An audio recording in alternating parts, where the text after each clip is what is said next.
baby. He was just out there playing defense. It ain't his fault LeBron can't move his feet. And that's what the truth is, baby. It ain't his fault LeBron can't move his feet. And here we are again, people. Here we go again. This has been like probably the second live stream I've done since he was busted on the sidelines and I caught him. Ever since then, I've been going through so much on this page alone. Like Sabotage, my PC was messed up. All this stuff is going down. It's crazy the amount of garbage I've been going through just because LeBron James was spotted popping pills on the sideline. And I was there to catch that moment. Of anybody to catch that moment, me catching that moment was the last thing they would want. Because that moment will always be magnified by myself. And that's something the National Basketball Association don't want. So going against me in all my videos has been their top priority. Anytime I've made any statement, it instantly was met with tear down. It was instantly met with, we got to push that to the side. We got to throw that to the side. And now, nobody wants to address it. ESPN hasn't spoken on it. None of these major outlets want to speak on it. So the internet has to roll with it. But they only saw it on other people's YouTube channels. They don't even know it came from me. They just know, like, hey, they think a lot of it came from Kwame Brown, which is cool because Kwame magnified it once he saw it. And once they see a former NBA basketball player speaking about it and what happened. And Kwame Brown basically took the side of LeBron. He's not saying LeBron was taking anything illegal. He don't believe he was. He believed LeBron James was taking something that NBA players know about. It's more like a pain relief medicine that they get prescribed to the players so that they could take that and go back on the court. But he didn't know why the trainer was being so shady with how he was giving LeBron the pill and why they were doing it in such a like we can't show anybody what we're taking. You know, it was like, why is he even doing that? It doesn't even make sense. I've heard all the excuses. Oh, they were giving him a Tic Tac. A Tic Tac? A Tic Tac, dog? Really? Out of all this stuff that's transpiring, they were giving the man a Tic Tac? Come on, man. Y'all got to do better, man. Y'all have to do better. It's not making sense anymore. It just at a point now where it's looking ridiculous. A Tic Tac.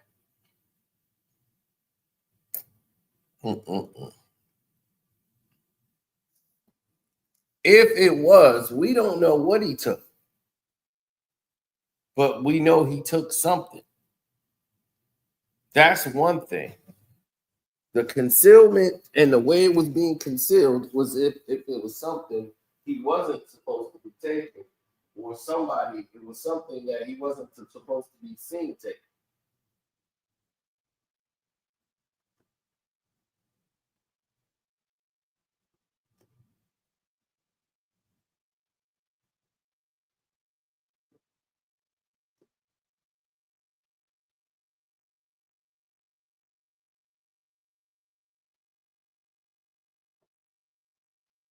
Now,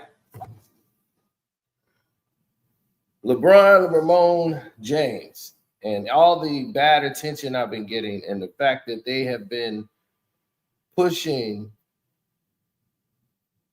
all of this garbage lately. You know, they've been pushing all my videos around a certain way. Last 2-3 days, It's really been awful. And it's crazy because I was having like the biggest week and the weirdest week all in the same.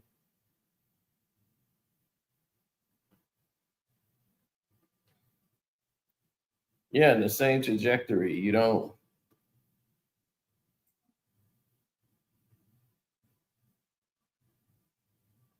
Yeah, you don't mess with. I guess you don't mess with LeBron, or you don't have anything on him completely.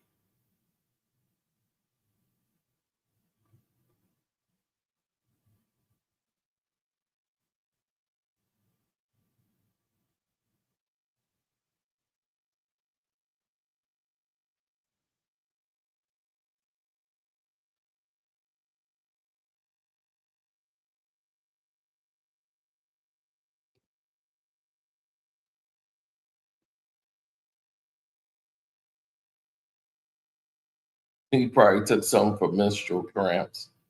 I know, but the problem that exists in this situation that made it pretty much out of the ordinary, if you want to say, or strange,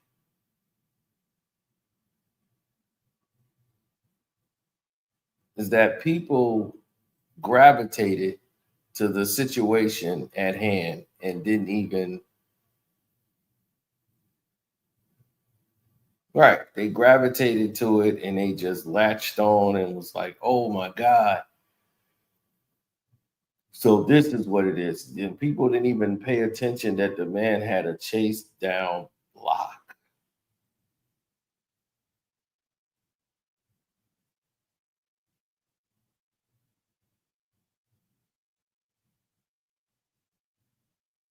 And ran down the court. And I mean, he jumped the highest he ever jumped this season.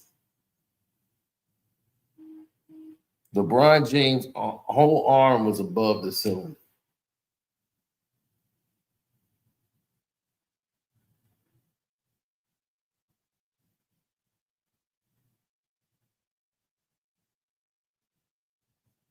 Now, many people might have different opinions.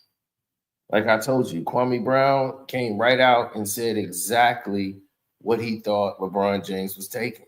Anything wrong from a standpoint of what people are saying. I don't think this was anything to do with any steroids. I actually think it's innocent. Now I could be wrong. I think this is innocent. For everything that I know about the NBA, LeBron said he has a foot injury. A foot injury is going to be a nagging injury, and what they're going to give you for a foot injury is anti-inflammatories. It's a strong anti-inflammatory, and it helps with pain. So this would be, if I'm the trainer, I'm giving him maybe 2 or 3 of these. No, probably 2. I probably wouldn't give him 3. But maybe it was something else in there. So somebody said fake foot injury. Well, I can't tell you if it's fake or not, but I just don't think that LeBron is stupid enough to take anything illegal on the bench. Now, it does look bad. I don't know who this trainer is, but he made it look creepy. He made it look like it was such a secret. He made it look like, I don't know. It just looks weird. So I'll give y'all that. I'll give y'all the visual of it looking weird, but I still think it was innocent. In the middle of a game, trying to get that boost. You busted. You busted, bub. Retire. You busted.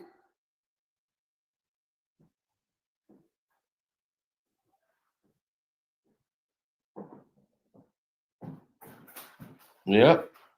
Look at him. Yeah, you bum. Look at him. Look at him. Look at him on the sideline like he ain't did nothing wrong. Look at him on the sideline. Look.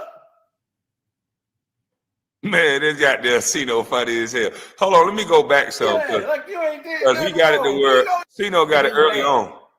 Let me go back early on. You know what time it is. You know that. See, no, talking about nigga, you know what time it is. Yeah, he did. They did make it look like a drug deal, but I'm telling you, this looks like innocent. I know everybody thinks I'm a LeBron hater and all this. I don't like some of his ways, but I'm definitely not a LeBron hater. I'm telling you, as he go, I go. He's out of high school. If he goes down in the history books, every kid should be able to come out of high school, because that means two players, and Kevin Garnett was great as well. Moses Malone, all these players, there's no reason why kids shouldn't be able to come out of high school. Save the excuses. LeBron James has been playing 20-something years, running like a gazelle. Every NBA team should want a player out of high school. But this is what I think this is. I think it's innocent. Now, we're going to be able to see what color these other pills are, because innocent from a look standpoint, there's two ways it can look. I think it may be three. But these are the two main forms of the innocent. So let's see how it looks in LeBron's hand. They got the wrong guy watching it, because it's finna go up. Hi, I'm Carcino. So much going on. Arrest warrant for that. This thing is very. Y'all make sure y'all go sub up. This is Carcino for life. Make sure you sub up. On the floor. And during this timeout, LeBron James is talking. Right now, he's talking. You see LeBron James, right?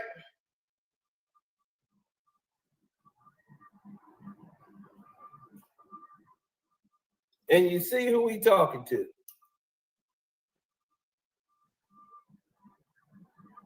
Right? You see his head? That's him right there. And he's talking to this man right here in this corner. And he wants him to go to his bag and get his bag of tricks, because he's tired. He ain't got the energy for it. He can't function. He needed his special trick out of his bag. So the guy go to the bag. So you see Brian, and you see him, right? Watch and pay attention.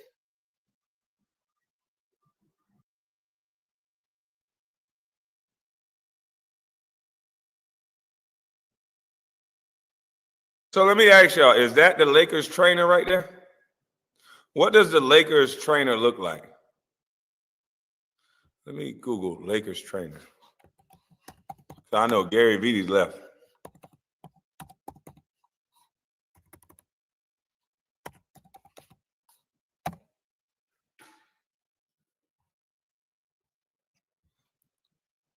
The Lakers head athletic trainer is Dr. Vanessa Brooks. So the Lakers trainer is a woman? Let's see images.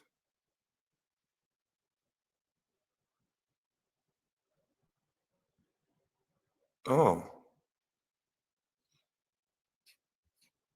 So this is a black woman. Is this her? Vanessa Brooks, head athletic trainer. Oh, she fine too. Mm-hmm. Oh, wait a goddamn on minute here. Oh, shit, no. They got a fine trainer. I need to go play for the Lakers. I'm hurt every day. Man, hey, look here. I can't play tonight. I need some ice. I need a massage. Yeah, I can't play tonight. What you mean play tonight? We got to play. I can't play tonight. Yeah, I need you to goddamn put the ice on and make it feel better. Mm-hmm. Oh my goodness. The Lakers got it going on. Here it is. I had Gary Vidi bald head ass, and y'all got that, huh? Come on, man. No offense, Gary Vidi. Gary Vidi was my dog. He taught me, showed me where Petros was at. You get that good chicken out there, and what is it? Redondo? That ain't Redondo Beach. It's Manhattan Beach.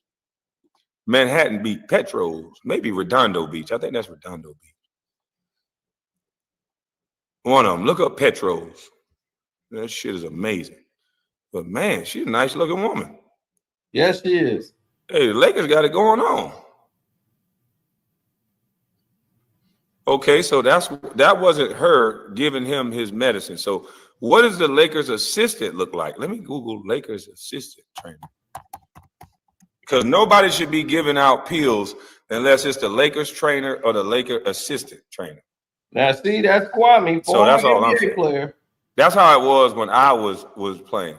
You couldn't touch the drugs unless you was the trainer or the assistant trainer. See, he's telling you. So that's somebody who played the game. And don't y'all talk about my damn type. All right.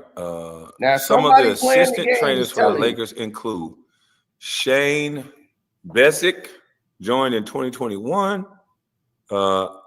Isabel Sanchez, Octavio Marquez. Oh, no, he previously worked for the Lakers. Let me see. I'm trying to see if I see this dude.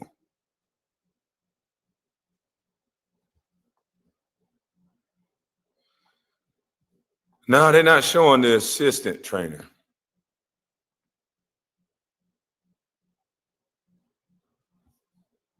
No, let me put in athletic trainer.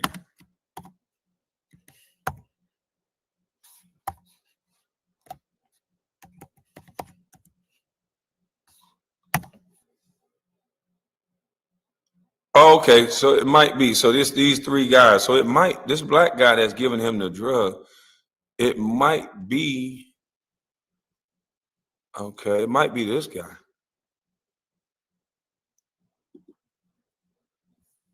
All right, hold on. Let me share it with y'all. It might be this guy. It might be this guy. Do y'all know who this is? Is this the same guy that's giving him the medicine?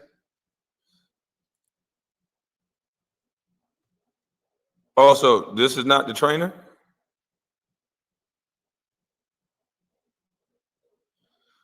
No, Anderson is a drug. That's LeBron. Yeah, Anderson is a drug. I can say drug without getting in trouble. Anderson is a drug. And I believe what they gave LeBron James was this. I believe they gave him Anderson.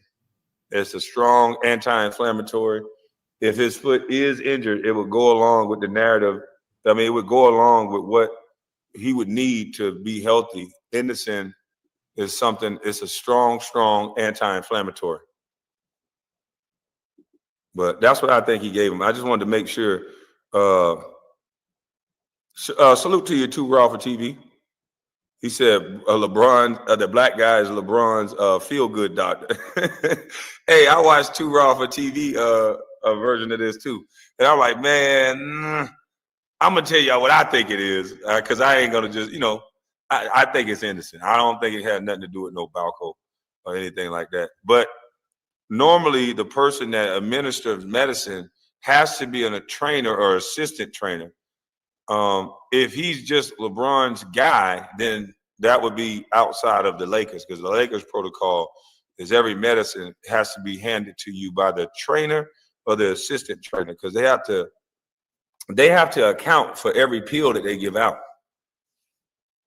Yeah, you have to account for every pill that they give out. So nobody else could be giving out pills that they send to the Lakers. So let's see what they look like.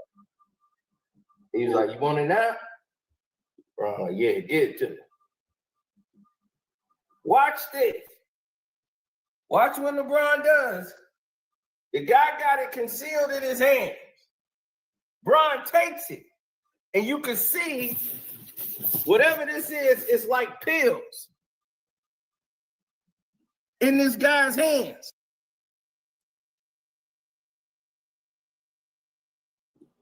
Wow.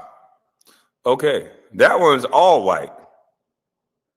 That looks all white, but it does look like the capsule, though. Could it have been this one? Or could it have been this one? It looked like that one. Mm-hmm. I don't know, but they definitely made this look creepier than it needed to be. This guy don't know what he's doing. You could have put that into a cup handed it to LeBron James. He could have walked off where nobody could see what he was doing, especially with all this stuff going on. Put it in a Gatorade cup, hand it to LeBron, and then hand him a water. And nobody would have, this wouldn't even be a story. This wouldn't even be a story if he'd have done it the right way. But now people are going to be looking at these pills. People are going to bring up Chael Sonnen again. This is going to start a shitstorm of talk around what is LeBron James taking. When I think it's innocent, but I don't 100% know.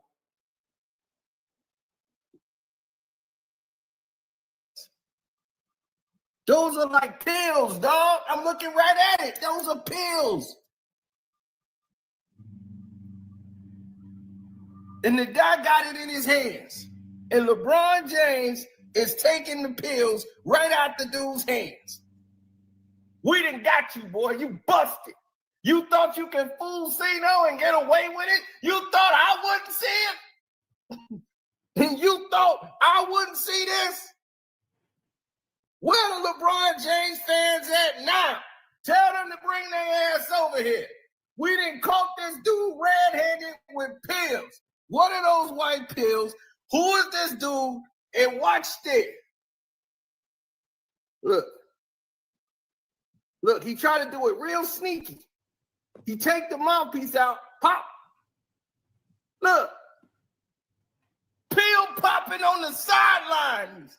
The dude is pill popping on the sidelines. And look where his boy go to put the stuff back in his bag. Look, he went to go put the pills back and stuff in the bag. See, look, he was trying to fix that, right? He's going to put the stuff back in the bag and sit down. Dog, you just and sit. Look, he went to go to put the lines. And look where his boy go to put the stuff back in his bag.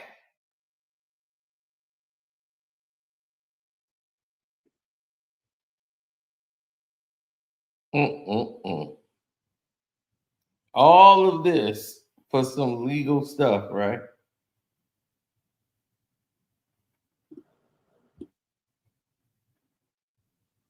Look, he went to go put the pills back and stuff in the bag. See, look, he was trying to fix that, right? He's going to put the stuff back in the bag and sit down. Dog, you just got busted, bro. You got busted during the game. Oh, you just.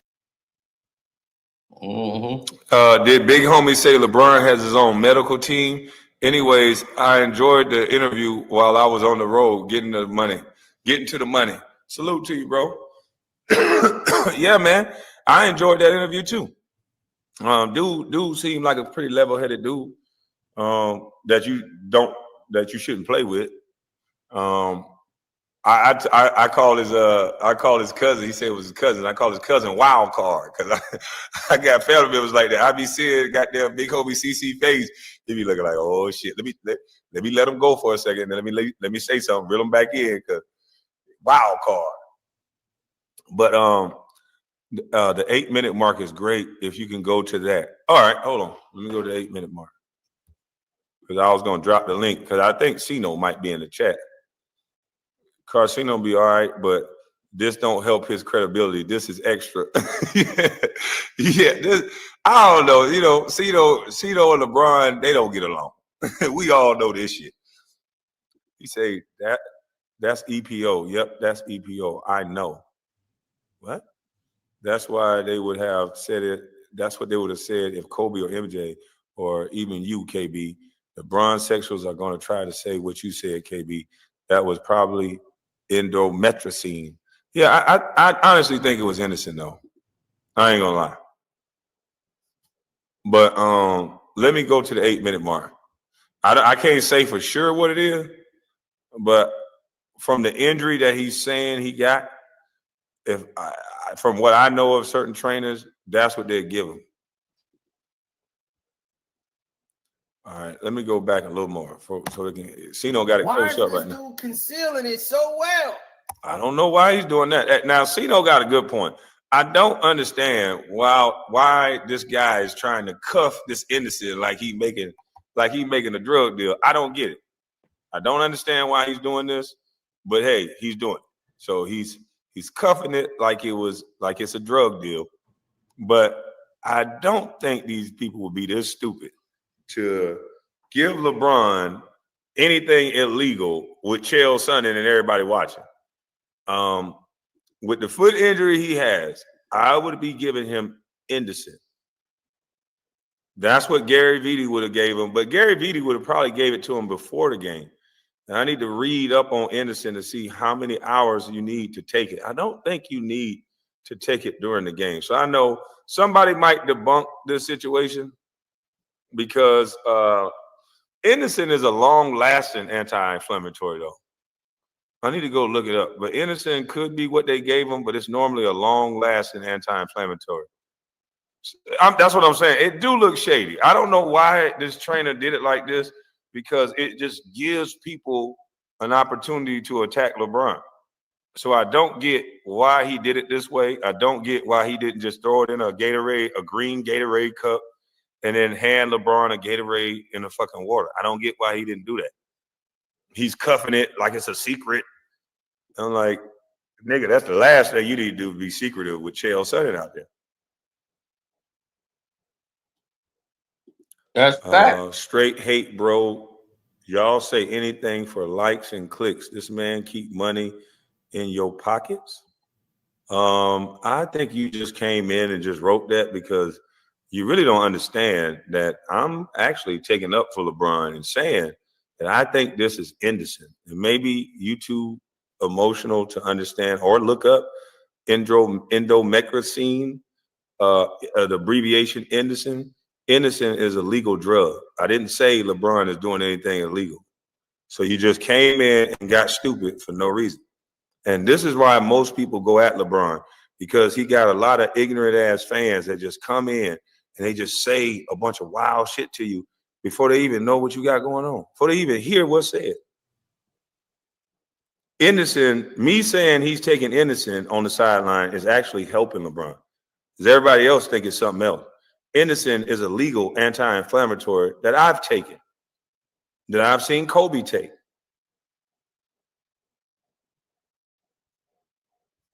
Nah, I wouldn't be chewing these pills without water. I can tell you that. Unless Innocent changed. Unless Innocent. So you said he didn't have any water with this shit? Oh God. I don't know how I'm gonna help you now, LeBron. You don't chew these goddamn pills. Yeah, you don't chew them. So let me see if he gets some water.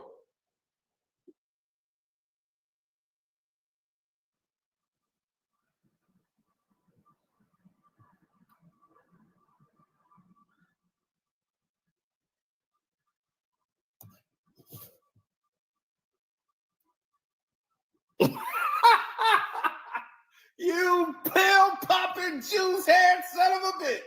Oh, baby. We done got you now, bro. Oh, we done got you in the crosshair. Oh, baby. You done messed up, boy. You done messed up. You have messed up. You have let me see that. I'm the last person you need to have that to see that. And that's why this trainer is stupid. Because Sino is right. He is the last person you want to make it look like you cuffing some pills. You coming up like you cuffing some pills, like you a drug dealer. You cuffing shit. Yeah, Sino is the last person. I'm almost 100% Sino's the last person you wanted to see that, boy. Sino gonna make 95 videos on this shit. You damn right. He hyped up his shit. They say Sino is hyped. Hey, that nigga commentary be funny as hell. Yeah, I caught you. I got you. I got you now.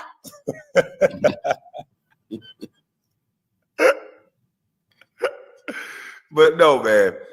I don't think this is anything illegal, man. I'm still gonna say I think this is indecent, man. This is indecent. This is a legal medicine. Now, maybe LeBron got rock gut and he's stronger than me, but I would not be chewing innocent pills. I would be taking them with water.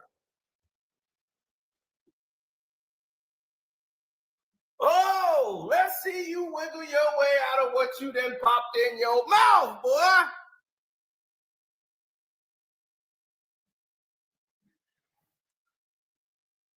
Now, y'all just saw this boy pop this pill in his goddamn mouth. Now, I want to.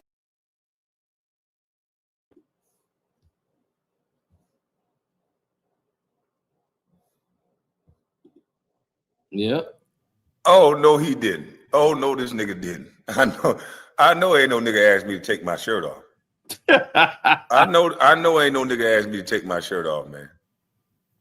I know damn well you didn't come in here and say, you wanted to see two niggas with their shirt off, huh? So you say, LeBron take his shirt off, I take my shirt off. What that prove? Man, get your freaky ass up out of here, man. We're going to ban this nigga. If I see you with your shirt off, see Braun with his shirt off, nigga trying to coerce two niggas to take their shirt off. Hell wrong with you, freaky ass nigga, you 69 guy. That don't even make sense. Yeah, nigga, you talking all this stuff. Nigga, take your shirt off and let LeBron take his. What the fuck? Nigga, I said LeBron didn't do anything wrong. He taking endomethacin and you tell me to take my fucking shirt off. What the hell is wrong with you son bitches, man? I don't gotta take my goddamn shirt off to commentate on something that I know what the fuck I'm talking about. Get your weird ass up out of here, man. That's what they do, KB, every time. Why take at that point during the game and not before the game? KB, salute. You got me on that one. Mm-hmm. Yeah, you got me on that one, boy. Man, these niggas is coming in here with this weird ass commentary. Let me get this nigga up out of here too.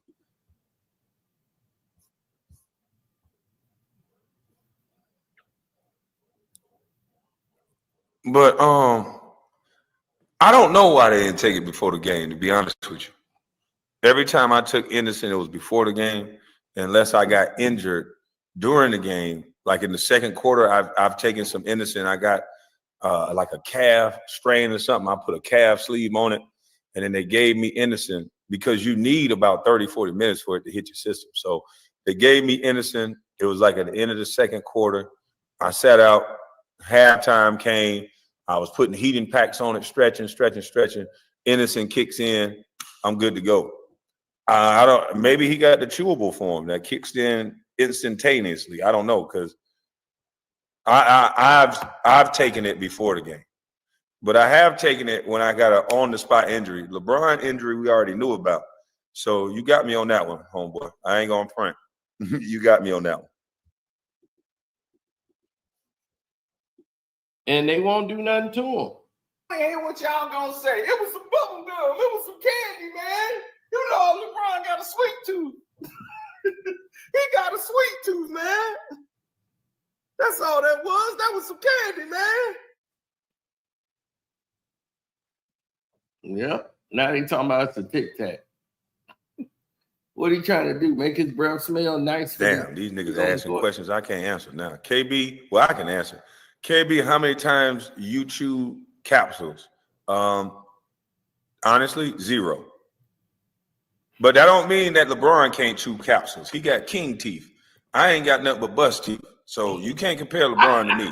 See, look, my teeth are bust teeth. See? These are the teeth of a bust. LeBron got king teeth. So I might not can't chew capsules, and I probably wouldn't. I never would. But them king teeth. So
You see what they doing, right? You see what they doing, right? They want to knock all y'all off the live stream. You see what they doing? They trying to knock y'all off the live stream. This is why I don't. Didn't I tell you in the beginning of this video? They've been doing all kind of crazy stuff all week long. Since LeBron James got busted with them pills. I just told you. Now you see what they trying to do. They sitting here trying to sabotage the live stream.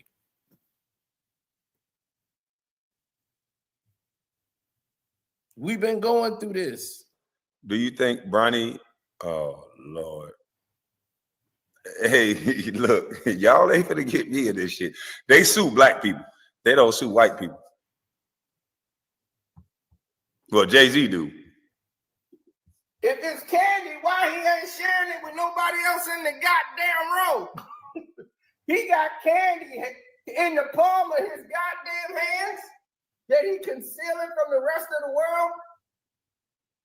Why is he concealing it? Why wouldn't he just come over to LeBron and say, hey man, here's some candy?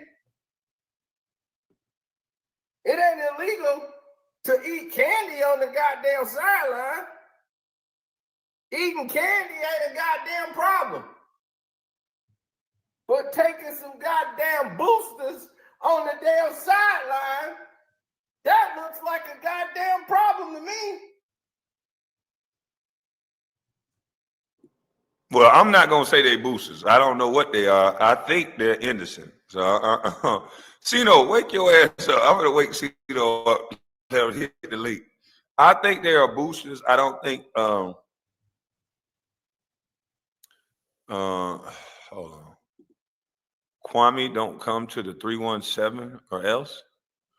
If I have business in the 317, that's Indiana, right? Indiana. Ooh, Indiana. Lord have mercy. If I have business in Indiana, I will come to Indiana. But no means no, freaky ass 69 guy.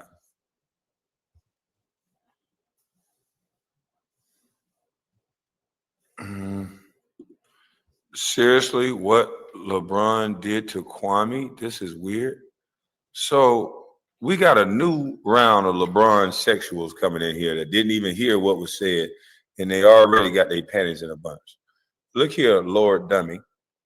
I said LeBron didn't do anything wrong, that he's taken endomectrin, indocin, which is an anti-inflammatory, sir. So I don't understand why you're saying I got a problem with LeBron. If I'm on this one, I'm saying I don't think he did nothing wrong. Like, I don't understand it. Why don't you hit the link? Can you hit the link and explain what you're saying, sir? Because I don't. Now, I want y'all to understand this. Right? I want y'all to understand this. Like he said, you know they're going to force the league to address this. Who's going to force the league to address this? KG and Paul Pierce. I don't know if they're going to give you credit for the scoop on their podcast. I don't know if they've seen it. They might have seen it. I don't know if somebody sent it to them or what. But I put it on my Instagram and I put it on YouTube. So we'll see what happens.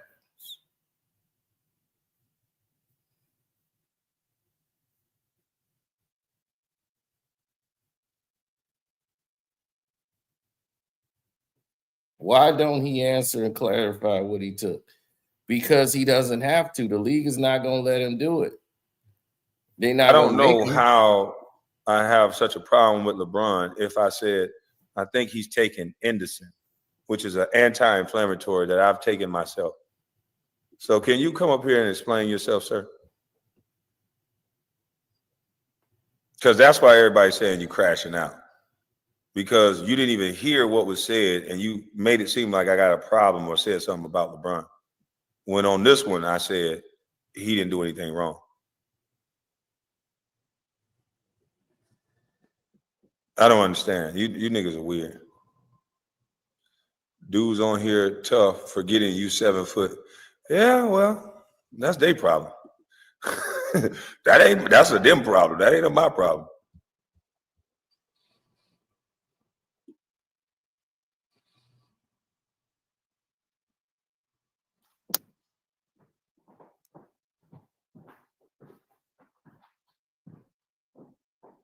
Mm-hmm. Oh, yeah. It's about that time. It's about that time.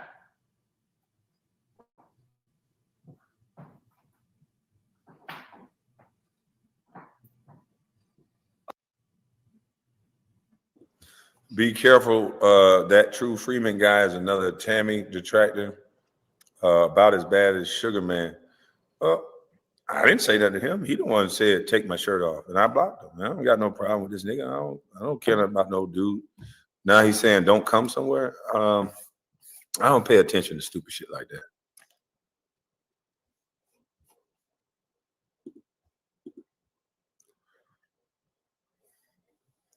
If it's nothing wrong, why are they trying to hide it? Now, see, I don't have the answer for that. Mm-hmm. I really don't have the answer for that, to be honest with you. See, I answer honestly. When y'all ask me something I don't have the answer to, I don't know why they making it look like a goddamn drug deal in front of a goddamn 40,000. I don't get it. If it's innocent, just give them the innocent. I would have put it in a cup. He literally said he doesn't think it's anything. You LeBron stands are wild. Yeah, hold on. I don't understand these people, man. I said, I don't think it's anything bad. I don't think LeBron did nothing wrong. Oh, you nigga, you hate no LeBron. I guess when you put LeBron in a title, they got these Autobot dummies that just come out and just say a bunch of negative shit to you, even if you didn't say nothing negative. Like, this shit don't even make no sense. Maybe it is like bot farms that when LeBron James' name is entered, they just come in because they never hit the link. I'm going to drop the link in a second. I don't even think these are real people. I think these are like these little bot farms that they use to protect these celebrities because they can't hit the link and be civilized and just say, well, I think it's this. And I'll be like, yo, bro, I said I don't think he did nothing wrong. Why would you say something? Like, what are you talking about? These niggas are weird. Super weird. Oh, he ain't never gonna do This is it for your so-called king. This is it right here. This was all that needed to be seen.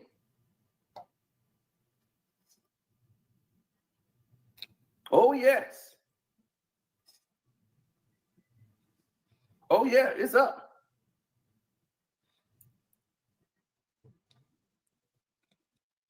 This is it for your so-called king. I want to see y'all wiggle y'all way out of this. I want to see y'all wiggle y'all way out of this. Let's see y'all wiggle y'all way out of this. LeBron James popping pills on the sideline. Mm-hmm. Look at that. Look at that. Look at your boy. He take the pill. Those are pills, bro. Those are pills. You popping pills. Dude, look at him. If that's a mint, you just hand him a mint. What's the problem?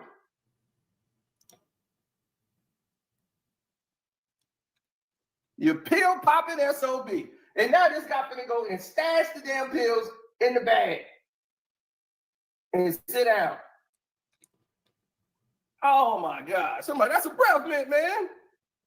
I ain't seen this much secrecy for a breath mint. Is that much secret for a breath mint? That's a booster. Mm-hmm. Look at that. Pill popping SOB. Oh, we got you, Brian.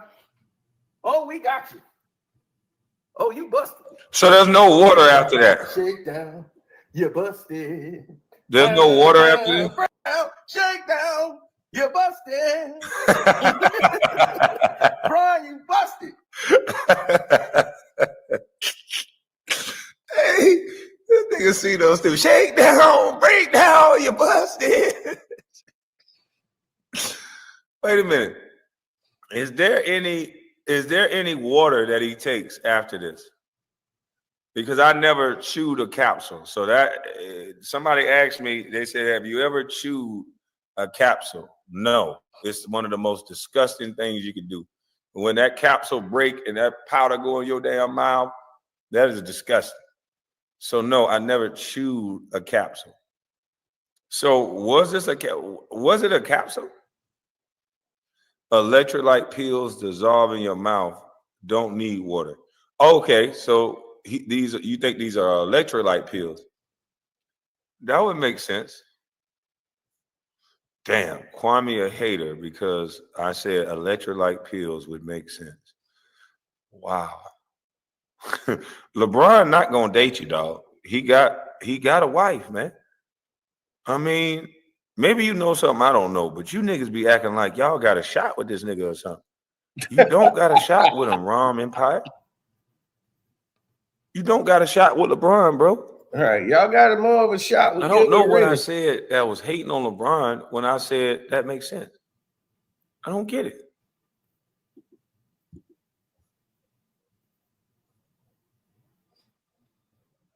Why does homosexual pop in your mind? Because I'm giving one of the most even-keeled takes that you can give. I'm saying LeBron didn't do anything wrong. And you guys are so giddy over this man. It's almost like you guys are overprotective women. Like, you're not even listening to what the fuck I say. You're just making these comments out of the thin air. It don't make no sense. Shit sounds stupid. The video I'm playing is hating, but I'm not, though. He could have said whoever has got this video, which I've said who is playing. I said who video this was. It's on the bottom of the fucking screen. It says Casino for Life. I'm playing his commentary. I'm laughing when he's saying stuff funny, but I'm also coming back to saying, no, I don't think that was any drugs. I thought it was innocent, but people, they asked me a question about did I take a pill without water? And I said, no. If y'all are saying these are electrolytes, dissolvables, they got electrolytes. When I played, the electrolytes wasn't in pill form. They pre-mixed the electrolyte powder in the water. You shook it up and then you drank it out of a water bottle. I never heard of no electrolyte pills that you let another person put in their hand before you take them. I pre-mixed my own electrolyte. I played basketball. We had the electrolytes in the powder form. We would put them in the water. We would shake them bitches up and we would drink them.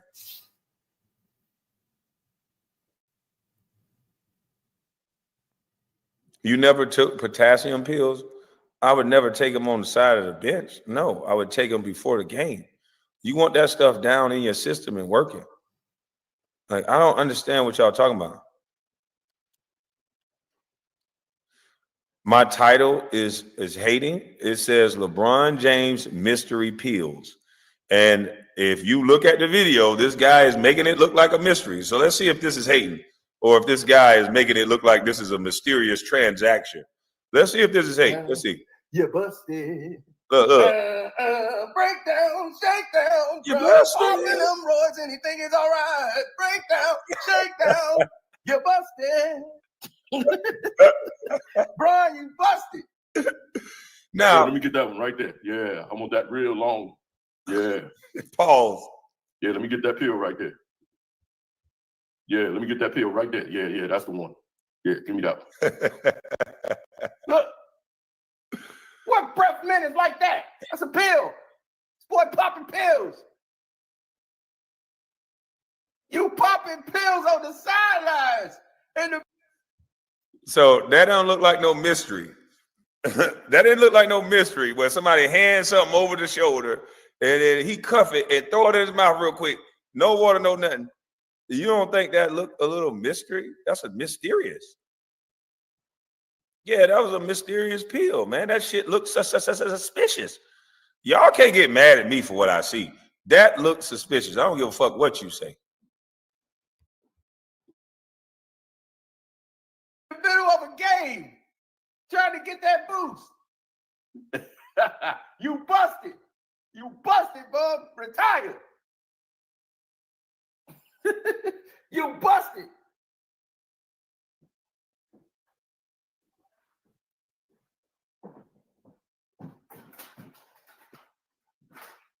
Yeah, you bum. Look at him. Look at him. Look at him on the sideline like he ain't did nothing wrong. Look at him on the sideline. Look.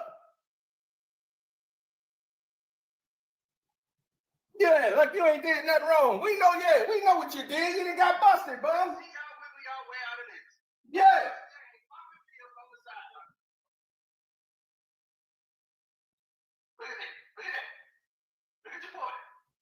Mm-hmm. Take the pill. Those are pills, bro. Those are pills. You pop the pills.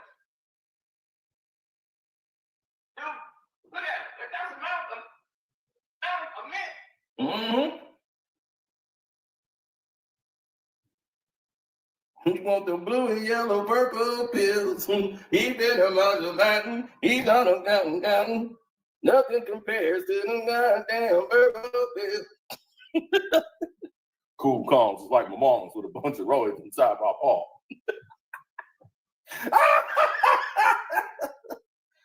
Oh my God.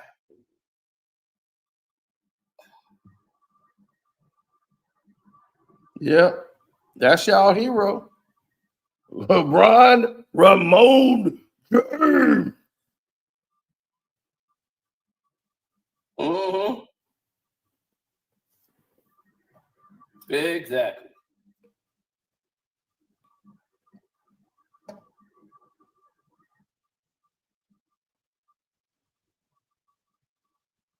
I want them to explain their way out of this.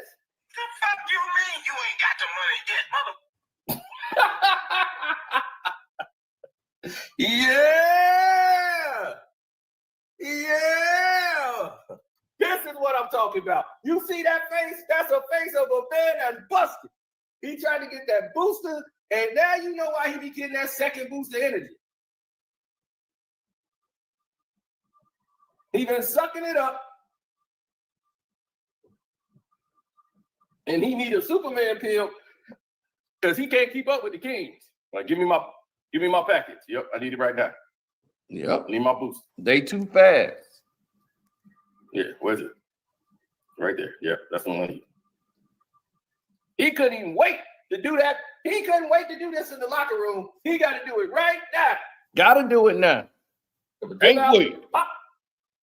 Nobody saw me. Nobody saw me.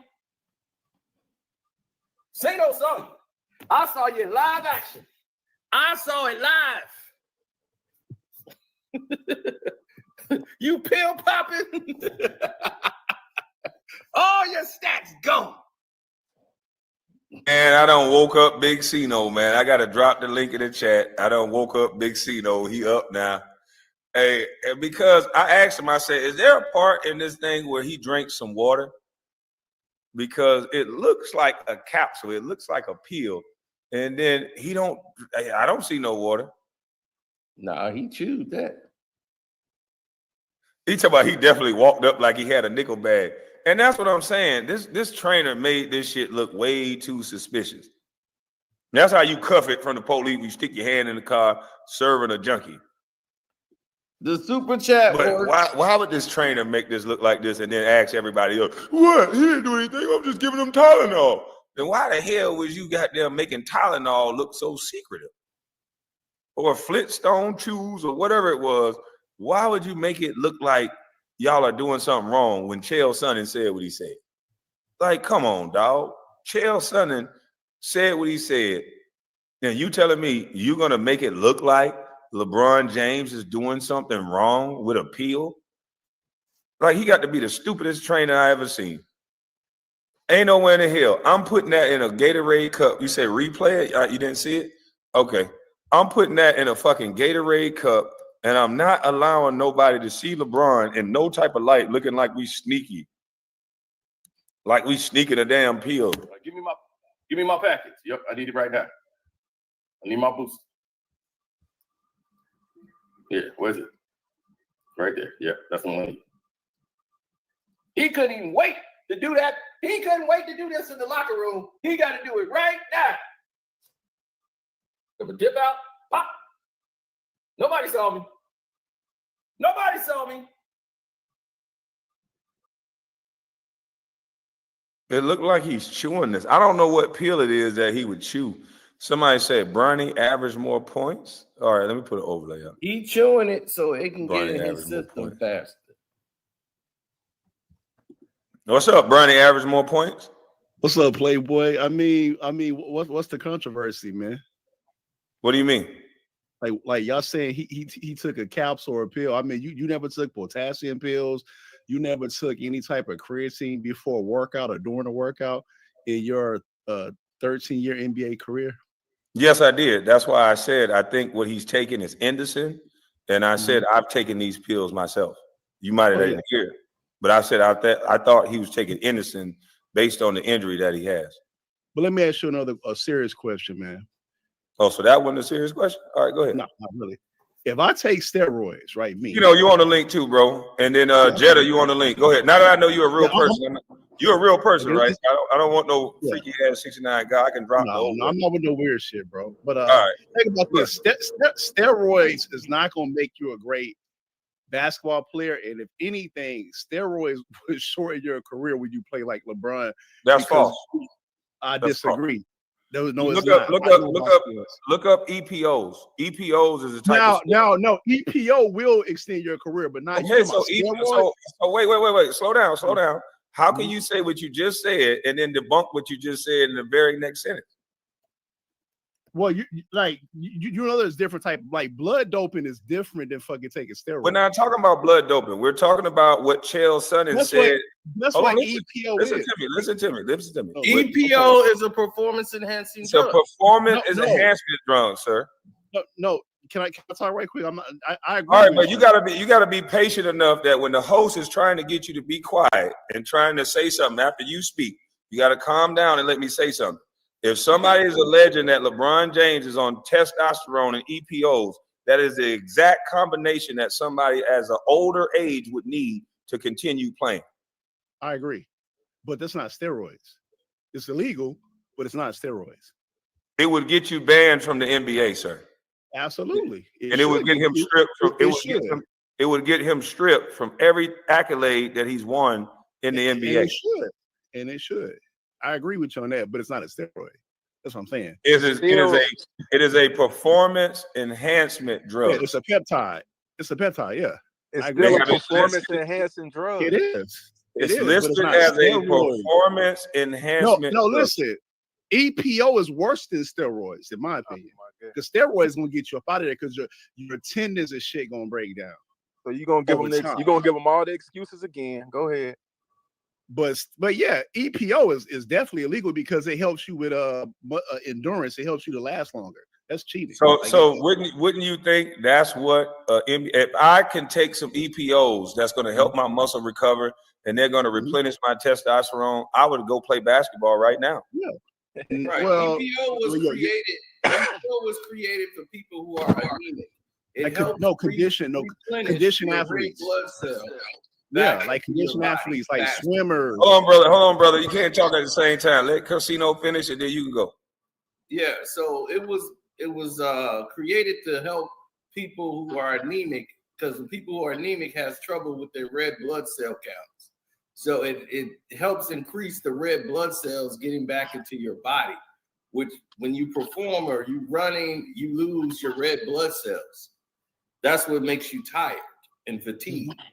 So when you get your red blood cells back into your body, you don't get as tired as much. You can run faster. So you get more out of your workout.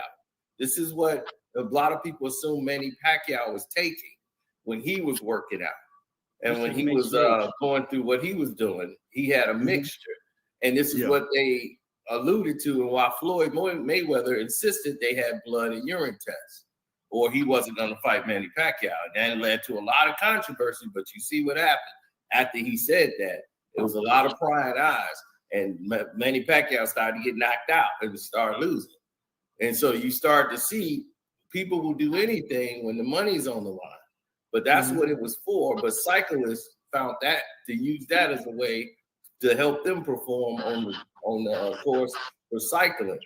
And tell them, you're not saying that LeBron James is not skilled, but I know you're saying he's not skilled, but I'm just saying with the skills that LeBron James has, EPO and testosterone would fit his style of play. He likes to run, he likes to jump, and to still be able to do that at this age, it is alarming. But can you tell me why you think this wasn't Henderson or some sort of anti-inflammatory for his foot injury? I don't know if it is or it isn't. All I know is that the way they made it look shady, like it was a drug deal on the corner of 39th Street, made it look, LeBron is in it. He's in an NBA arena. Hey, There's Kwame. cameras everywhere. Hey, It's not Kwame. You could have did it any other way. You could have just walked up to him and said, "Here you go," and Hey, gave it. If he I would've blame gave the it for trainer. free, I he kind could've of blame put the it- trainer a little bit. I He blame the could've trainer as put it well for too. good. The Well, trainer him should have playing put that the pill in the trainer, but green cup. LeBron didn't seem to have a problem with what the trainer was doing. Yeah. Isn't that his personal trainer that he pays? He probably Like, wasn't him and paying that guy got a attention. And he personal thought the camera relationship. wasn't on him. I don't know why he'd just do it in No, front of him. listen. I've seen Kobe dislocate his shoulder and dislocate his finger, and they gave him Indocin so that it was in the second quarter. Gary Vee threw the Indocin in a cup, and because Indocin is strong, you don't have to give 4 pills. That looked like more than one. And Indocin is a strong, slow release anti-inflammatory. But if he gave it to him in the second quarter, by the time the halftime go through, it would be working in his body. And so he put it in a green Gatorade cup and handed him a water. And so because everybody would speculate if somebody saw Gary Vee handing Kobe some pills that he popped, same thing people would have been saying. So I No, I was a Kobe fan. I didn't have a problem with it. I blame the trainer somewhat too. I blame the trainer for sure. This the I'm a trainer Kobe fault. fan. Kobe, most of those guys on Kobe and LeBron's level, they take shit, man. They gonna take those little potassium pills. That's that innocent stuff, whatever, however you pronounce what you're saying. But it's not what's the Look at this guy. Let me ask y'all this. What's wrong with LeBron James fans when I'm saying that I think he's taking Indocin, which is an anti-inflammatory? This sensitive guy say, lame, I'm out. Just hate my guy. Is almost retired. We won, puss. You talk That's like sports. this to a man you don't know for another man you don't know. I think these guys should have got breastfed by their mamas and got some titty milk so they'd be closer to their mama than they are Why? these. But That's because they not fans of the game. They just fans These of shit is certain weird, players. man. They No, not it's fans not of the game. weird. No, Kwame, that's how can weird. you play Man, there's no Kwame? way you don't You think are this guy Kwame, Look you how play- hyper you are, bro. You over talking the panel. You being rude. You being disrespectful. That is weird, bro. You I'm act just like saying, y'all LeBron James fans act like y'all the No. only person on the planet. You're being Well, I'm rude. pretty sure you heard worse in the NBA arenas, man. I'm Them pretty games be sure crazy. you've never been a respectful person. You're over talking Carcino, who is a YouTuber that probably got way more subscribers than you. And I asked him to come up, and you I'm haven't not a shut your YouTuber. mouth yet. But I'm saying, why don't you be quiet and respect the panel? I allowed you to come up, and I allowed you to say what you're gonna say. But you LeBron fans get way too aggressive and disrespectful. You don't know this man. Who did I For disrespect? some dude to call me a puss because I'm saying that he has Indocin in his system and not a drug, and you clowns get all aggressive. What is wrong with y'all? What I mean, if you're gonna antagonize the fan base, How am I antagonizing by saying he didn't do anything wrong, sir? Because no, you are insinuating that he's doing something illegal. But you're How being am I facetious. insinuating by saying But that he's taking because you're Indocin? being facetious. Like people can tell facetiousness, and people have the IQ and ability to tell when Chill out, somebody man. Chill is out. Oh claiming my not God, to this knowledge guy's and not. That's weird. what you're doing. This guy is Like weird. you're a pro athlete and you can't take some name calling. That's crazy. This guy's weird. Okay, well, let me This ask is you not a name calling question. I'm talking about. I'm saying Let's you're get being his over-talking the panel. interpretation of what happened. You're looking at it. What you think happened, sir? Who, me? Yeah. No, somebody behind you. He took a fucking pill in the NBA arena. So what was it? What happened? I don't know. So why did they have to be so secretive taking this pill? He took a pill in the NBA arena. That's You not know answering the what cameras question. in Why there? does he have to be It so wasn't secretive? secretive. What's He didn't so go to the back. He's sitting on the bench. He's LeBron. Like, you know how So many cell phones? this on is here? not secretive right here. With the guy, Yes, it is. the trainer cuffing the pill Was it? and doing all this. This is not secretive. I That's know not a it's not secretive. I agree. It's not No? secretive. You don't I think so? agree. I said it is secretive. You said How is it's it not. secretive? He could have just been popping in the leave, bro. Like you have no idea. Like what it you is, think homie. that's secretive? Yes. How? Look at the way the trainer is cuffing the pill in his hand. What is he hiding? You don't need to hide a leave. We can actually zoom in on a leave and know exactly what a leave look like. It's blue. So, you don't like the way he handed the pill to LeBron? That's the problem. I'm asking you a question and you turn around and ask me a question. Okay. I mean, I don't think that's secretive. He's doing it in the open. He's doing it in the open in a sneaky manner. He's cuffing his hand. When people sold drugs, they did it in the open. I ain't gonna lie though, bro. Is LeBron that dumb to do that shit on camera? He had to have known he was on camera, bro. I tried to have a conversation with this dude, but I can't have a conversation with dudes that's too emotional and overtalk the panel. But at the end of the day, I was in the NBA when Gary Vee administered the pills so that you can avoid situations like this. You put the pill into one of those green Gatorade cups, and then you hand it to the player and you hand him a cup of water. Now the whole stands don't think that you're giving him a drug. The way that this guy handed those pills off, it did look a certain way. And some of these LeBron fans can't even admit that. And that's sad. Yep. Bro, that shit crazy. You defending LeBron, but they saying you hate him. That's all they know how to do is come up and get angry about something. I defended LeBron, and I showed a pill, and I said, this is Henderson. I think LeBron was taking Henderson because I've been injured, and I've taken Henderson. I don't know why he didn't take it before the game. If he took it before the game, he'd have been good. But the fact that he didn't use any water, that raised an eyebrow. But am I saying he did something illegal? No. But the whole title, I said it was mystery pills because they are. Look at how this transaction took down. This looked like a drug deal. Come on, my nigga. I got $100. How much you got? You got 100? All right, let me find. It does look like an on-camera drug deal. It looked like a drug deal. Yeah. He popping pills, getting ready for that free Diddy party. Give me that for the 50. Okay, Come I'll take on, that. hey, why I gotta be a Diddy party though, gang? Come on now. Ain't no party like a Diddy party. LeBron said it. That nigga crazy, bro. Yeah, ain't no party like a Diddy party.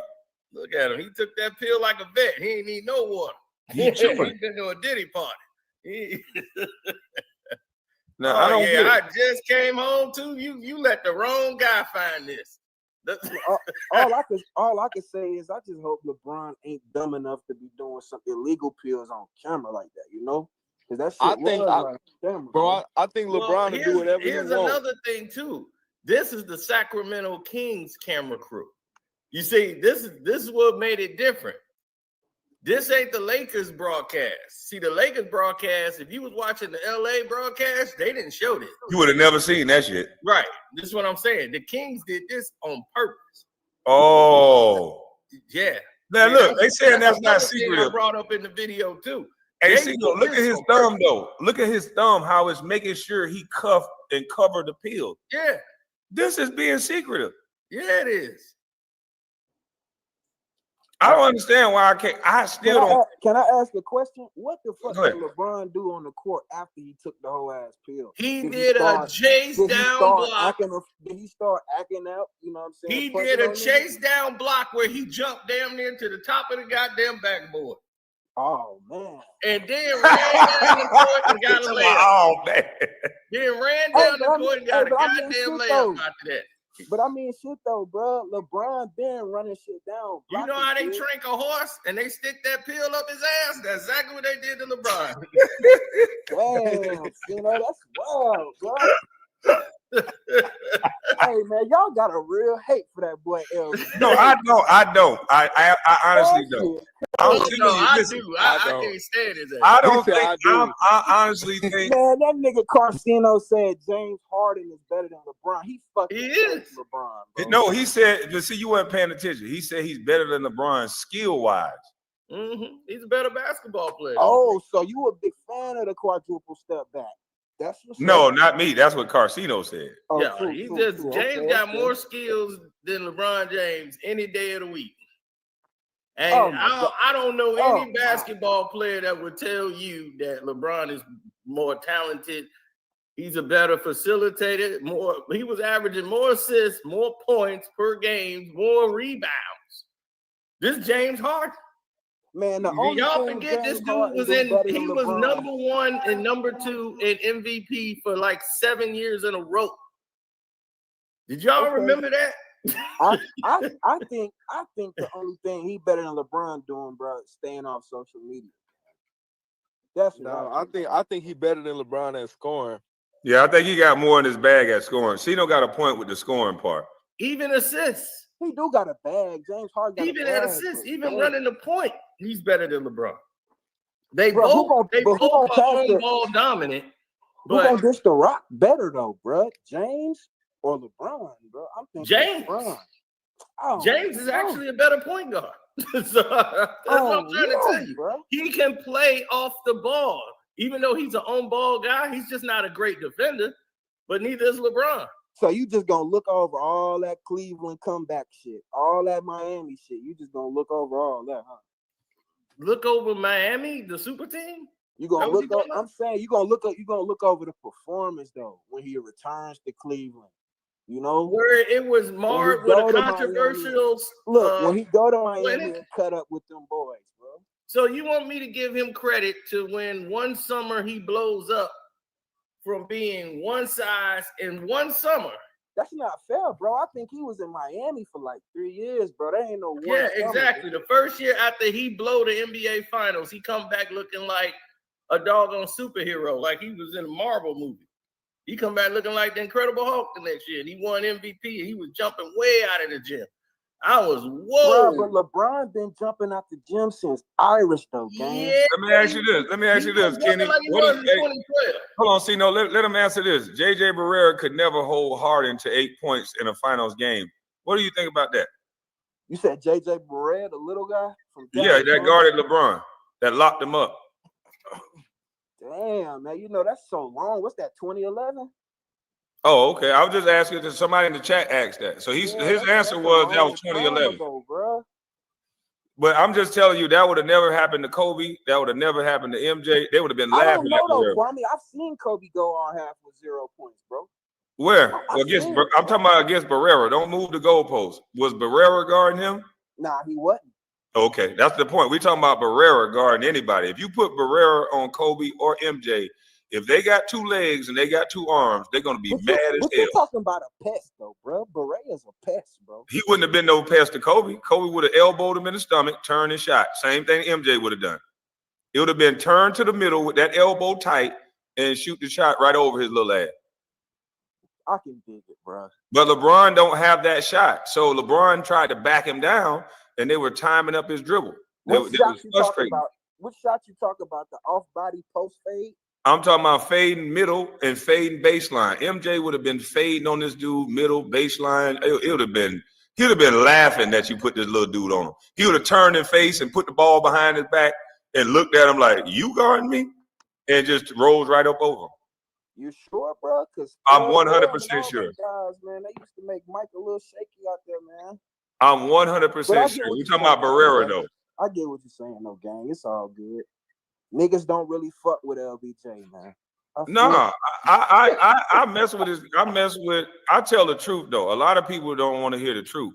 When I said he don't have a mid-range game, was I lying or was I hating or telling the truth? Man, he got a terrible mid-range, man. You ain't saying nothing wrong, bro. But most of the fans get pissed off at me for saying, like me, I look at sport. I'm not a fanatic. I'm not a fan. I'm a fan of LeBron, but I'm not a fanatic. So I can say when he's doing something wrong. I don't do too much dick holding on LeBron, but not nothing gay. I ain't talking about nothing gay like that. But I'm saying the root word for a fan is an acronym. Most of these people are fanatics. They're not going to see anything wrong in a person that they're fanatically like infatuated over. And a lot of these people are fanatics. And all I'm saying is LeBron can be a great player, but he just doesn't have a mid-range game. That doesn't mean he's a great player, not a great player. He's just not good at mid-range games. Yeah, that mid-range is shabby, bro. You ain't wrong. Shit. And the numbers bear out what I'm saying. Yeah, it's definitely shabby. But can this motherfucker run and dunk on you, steal at 40, chase down? I'm telling you right now, I can work out every day, and I'm not going to be able to consistently run and chase down block shots and run full speed. Everybody know anything beneath the key, bro. LeBron can pretty much do, except for that middle area, bro. I think the nigga should just stick to the, below the key shit. Punch and dunk, bro. Get underneath the basket. Let me ask you this. Why don't you think LeBron sued Chael Sonnen? Say that one more time. Why didn't you think LeBron sued Chael Sonnen? Because Jay-Z ain't bullshitting. That lawyer said something crazy. Jay-Z, boy, he coming out swinging. And that's what you're supposed to do when somebody fuck with your brand and your reputation. If this is true about LeBron, it ruins his whole legacy. Why didn't he come out swinging? I'll tell you why I think. Go ahead. Go ahead. I think he didn't sue him because LeBron, he feel like he already know. You could say what somebody could say anything about LeBron, and it's not gonna stick. Like nothing you could say really about LeBron. Like LeBron, he got this super confidence where he know like the media gonna protect him. Basically, no LeBron slander gonna go too far. I think you 100% right. He don't got to talk about it because the media gonna fight for him. These minions gonna fight for him because everybody else got to fight for themselves. Exactly. Exactly. See, what LeBron knows is that no answer. See, he's not gonna do the Jay-Z rap because Jay-Z don't have the media. Normally, the media that fight for him because they so going on this attention with Diddy, and they've been riding this social media wave. Jay-Z got ahead of it quick. He came in and said, "Oh no, y'all ain't finna do this to me." He got too much on the line right now. He got NFL, he got Disney. Oh, you ain't finna mess with Jay money. Jay finna come out swinging. LeBron knows I can't fan these flames. I don't want to jump in the water, especially if it's a hint that it could be true. Because this man definitively said we have the same dealer. That's an easy lawsuit. If that's not true. Same dealer. So now you really put everything in the scope. This man said we got the same drug guy. So I know what LeBron is taking because we got the same guy. And a difference maker you too. Want that fire to go. As soon as you file a lawsuit on him, now people got to interview him. Now they got to talk about it. Now ESPN can't be quiet on it. They got to speak on it. Bro, do you remember that LeBron James sued Kobe Bryant? No, you remember that, right? What he sued Kobe Bryant for? Oh, they had LeBron got a supplement company. Then Kobe Bryant had one, and he's saying Kobe stole from his company, from his supplement company. So he had to sue Kobe Bryant. Who won? I'm gonna tell you what happened. Kobe ended up trying to settle this thing. It was still going back in court. I tell you right now, they have scrubbed, since Kobe died, they scrubbed the entire internet of it. Wow. You won't find it at all. Bro, I feel like Kobe got sued by LeBron over some supplements? Yeah. So if LeBron has a supplement company, couldn't they play with these drugs or have guys that play with supplements that could not be on the ban list yet? Yeah, they could. Then Kobe what if I said they copied off his stuff. Hold on, see, let Sir Drop TV say so. He was waiting. Okay. All right, cool. And that's a dude coming in right after me. I know Brian personally. I'm from Akron and all that, so I don't want to be too biased. But what if I said I don't believe that Brian sued Kobe? Because I don't. And another thing is, when it comes to pegs, right? You got to think this is a black market through the whole sports. You understand me? You got Kobe and Christian McCaffrey going all the way overseas to get stuff that's illegal here. So if you think the media will protect LeBron from any scrutiny, that's false. Bron is the most attacked basketball player I ever saw in my life. So in case we just talking about like First Take or one of these high end medias, the internet they on his neck just like we on his neck now. Who attacked LeBron in the mainstream media besides Skip Bayless? Nobody. I said if we're talking about the mainstream media, I agree with you. Let's break it down. The reason why I'm gonna call cap on your statement, you said LeBron James is the most attacked NBA player. Nobody that means something in the mainstream talk about LeBron, and they will never say anything about LeBron. Cappy Poindexter said LeBron sex trafficked me and he took all my money. This is a black woman in a believe all woman era, and ain't nobody say a goddamn thing other than YouTubers. I think he the least attacked. Right. He's the least attacked NBA player by the mainstream media. If Cappy salute to your new member. If Cappy Poindexter said Kwame Brown sex trafficked me, Kwame Brown took all my money. Guess what somebody gonna do? Somebody in the mainstream gonna talk about Kwame Brown. Anything I fucking do, they gonna talk about me. All right, this is my last statement, and I'm gonna let you get it, dude. That keep trying to come in. I know he frustrated. This is my last statement. Okay, now add up the media, the mainstream media that's not doing nothing versus the YouTube media. The YouTube media is way more powerful than Skip Bayless and them when it come to livelihood. You understand? Anybody with a keyboard can talk about you. So you got like 100,000 people going against you. And That the shit don't mainstream. impact it the same though. Yeah, it's not You the got same. it. First You Take, right. You right. First Take is the #1 TV show in the world, and what they say go. When Stephen A. Smith said Kyrie Irving don't deserve but 1 year, that's what he got. You know, they run the show. So YouTubers, you're right when you're talking about YouTubers. A lot of YouTubers talk about LeBron, but there's a lot of YouTubers that talk very well about LeBron. They don't want to hear nothing he say wrong. So it's a balance on YouTube, if you ask me. But the part of the mainstream media, they won't ever say anything negative about LeBron James. Let's let Slime Fact say something real quick. I think he froze right around the time. Go ahead, Slime Fact.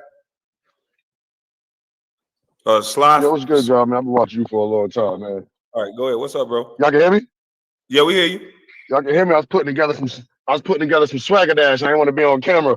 I was listening to the radio yesterday, and they was mentioning you always talk about LeBron don't really have a bag, right? They was mentioning accomplishments versus the better player, right? And I'm looking at LeBron James 40,000 points, right? I think you take 20,000 those off and call them offensive fouls. What y'all think? Because y'all saying how the media protects him and all that. I be watching LeBron. I've been seeing this guy push people That nigga 7 said times take in a off row. a He whole scored 20 ball. I'm weak. a whole 20. You could take off a whole Yeah, 20. bro, you want to kill him, bro. That's wild. I'm just saying. If Kwame Brown run into the rim and he stick his arm out like the Heisman and just push a dude down, they're like offensive foul, offensive foul, offensive foul. 6 of them. No, Get it's out. gonna be an offensive foul. Probably not back then. No, it's gonna be an offensive foul for sure. And we've had guys like the Angry Hoop fan. They show that they give LeBron certain assists that should not even be assists. Sino, have you seen that? You're on mute, big dog. You're on mute, Sino. Yeah, I was talking to you about that. How they gave LeBron assist. He'll pass a ball to LeBron. The guy take 3 dribbles in the post, turn around and shoot, and they count it as an assist. And I'm like, wow, that's crazy. And somebody who should get assists, they take it away from them. Like the Joker, they took assists away from him, all because of this sports betting and the sports gambling. Once they made that sports gambling legal, they put it in the crosshairs for them to tamper with the game. Because now, because of the protection of certain players, they be like, oh, this guy, somebody bet on this guy, this parlay, it's going to be a lot of money to the casino if this guy gets one more basket. Oh, sit him down. The coach, they pull a guy out of the game for no reason. I've seen that happen plenty of times. LeBron gets credited for a bunch of assists so he can get triple doubles. Now, the rule says you got 2 dribbles you could take before you can, after a pass, to count it as an assist. Since when? I thought it was just automatically attacking after the pass, bro. Before, it used to be like 1 dribble. I thought it was 1 dribble. Then they went to 2 dribbles. Now, LeBron had made it 3. I can make a whole move in 3 dribbles. I can make a whole move. That's my shit. You could have just passed me the ball in the post. I take 3 dribbles. You get an assist. Mm-hmm. The assist usually be like if it's in stride, but like it's like they be giving it to the in stride. But they give it to LeBron. The in stride is cat. But he don't even be in stride with LeBron. AD will catch that 3-point line, post up, and all type of stuff. He'll still get the assist. Yeah, that's what I'm talking about with the 40,000 points of his. Like that whole in stride thing is because of LeBron. A lot of these rules, like when I see people compare him to Mike and Kobe, I'm like, a lot of rules changed because of them, and Shaq. A lot of rules changed because of them. But it was like it was because what they was doing was like a cheese. Like remember in Street Fighter, nigga used the same move too many times. He like you cheesing. That was like, come on, Shaq, you can't keep elbowing this man and dunking on him and then kicking him in the face. So that's a key. Let's give you a 3 second in the key. Charles Barkley 3 second in the key because you the round amount rebound. But LeBron get a stride assist. I inbound the ball to you. You run to the 3. You stop, do a move. You go to the rim. LeBron gets an assist. Nah, I seen the whole NBA change because of LeBron. I don't like it. Oh, they trying to trade it, and they finna make another new rule. Because players is like, man, I threw a dope pass to this guy, then he passed it to somebody else for an assist. That's I should get 2 assists right there. I should get a co-credit. I should get a half of an assist. So they thinking about adding a half of assist. Yeah, they're gonna make it a hockey assist. Right. Pass to to do it like assist. hack. Man, get the Let me fuck log out down of because here, my background man. gonna be crazy. No, I'm not joking, Bro. KB. They messing this Man, game I'm not up. watching basketball no more, man. Bro, hey, but shit, don't they make points a half? Motherfuckers be scoring 2 I'm points. not watching this shit no more. I'm telling you, 2.5 right points per now, game. KB, I've been right again. Now I told them they was finna change the All-Star game. It's changed. So now you finna have a 4-on-4 tournament for the All-Star game. Charles Bro, Barkley gonna pick really 4 players. Bro, they Somebody making else so finna many pick of the 4 wrong players. type of changes, bro. Yeah, They finna really let the messing They team the making game up. bullshit changes, bro. Right, They and really Kevin messing. Durant spoke out about it. He's upset about it. He was like, "Man, why can't we just go back to East and West and just play ball? Let's go Bro, back to the traditional." the only new thing in the NBA that I am actually a fan of is the NBA Cup, bro. I don't know why everybody else give it flack. No, because don't like LeBron don't like it no more. He liked it when he won it, but he don't like it no more. So that's why nobody else don't like it. It's only been in the building for a few years, though, bro. That ain't Yeah, but I don't LeBron like liked it it. He liked it the first year. He I don't like like it this year. at all don't like because that. it's a distraction from what if the NBA Cup means something, bro. But what do Carcino, you the have the reason I NBA say Finals? it's good is because if anybody ever played basketball other than Kwame and all that, we know Brett played, but like when you hooping, you do have in-season tournaments, bro. When you do AAU or whatever, you might fuck But around. this ain't AAU. You can't listen though, bro. You can't water down the best league ever and compare it to AAU.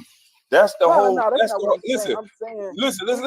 you Proving my point by saying what. Hold on for a second. Hold on 1 second, big dog. Hold on 1 second. You proving my point saying what you saying. To compare the greatest basketball players to ever grace the court, this is what the NBA is supposed to represent. These are the best basketball players in the world. To even compare it to AAU, that's already a foul. There's no comparison. These are supposed to be the best players in the world, and they keep dumbing down rules to make these guys look better. Most of these guys travel every play. Most of these guys offensive foul every fucking play. The standard right. of It's probably just me. I just like the in-season tournament. It's nice to see that nice-ass court. You feel me? When they bust out the court, when they bust out the New Jerseys, I like that shit. That's just me though. And see, that's why the game is getting weaker because they're placating to what fans like.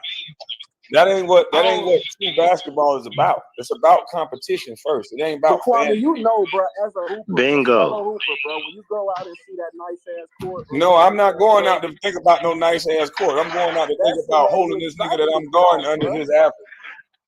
That's what I'm going out thinking about. I got to hold this nigga under his apple. The thing that you touched on was competing. They don't compete no more. They look at it like a job. Give me my money, I'm going to go do my job. Back in the day, man, you not better than me, and I'm going to prove it. And we going to keep proving it. They don't try to prove each other out no more. And one more thing, only thing wrong with Bron, and like I said, I know him, the only thing wrong with him is they gave him too much power in the league. He had way too much power. He can fire his coaches. He can get anybody on his team he wants.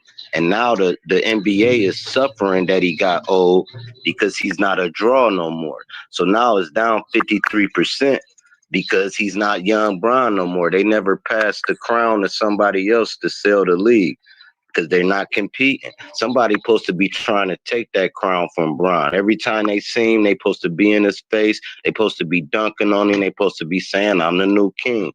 And won't nobody do it, and the NBA stagnated. But y'all got it. Yeah, that's another fact. Bro, I don't like the new in-game cup or whatever because like I just like the 82 seasons, the best 8 teams, the 8 seeds.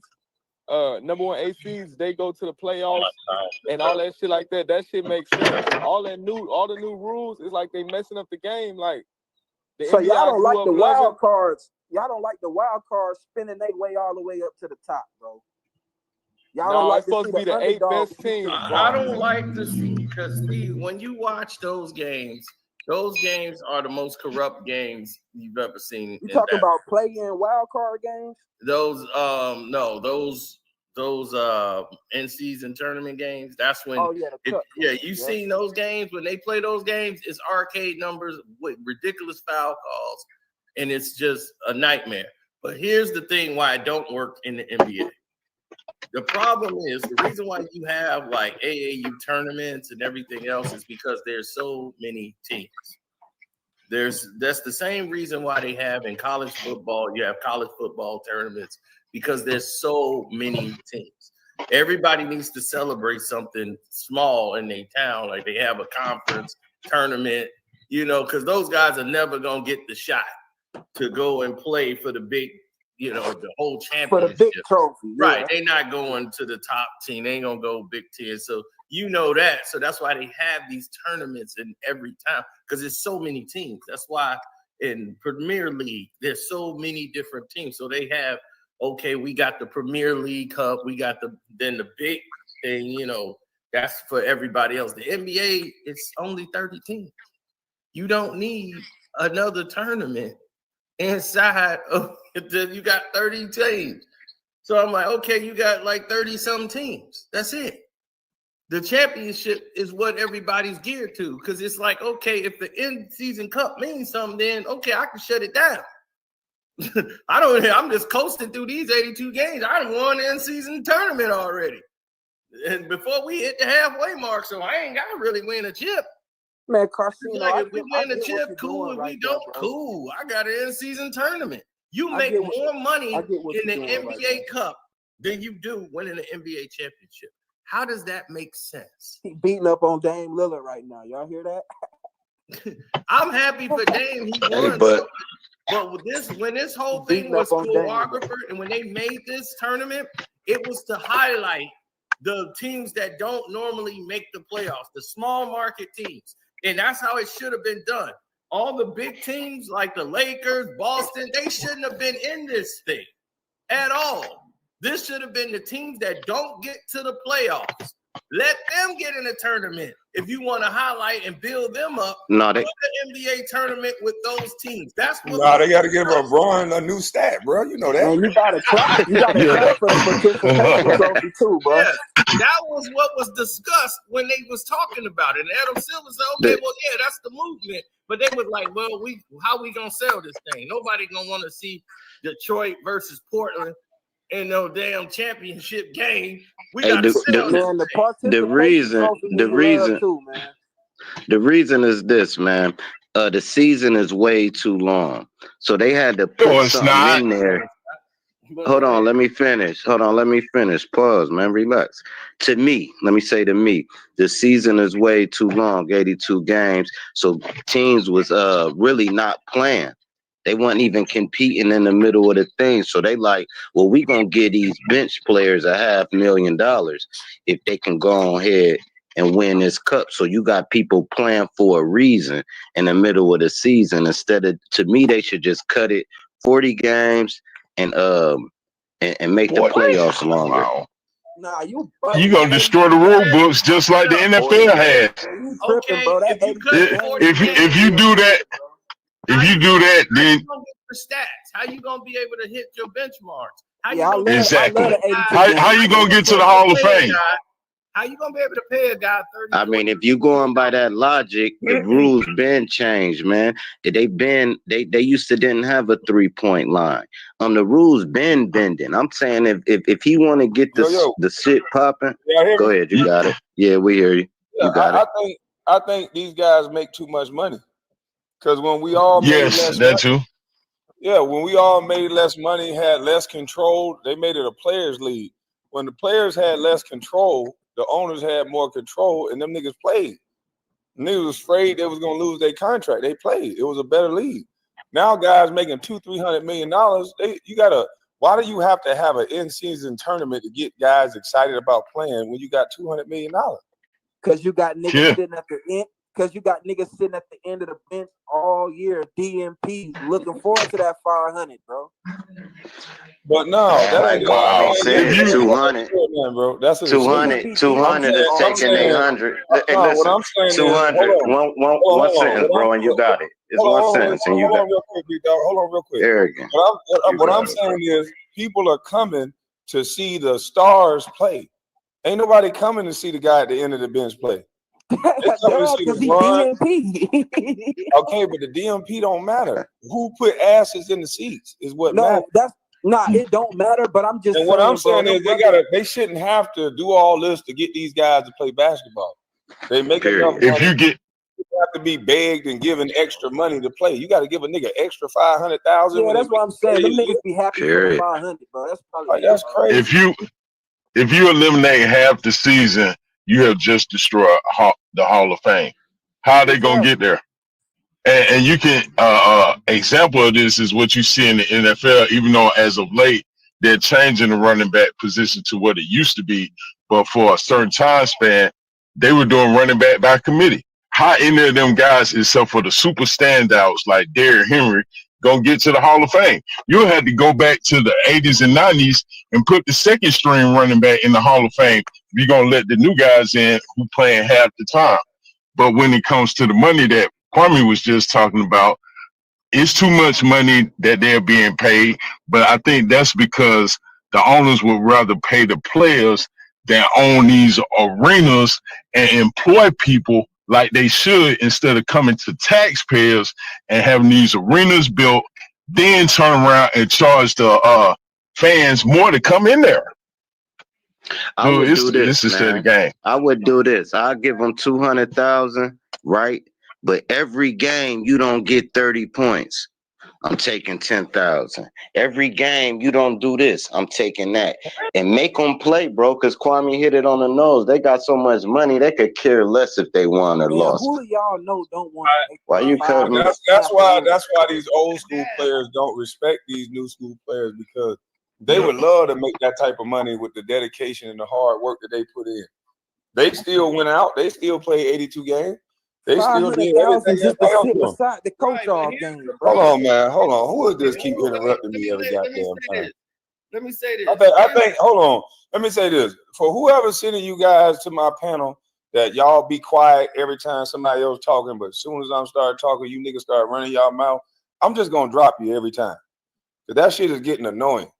Every time I start talking, it's that same nigga running his goddamn mouth. Let's start being more respectful. But KB, he might be on a delay. KB, he might be on a delay. Sometimes it's a delay. Well, he wasn't delayed when everybody else was speaking. Every time I'm speaking, I let him get away with it. I don't think it don't got shit to do with no delay. Oh, yo, wow.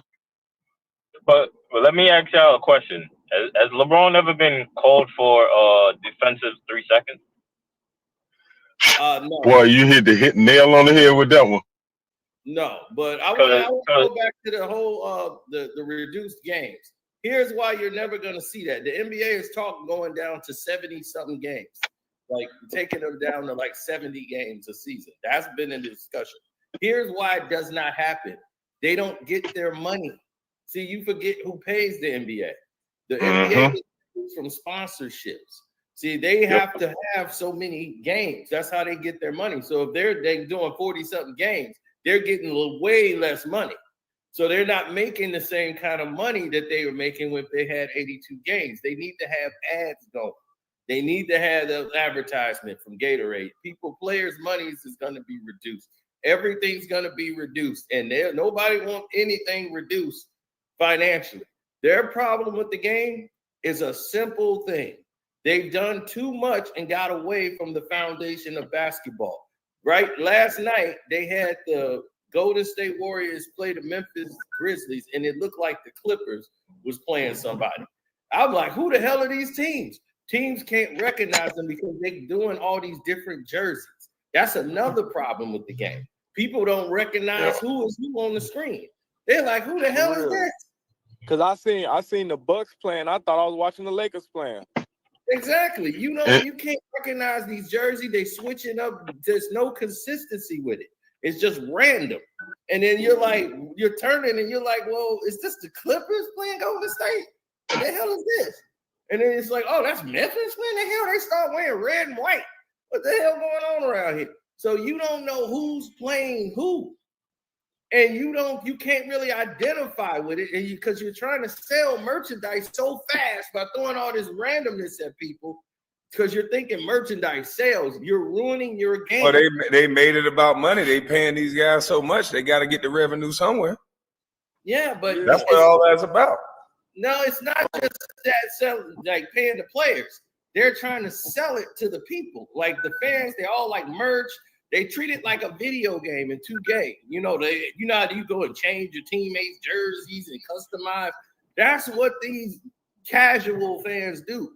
They'll spend a half hour customizing the look of the damn team. So they're trying to, oh man, they spend all the time doing that. They love to do that. We're gonna do that with the real life players. We're just gonna put them in random jerseys all the time. But you normally go up, bro. Like, that's big. They're making the league all about that's because they come in with antics instead of letting the game speak for itself, like it, always did in the past. People watch the game, for the players, but not for all this other stuff. You come with this other stuff, they just throwing shit at the wall to see where to stick. But I think Sports and Fitness Rants brought out something that LeBron that a lot of people don't talk about. The number of fouls this guy don't get. I mean, has he fouled anybody this year? Multiple times in one game. I mean, dude, but you can't. One game. You can't. One game. Because listen. If you go to any game, right? All the star players is like that. Kobe actually told somebody, they're not going to call no fouls on me in the fourth quarter. So I'm going to rough you all the way up because they need, it's a star-driven league. They sell the face. Like dude was saying they changed their jerseys and stuff. They don't care about that. The NFL sell a logo. The NBA sell a face. They don't got no face to sell no more. Now they trying to sell a 40-year-old man's face. I'm going to be honest, though. I never heard Kobe say that. I never heard Kobe say that. And they no, a player told a player. Kobe. No, he told a player that. He told Carmelo that in the Western Conference Finals. He did. Look, hey, it's one thing it's one thing to do that for a quarter. It's a whole nother thing to do it for 5 or 6 years for one player. They didn't want to move on from LeBron, and Adam Silver not smart enough how to figure out how to do it. I mean, we look at Kobe, really, he should have been competing for championships up until he retired. He tried to get Boogie Cousins and Rajon Rondo there. They wouldn't let him. He tried to bring in Chris Paul when they had Dwight Howard and Phil Jackson. They wouldn't let him. All because they wanted LeBron to be the face. He became the face when he went to Miami, and it's been downhill since, bro. The only bright spot been Golden State, and, I mean, look at them now. No, the whole thing though was a Dale Demps fault. Dale Demps messed that up. The whole Chris Paul trade. Dale Demps messed that up, and that's the. How you messed that up? Didn't help. Dale Demps was the because they had no owner for the New Orleans team. There was no owner. To that point though, the New Orleans Pelicans, which were the Hornets then, the NBA was a silent partner. Shouldn't they just have sat down and said nothing and let that trade happen? Let me tell you what happened. There was a lockout. There was a lockout. So this is a thing that all the teams and the owners are getting together to talk. They finna sign the contract to end the lockout. So in the middle of this, Dr. Buss was sick, but he made the trip to New York. Everybody's in New York. All the team owners, everything, they're in a meeting. Now, Dale Demps, and when a team does not have an owner, all the teams in the NBA owns that team. They all have a partnership and a stake in that team when they don't have an owner. So the NBA is like the general manager of the team. Like the commissioner becomes the general manager. So David Stern is like the general manager or the president of operations for that, but all the owners are every team that's in the NBA. They own a piece of that team until they find a new owner. So the team, the person, David Stern ain't gonna make any decisions. All the decisions is made by Dale Demps, which he has authorization to make any deal he's ever made anyway. So he was in negotiations to get with the Lakers to get Chris Paul over to the Lakers. That was where Chris wanted to go. It was a no-brainer. It was done. The players was already agreed. So when the deal is done, this strikeout, this end happens, that was going to be the deal. So while they all in New York worrying about players going and this, and they all going over an agreement, it's not signed yet. They made an agreement that the lockout is over, but they have to sign this thing. So they go to New York. Jenny Buss, Dr. Buss is with him. She escorted him there because he's ill, he's sick. So he goes there. Everybody's there. And right there in the middle of this meeting that they're getting ready to sign and paper this thing, the announcement comes on the internet that Chris Paul is going to the Lakers. So they thought it was a setup. So Mark Cuban was the one that organized the other owners. This is bullshit. We all should have had a shot at Chris Paul. And this and that. It was like, but he don't want to come play for you. Nope. Chris Paul want to go the way he want to go. No, that's Yes. he got a choice. This is bullshit. We all should have a shot at this. This is a setup. Y'all got us here. So now this is going to end the agreement they got going on. This is what we talking about right here. This is the reason we sitting down. And y'all sitting here and Dr. Buss is like, I'm in here. I didn't know this is going to happen. Dale Demps thought that because the deal was agreed, even though it wasn't signed, he had already the authorization to do it. David Stern said, I didn't give him authorization to go ahead and green like that, but you never did before, David Stern. He always made the decision. Now David Stern is mad because he's like, I did not give you the authorization. And Dale Demps looking like, you never give authorization. I got the green light to do anything over here. You never complained about anything I've ever done. Now you mad. We in the middle of a lockout meeting. But he's like, y'all made the announcement the lockout is over. We still got to pay for this damn thing. We just made the announcement that it's over. We still got to sign the damn thing. We're in New York. Hey, do y'all? Now it looks bad on I us. still, Can't let this trade go through. Tino, I still contend though that the NBA, what you just said about all the other teams having to stay in New Orleans, well, that's because if they would have had to drop New Orleans, then another team would have had to fall off from the East. But even still, I still contend they should have been a silent partner and let that trade go through. Because like you said, all three teams agreed, and there was no issue. So anybody else, I mean, hey, y'all didn't get in. It sucks for y'all. Everybody don't get part of the trade. Like you said, Chris Paul didn't want to go there. And what's even more indicting is the fact that he ended up with the Clippers. Yeah, just like Kobe. Kobe got drafted to the Grizzlies. He said, I'm not. Hold on, bro. Hold on, I'm gonna give it right to you. Kobe Bryant got drafted to the Grizzlies. He like, I'm not going there. You understand? They dropped the ball. Yeah, the Hornets. They dropped the ball here. You had Jordan, right? He was selling the NBA. It went from Shaq to Kobe. They started selling it. It went to Bron. Now they shooting so many threes. You can't make a superstar out this shit. Don't nobody want to see them threes. So now you don't got this dynamic player that's doing everything to everybody and getting a spotlight on it. They gave you Steph Curry. Steph Curry couldn't do it. It's appealing to the kids, but not the grown-ups. If they quit shooting so many threes, get a couple dunks, get in a couple fights, and have a little splat on the internet, then they can boost their ratings up. And it's really that simple. If Brian one more sentence. If Brian headbutt somebody, right, boom, your ratings will start going up. Anything that where the internet can grab hold to it, your ratings will go up. They have nothing but 3-point shooters, and that's just me, but y'all got it. Yeah, now that's because that's because they send in all the good players. I'm not gonna say good, but they send in a certain segment of players to the G League, and they bringing in all these Europeans. Okay. I'm dropping the I mic. think that got something to do with it, but I'm telling you, the rules of this game is ruining the league, and this too. need to carry LeBron. They're carrying the aging superstar, trying to still keep him the face of the league, and it's just not working. And Ja Morant would have been the face of the league if that gun situation doesn't happen. You're right, but KB, they did exactly what, because David Stern knew, because David Stern was a basketball guy, and Adam Silver is not. He's a businessman. And that is the problem that you have here, is that he doesn't understand basketball.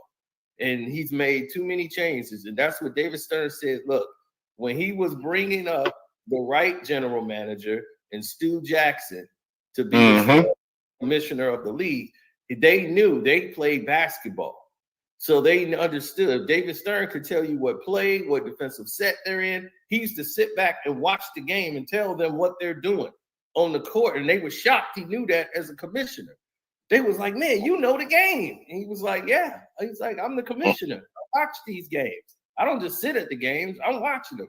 Because he's like, I'm going over the games and I'm seeing what everybody's doing. I want to learn. I want to know my job. That's how he came into the game. He's like, I want to know the game I'm promoting. He's the one that came up with interviewing the fans in the stands to say the NBA action is fantastic. David Stern came up with that. They was never doing that until he starts saying, look, these celebrities are at the game. Look, go up, get a camera, run up to them and get them to say the NBA action is fantastic. And you'll never know who's at the game. He the one got that going. So David Stern knew how to market, and he knew how to not mess with the integrity of the game. He's like, you're going to make changes, make them slight, but do not ruin the integrity of the game. And that is what Adam Silver has done. It doesn't happen because you can't have a guy impose his will on nobody no more. It's too soft. If I'm big, it doesn't make a sense to be big. I might as well lose weight, get skinny, and run to the three-point line. Like Chet Holmgren. Yeah, I can't impose my will on you.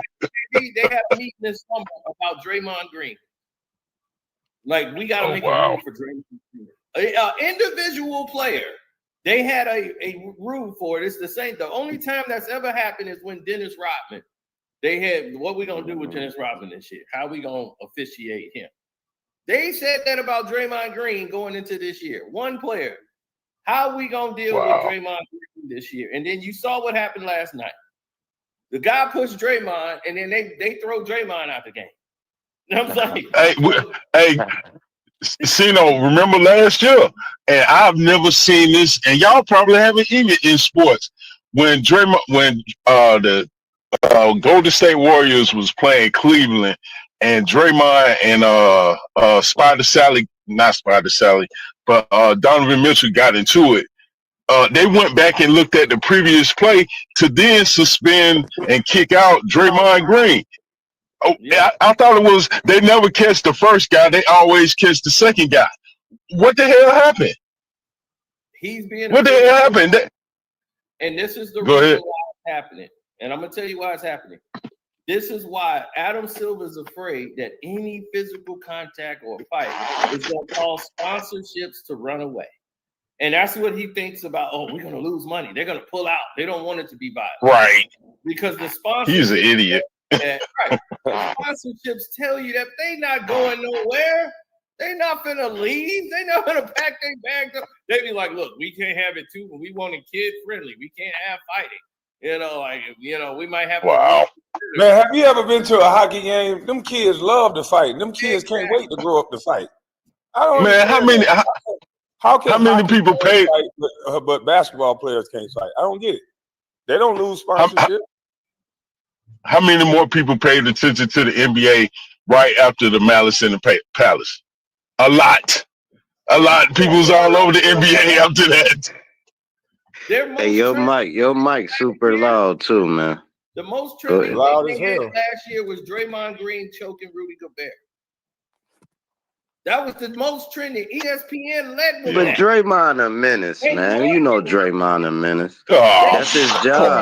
That's his role. His role is to ruffle. Hold on. Don't ad-lib like that. Listen and learn something.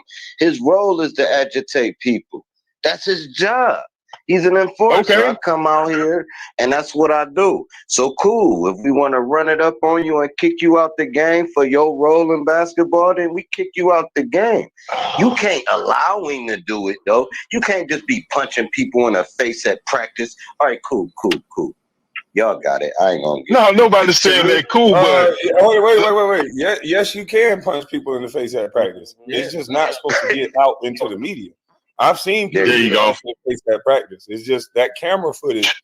Somebody leaked that camera footage. But there's man, I been, that seen ain't my the high only, school. And that now ain't the only every fight that NBA happened at player practice. is I can bringing tell you that that now. stuff up like 20 years later. Like James Johnson whooping on dude in the locker room down the field.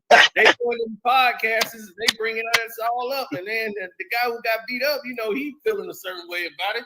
So it's like, hey, man, like, dog, man, I'm sitting here with my wife, my kids, man, and y'all bringing up how I got whooped in the locker room, man.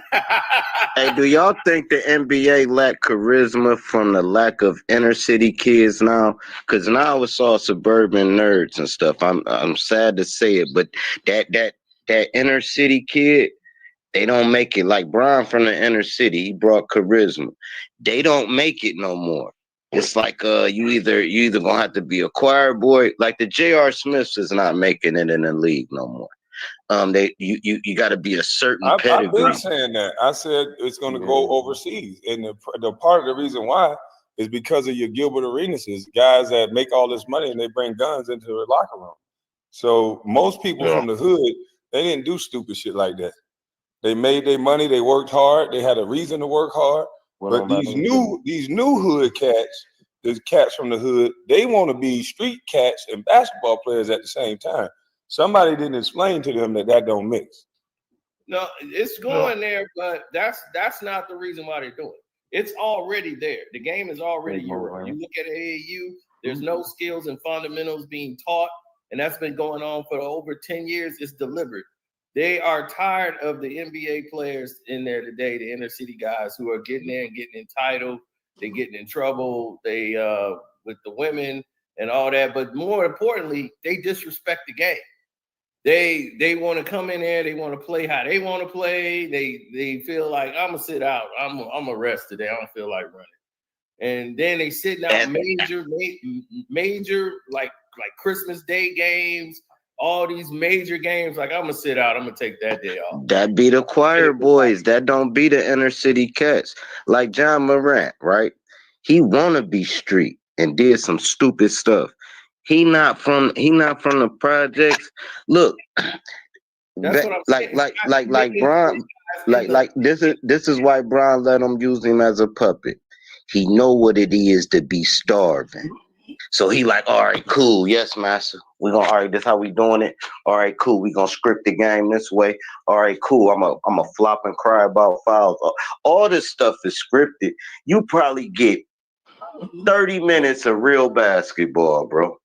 The rest of that is the refs blowing whistles, man, to get the spread on the bets. And y'all can see it, and it's destroying the game. Yeah. But so y'all got it. You're right about that. Sports betting is coming there, but as I told you, it's not too many of the inner city street guys in the league like that anymore. They've all been tapered down. If they do, they got to roll on the bench. They're not the superstars of the league no more. You ain't gonna see too many Allen Iversons. You have to be special. You got to be really special to be that guy out there. Other than that, they were always taking those guys, the guys from Duke, the guys from UConn. You was always getting those type of players. But then the superstar guys that was just gonna come out of the world, they stay with a needle in the haystack. They was gonna jump out. Like Michael Jordan wasn't no inner city kid at all. So I was like, it didn't matter if you were the talent, but they was poor though, because they taught you the game. You learned the game from a high school. You had coaches that knew the game. Now they let anybody be a coach. You let a fan, if you got the money and you want to pay, I'm going to put this money and get my AAU team. Guess what? You go down to the high school right there and take the test, take a 20 question test. Guess what? You're an AAU coach. And you right there. JJ Redick. Pay the test, right? And you an AAU coach. He wasn't even an AAU coach. That's the thing. He's a nope. grade. Do that. That part. Hey, you gotta give JJ his props though, cause he's sorry and he That made what? it. That's crazy. That's wild. JJ, No, but I think it's No, I think it's a little he bit. made it. Hold on, let me say. You said that what, and I'm gonna give it to you. He made it at. I don't know how to coach. I don't know how to do nothing, but I got that bag. I just went online with Brian. I told y'all Brian got too much power. I just did a podcast with Brian. We went over a couple basic plays. These was the most basic. If you play hoop, you know it's basic. They go over some basic plays that the fans don't know about. Oh, Brian and JJ Redick got a connection. No, they don't. It's a power move. It's a play move. I don't know who JJ Redick's people is that got him in that position, but they cold. And they put him in position. Now he the head coach of the Lakers, knowing he gonna get fired because he really don't want to coach. Anybody at the Lakers only gonna coach 2 years. So cool, yeah, fire me, boom, got the bag. It's all about the bag in this day's society, and it's messing up the LeBron integrity put of him the in that game. position, bro. Why won't you give the Exactly. credit to the person who Right. had it? That's LeBron. There I ain't just nobody. said, Bingo. no, I just said, no, if y'all was listening, I just said, I told y'all Brian got too much power in the league. He just did a But quick you just said that. podcast with, But you I just give said that JJ when Redick. you don't know who JJ Redick people Yeah, that's is. what I It's was going LeBron off. You James. don't know who. I'm like, wait a minute. Oh, That's okay, LeBron. yeah, I Come can on. agree with that. Facts. That's facts. That's his people. Good shit. Good He shit. started sipping Yeah. wine with him, and next thing you know, he the coach. He's a wine bibber. Hey, who that is? Wow. Chin Chaz up here? once again, I was correct about this All-Star game because now they didn't put it out to the world. Everybody upset. They got 4 teams that's gonna play another tournament, a 4-on-4 Oh tournament. wow. That shit is so good. I'm not watching that That shit. shit is so good. That's wild. They gonna have 4 And part of the demise of All Star Weekend is LeBron fault too. Dude wasn't getting the slam dunk contest because I guess he was afraid of losing. If Dominique and he did lose to MJ, even though he didn't, and the game still kept going, and Dominique came back the next year and competed, what's wrong, LBJ? You don't want to compete like Charles Barkley said? Did you see him in the high school dunk contest? He don't have any dunks. LeBron is not that kind of a dunker. LeBron Wow. could jump high, he tomahawk, you do one tomahawk dunk, but he's not an impressive dunker like Jordan and all those guys. Man, Like, he didn't have if you don't great stop. dunks. He did. Now you gotta stop the cap at this point, though. He not no John Morant, but Brian is cold as fuck at everything. We not just gonna act like this guy ain't. Nah, he don't. Nah, Everything. we don't gotta say he better than Defense. Jordan. Listen, hold on, man. I ain't mean to push no buttons. Just let me get it out. You could say no, straight up. You could say Jordan. You could say Kobe. I ain't got no pushback. You could say Shaq. I ain't got no pushback. But you gonna have to say some of the greatest when you talking about Brian. Why do you say that though? What dunks have you seen LeBron do that was so elaborate? You from Cleveland? All right, cool. What he got dunks have one you in the seen gym, LeBron right? do that Hold was so on. He elaborate? got one. Y'all can Google it. He asked me a question, bro. All right, he in the gym, right? The dude throw it off the back of the wall. Not the backboard, the back of the wall. Caught it and dunked it. Y'all can Google it right now. Yeah, bro, that's not easy. Listen, they got YouTubers doing that every day. But them YouTubers can dunk though. No, we bro. talking about. It's some YouTubers that's out here dunking like you ain't never seen before, bro. I'm telling you. Are you? He can't dunk better than Kobe. They bring him into the dunk contest, and they winning it. And they need to. They need to bring these YouTubers. It's a white boy on YouTube that can do every dunk you ever seen. He damn near throw the ball up under his butt and reverse dunk it. I'm like, what the fuck? Throwing it off the side of the rim and windmilling. But if we saying out of the top 5, and I'm gonna give it right to you, I hear you chiming in. If we saying out of the top 5, out of the top 5 people that we consider ever played, Brian the worst dunker. If we talking about Kobe, Michael Jordan, no, he can't dunk with them, but he can dunk with Dominique. I'm Guaranteed. saying he can't dunk with the little white boy that won the dunk contest last year. Who not in the NBA? Who not in the NBA? I got one question. Are you McLeod? Are you from Cleveland? Plum. I'm from Akron. My bad. I'm from Akron. I know his mom. There we go. Like There his we family. go. There we go. Bro, There we go. bro, of course I'm a be, but I do know he a monster. You gotta understand this. Hold on. You gotta understand this. Just Google LeBron James highlight dunks. Do you know he jumped over somebody? Who was that dude he jumped over and just dunked it? Was it Jason Terry? Hold on, bro. You say LeBron doing stuff as if no That was Vinsanity. has done that. Brian. No, Vinsanity did it in the He Olympics. jumped over We the talking niggas on the about, board. just Google it, man. He jumped over Bron the did niggas it from the twice. He board. did it to James Terry, and he did it. Did you see what Do it to a 7-footer. I'll just say Jason Terry way smaller than Did you see what dude Aaron in the Gordon Olympics. did? Bro, he cleared him though. Yes. Brian caught KG. He a 7-footer. Did you ever see LeBron do anything like that? No. Like who? Like what? Zach LaVine and Aaron Gordon. You No, never I ain't saw Jordan and No. nobody do nothing, Zach LaVine. But now let me ask you this: have you saw any of them do that? Absolutely not. That's what I'm Man, saying. that's amazing what LaVine You was never doing. seen Dominique do what Eric Gordon and Zach LaVine did? No, not Yes. Eric Gordon, not Gordon and LaVine. Oh, man. Now, you could say What is it? anybody You know, so else. special. Man. That's what I'm saying, baby. That's Andre that Iguodala. Dominique. I Bro. believe Andre Iguodala put on one of the best shows that nobody give him credit for. Yeah, Andre Bro. Iguodala, especially in Hey, Philly, he was sitting down. Hey, look, LaVine was sitting down in the air and took it under his butt like he was taking a shit midair, All bro. of That's them like do you that, bro. jumping That's in. an easy dunk now. I All am of them do glad that. you are on Dominique ain't do nothing like that, man. Can I say something? Stop it. What? That dunk was Man, out. Dominique went base. That's from Akron. Dominique, Dominique is LeBron dunking. Him and Sean Kemp and LeBron is man, the same Dominique dunk. went baseline on the whole Dallas Mavericks team and double clutched in a game in downtown Atlanta. LeBron can't dunk like him. Stop Hey, the Brian, camera. in high school, Brian came down and Man, took you it can't between his mention high legs. school when somebody Oh, talking he about was an NBA game. Come on, This is what man. make it man. that dope. Come Hold on, on. dog. This is what make it that dope. Listen. No, This is you what LeBron make it dunked that all over dope. them We teenagers. heard you. You can't mention high school when you talk about the pro. No, Hell no. no. If I'm No, talking sir. about You this is what cancel make it that shit. no, this is what make it that dope, Kwame. This is what make it that dope. No, He it took can't. it through his legs. We Hold talking on, about this is the too. pro Hold on, level, man. bro. Don't chime in yet. I'm gonna give it right to you. Man, All this right. is panel. Man, hold All on, right. man. Hold on. We got to get order around this motherfucker. I don't know what this nigga talking about. I don't know what this nigga talking about. Hold on, I'll give it back to you. Yo, go your ass back to Cleveland with that bullshit. You talking about a high school game compared to an NBA game, and you want to let that shit stand? No, nigga, we talking about the pro. Iguodala Oh, put boy. on a dunk contest than what I think LeBron would be able to do. The degree of difficulty of what Iguodala did, he ain't get the credit he deserved, but he did some crazy ass dunk.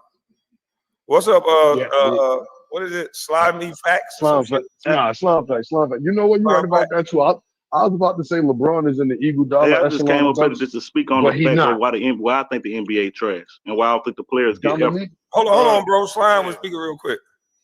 yeah. Whoever said that LeBron and all of these dudes is in Dominique era and Michael didn't do that, the stuff that Aaron and all them did, that you wildin'. When Mike went in the dunk contest, that stuff him and Dominique did was crazy. Fire. Clyde Drexler doing craziness for that era. When JR went in the league, when JR threw it behind his back, that was fire for them. LeBron don't do none of that. It's the same. I got to dunk just like that. Yo, I got to dunk like that from when I was a teenager because LeBron did it. So I did it, and that's been my picture forever. Like, LeBron is the same thing. That's been his picture forever. You talking about he went through the legs in high school. I went through the legs in my room on the back of the door. What you talking about? I used to go through the legs twice on the back of the door. On the back My of the mother door used to on a be hanger.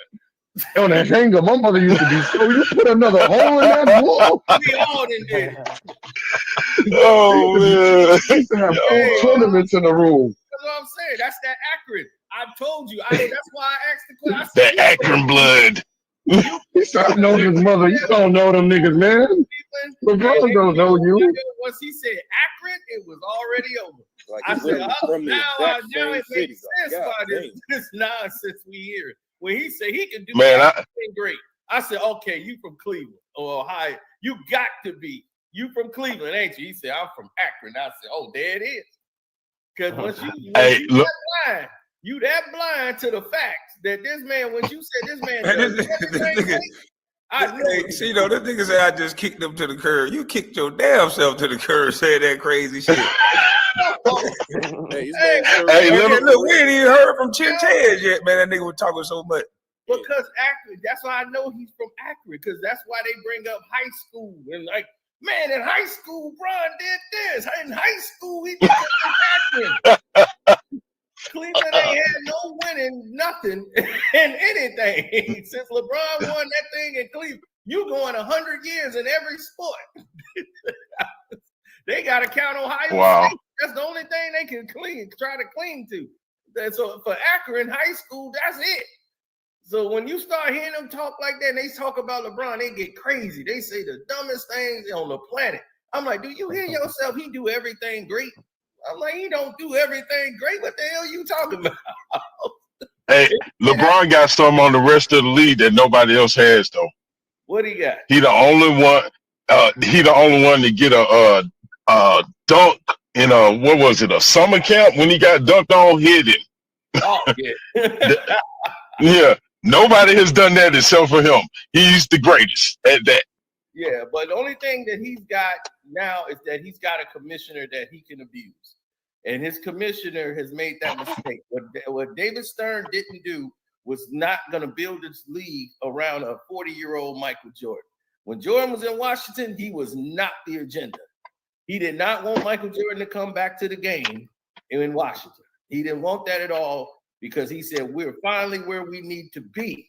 We don't need to be distracted with Michael Jordan coming back for 2 more years. So he didn't even want that to happen. But when he pretty much hired himself back on the team, there was nothing the league could do. So he put himself on the team. To that point, though, you look at that roster, Kwame, he built y'all team to face the Lakers. He built that team. I mean, just looking at it as a fan and just looking at the lineups, he built y'all to face the Lakers. He didn't build that team for any other team in the league as far as, what to strive for, because the Lakers were it at the time. But on that, y'all, I'm going to jump out the panel. It's been good chopping it up. Y'all be easy. The Chicago Bull, if it wasn't for the greed, it wasn't for the greed of the Chicago Bulls in that situation. Kwame, they was going to trade the first pick to the Bulls for Elton Brand, and the greed got involved. They wanted more out of the deal. They was like, well, he's an unsure rookie. We'll take him, because they was going to build a Twin Towers in there with Eddie Curry. They're going to tattoo high school players and build with them, because they picking Eddie Curry because he's from here. He from Thornridge. Like, he's from the city. So he out there at Thornton. So they got Thornton, Thornridge, all them. So he had that whole community coming out to the Bulls games. And that's what Chicago Bulls have always done. They always thought like a business. You got to have the hometown player on the team, somebody from the city, so that they can come in and watch the games. And now their team is basically nothing but Chicago kids right now. That's what they do to sell it. So the thing is, they had Eddie Curry and they was gonna have Kwame Brown, 2 big men, 2 7-footers, and they was gonna dominate the game. They're gonna play big. The whole league at this time was starting to transition, and they was trying to go small. They was thinking the league was transitioning to go smaller, but they want to go big. They was like, we gonna go big. The Bulls is, but the NBA was getting ready to hit this transition when they were going smaller. But what they decided was that Washington was taking too long with this decision, and they wanted more. The Bulls negotiate with the Bulls is like pulling teeth. And then Tyson Chandler, they had a chance. They was like, well, they not too, keen on Tyson Chandler over there and going with this movement. They was like, we got a chance to get him. So they said, well, all right, well, tell them if they don't do this deal, they got 24 hours to take the deal. We want this. If not, we're going to take the Tyson Chandler deal. And they thought they was bluffing. Washington was like, hey, well, let that go. We ain't Abe Pollard and all them. They wasn't giving up nothing else. So they went with the Tyson Chandler deal. But Yeah, it was the greed, man. The Bulls are greedy, man. I swear they're a greedy organization when it comes to trades. That's why they don't do too many trades in the league. They've been trying to trade Zach LaVine for 4 years. Nah, they hold that nigga hostage. Fuck that. They don't do too many trades. That's what I'm saying. You don't see the Bulls in too many trades because they're hard to trade with. They're a hard team to trade with. They was like, man, they've been trying to. The Lakers tried to get Debo from over there. They tried to get Zach LaVine. It never worked out because the Bulls is too greedy. They tried to And get it's like, dude, Vucevic. Like, greedy. God damn. Everybody be like, I'll just wait till they free agents. And Yo, then that way, can I ask a question to Kwame Brown? Can I ask a question? Hey, can I get my about the opinion on NBA? why I think the NBA is trash though? go ahead. You can give all your reasons. And you I can think just it's ask the trash. question. You can ask the question. Yeah. So I don't think nobody took accountability. Took account of what Andre Iguodala and Evan Turner said. We came in as a rookie. That's why I don't think players work on the game in the off seasons. Because once they realize that sports betting is rigged, because once he told me to take millions and memories from it, what else do I have to strive for? If I know that we can't win, what else do I get to strive for but get my check? And I think that's why they don't play as hard. They don't want to compete because they know that it's already set up through the refs. Yeah, well, see, the thing is, it's like that. It's like, right, there's an agenda of the league, but when you come in as a rookie, you want to win. You know, that's why. So everybody. Exactly. That's what Evan Turner was thinking. Yeah, but then once they told him, once the vet asked him, come in, but like, once yo, the vet asked him, we 5-5. We can get to the playoffs, man. We make this push, and the veterans on the league, they should be laughing like kids. Yo, can I ask this question real quick? Yeah, he said they asked him, like, who would you want to see? Would you want to see the 76ers versus the Heat? What you or the saying his 76ers whole versus the name Celtics? for, brother? Just Kwame. Yeah, ask the question. I don't think he have the mic right now, but yeah, man, ask the question. Oh, okay, no. What question? I was telling you why I was giving my opinion on why the NBA, why I think the NBA is trash. Yeah, brother. Let me ask this question. So, how I look at it like this, right? That was my opinion. I see the Why I think the Globetrotters, NBA right? is trash. Everybody knows the they just give them Globetrotters. money and they just know that the outcomes is already fixed. So why should I play hard? Why should I compete? Sip G, we got you, bro. The other dude at the bottom, he was asking the question. Yeah. Let me ask this question. So I know the Globetrotters, they can make and miss shots at will if you ever seen them play. And I know NBA players are far better than them. So I wanted to know from somebody that played in the NBA, I wanted to know, are NBA players can they like make and miss shots on like cue? Like there's a script and they can make it look, they're like selling like entertainment, selling the game. Because to me, like I said, if Harlem Globetrotters, they can make and miss shots. Like these dudes be shooting from half court and they can make them like 5 out of 5. So I'm like, NBA players are way better than them. They practice way more. So I just want to know from Kwame, do players can they miss and like put on a show? I don't think Kwame at the mic. Cino, you want to answer that one? Well, in my opinion, I didn't play in the league. That's a question for somebody that played in the league. But I don't believe that they would do that. Like try to say, well, I want to make this game entertaining. So I'm going to miss this shot right here.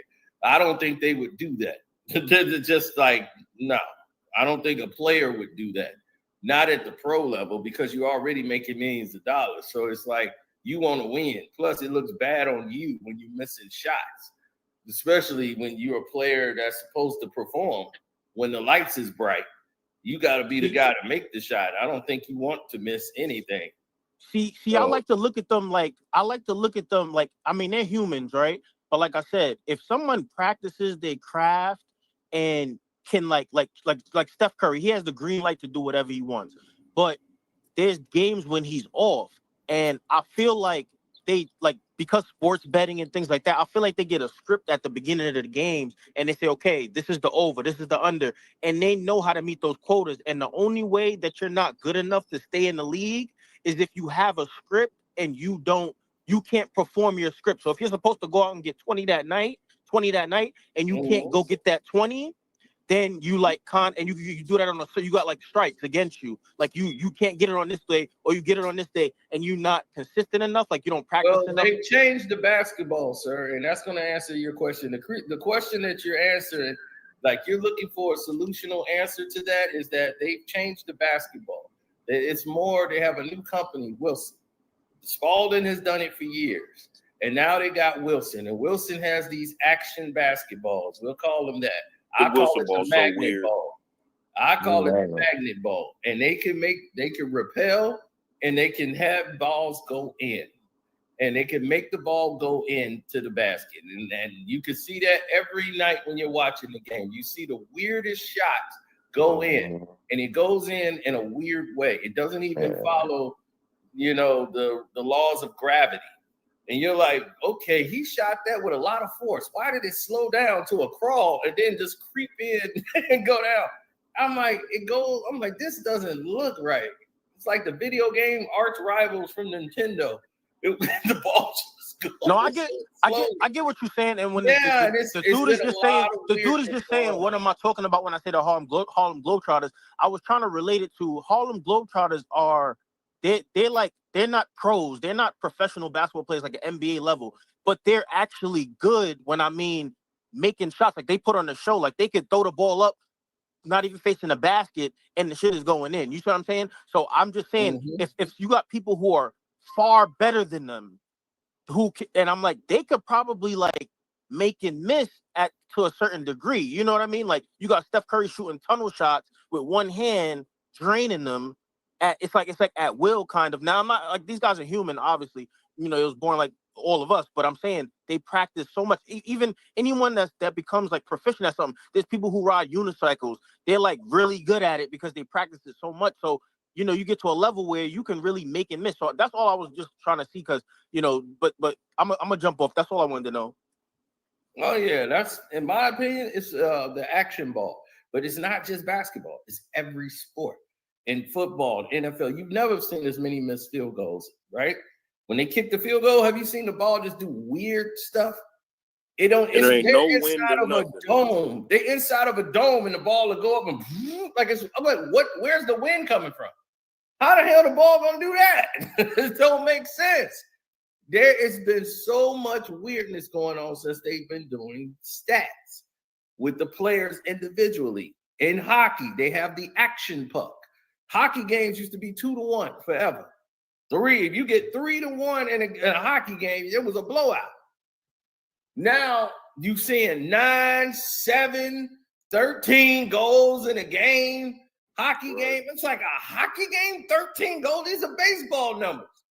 Baseball, they changed the baseball around. Now they was crying about people on steroids. Now the balls are flying out of the park. They had to calm that down after last year. Like everybody who never hit 10 home runs, now they hit 28. So you see what the problems are. But they want more runs, more scoring. That's more people betting. There's more people paying attention to the game. That's how they see it. So that's all about offense everywhere. So in every sport, they have found a way to increase the productivity on the court by using the puck. You got an action puck now that's more faster. Whenever you hit it, it's like laser.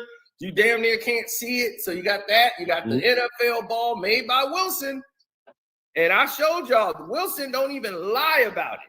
Wilson They too? put it in their description that tells you about the basketball that you buy in the store. They say this is not the official NBA ball. This is the closest you're going to get to an NBA basketball. NBA basketballs have special electronic and technical devices in the ball that is privy and licensed by the NBA.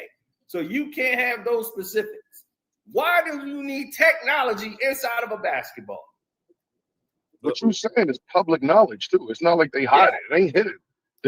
What you saying, like how they got the mood and I talk a lot about why black kids from the hood shouldn't play 2K.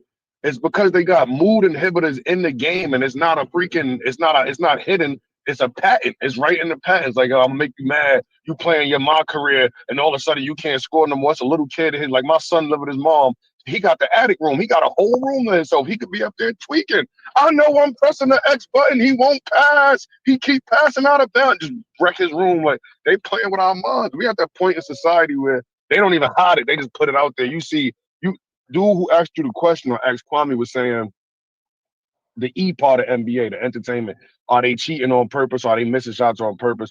I don't know, but I know that ball got something to do with it. Because if y'all remember the All-Star game where Steph Curry was asked to hit one half-court shot so that Yes, he could, y'all remember that, right? yes. He Boy missed every could single hit, he missed every single last bro. one. You remember how he missed out? Yes. I was looking at the shots like, bro, I remember when I was first getting my security license 8-9 years ago. I used to, every day after security, I would just come shoot mad half-court shots, getting ready to play a street ball with my boys so I can know how and when I'm going to miss X, Y, Z. I'm like, seeing that, I'm like, yo, Steph Curry, that ball got something in it. They not really hitting them shots. If you ever been to a game, it look crazy sometimes. Two superstars play each other. The way the ball go and do look crazy. I ain't gonna lie. Listen, I ain't gonna lie. Let me tell all you people about have Steph. Steph all is so people. good at shooting. They use that to repel and keep him under control. They don't want Golden State winning them. That's what Facts. You can peep that. they've been doing this to Golden State. That's why they've been doing this to them, because they play so good. They got everybody in the league playing like them, because they can't just have Golden State winning every year. They're like, man, we can't. This team is just too good. We thought when they lose this guy, they're gonna be all right. When they got this action ball, that's when Steph Curry's shot just went down. I think it was. I think they been had it. I think it's something been. I think it's something been in the ball. Y'all don't remember the guy flew through the ball from half court and it just stuck on the back of the rim from half court though. That's the action ball. That's what the Wilson. Like it just like that was way before, but that was before Steph Curry though. Like that was at a Hawks game. Like, it was way before Steph Curry. Like, he threw the ball from half court and it just stuck on the back rim. No bounce, no nothing. They did it in Oh the yeah, that was before Steph. That was a half. Yeah, that was a halftime. Facts. Like, I like paying attention to stuff like that. Yeah, but I'm saying that Steph Curry was still in the league doing what he's doing. That's what I'm saying. That's what I'm saying. When you see Steph miss, you could see the ball was stuck. Something happened, and you see it in a couple of NBA games now where the ball would get stuck when they wanted to go in or something. Because one time they had that thing, the ball on where it can go in on that one end. As soon as they did it, the guy hit the shot. They forgot to like turn it off. It was a steal, and somebody threw the ball from half court and it went right back in. It went right there. Yeah. You're right. You're right. You got to turn that thing off, and then you can see it was a conspiracy video about it. Yeah, when the Boston Celtics, I think the first game of the season, when they was going to break the 3-point record, and they had 7 minutes to hit 1 3. And you saw everybody shooting wide open threes, the best 3-point shooters on the team, and they shot like 13 threes and could not hit one to break the record. Same thing with Steph. I'm not gonna lie though. I gotta cut you up. I'm not gonna lie. The basketball gods are real, and there's some things you just can't do. Like that been outside before, where a team wanted to be like, "Oh, we gonna embarrass y'all," and they got us down 14 and zip. Then they got us down 15. It's supposed to be 7 zip shutout, but they want to embarrass us. It's 15 zip, and instead of shooting the layup, they all just can't hit a 3. And now we won 21-15. The best you gotta respect, like on a layup when you running down the court, you supposed to do a regular layup, supposed to make it, and you see the dude miss. You gotta respect the game. So some of it could be the conspiracy, and some of it could just be like, you're not supposed to shoot all them threes like that. You're not supposed to do that. Like when James Harden and them went 1 for 27, like that wasn't no magnet ball. Y'all played bad basketball. They went like 4 for 7 from the 2. They went 1 for 27 from 3. You can look at a shot and you can tell when a shot is missed and when somebody is doing something. Yes, you're right. I am going to You can tell by the way the shot is missed. You see a guy miss a shot at the gym, you see when it's real. It's like, man, I watched this game and the way the ball hit the rim and take off, the ball don't come off the rim the same way. Even Steph Curry, before he broke Reggie Miller's record, that game he could have broke it. He didn't break it that game. He ended up missing the rest of them shots that he broke in front of Reggie Miller. He broke it. He broke it in New York. You took it right from me, bro. Because all right, so some before said something like the Globetrotters are not better than NBA players. You got to play ball a lot more, bro. Yes, they are. The Globetrotters can hit. They're not better basketball players than the NBA. Is like, y'all was mentioning rules in the script. The NBA rules is how you can see the script of the NBA. Outside that script, they all not the same. I played them as Bone Collector. He go crazy. He goes crazy, y'all. At any tournament, we beat them. I got the trophy hold, but he had 57 points, 42 at the free throw. The niggas got to the point where we was like, foul him. Who's coming in next? Foul him. But then we played against Nick Young cousin. He was on whatever's the G League team. He had all the gear and all that. He was hitting all of these shots at Brooklyn Bridge Park. He hit all these shots before the game. And then during the game, it was like, I could see how with a point guard from the NBA, he would have been crazy, but It didn't translate. But he played against a Globetrotter, they gonna cook you, bro. So seeing them miss these shots, I don't know. I think it's something with the ball too, man. I see Steph Curry miss all them shots before that game and make it in New York. I was like, that's cat. Yeah, because you can see how the way he's missing. And when they shoot air balls, like you see they do it on the free throw line now. They even mess up free throw lines. Hey, Sir Drop TV, you make sure you subscribe to me because when I go live, I want you up in that chat. I want you up in there. I'm bringing you up. I want everybody from Akron to get up there and defend this LeBron James. And you can come get that smoke. And then LeBron James hit that half-court shot on Zion Williamson. I said, this is cap. They never let LeBron lose his crown to nobody. They never let him lose it. People be taking it, but they never let him lose it. Oh, no, they ain't going to let him do it, and that's their problem. And that's their problem right there. That Kawhi Leonard shot. The NBA was ready to move on with Shaq and Kobe, and they were like, we got Shaq and Kobe. That's our agenda. We don't need Michael Jordan in Washington. So when Jordan came over there, he wasn't getting no Michael Jordan calls like he normally would get. And he was pissed when he first came back. He was like, oh, okay, decided the league finna do me now? Okay, but Jordan got skills. So he can play the game. He just said something about the Kawhi shot. I personally think that was just a lucky-ass shot, but what you got on this, That was just a lucky shot. I don't think that was a magnet ball shot at all. That wasn't no lucky shot. What Kawhi did was he shot it soft. He threw it high and soft. And he's hit that shot before. Like he's practiced that shot. Not to put that much spin on the ball that it would go off. So when he throw that shot, Kawhi has done that shot before practicing. No. So yeah, he threw it high and arcing, but not enough spin on the ball to where it would hit and just spin off. He gave the ball a chance. And that's what you do. You throw it up there and give it a chance to go in. Listen, that's my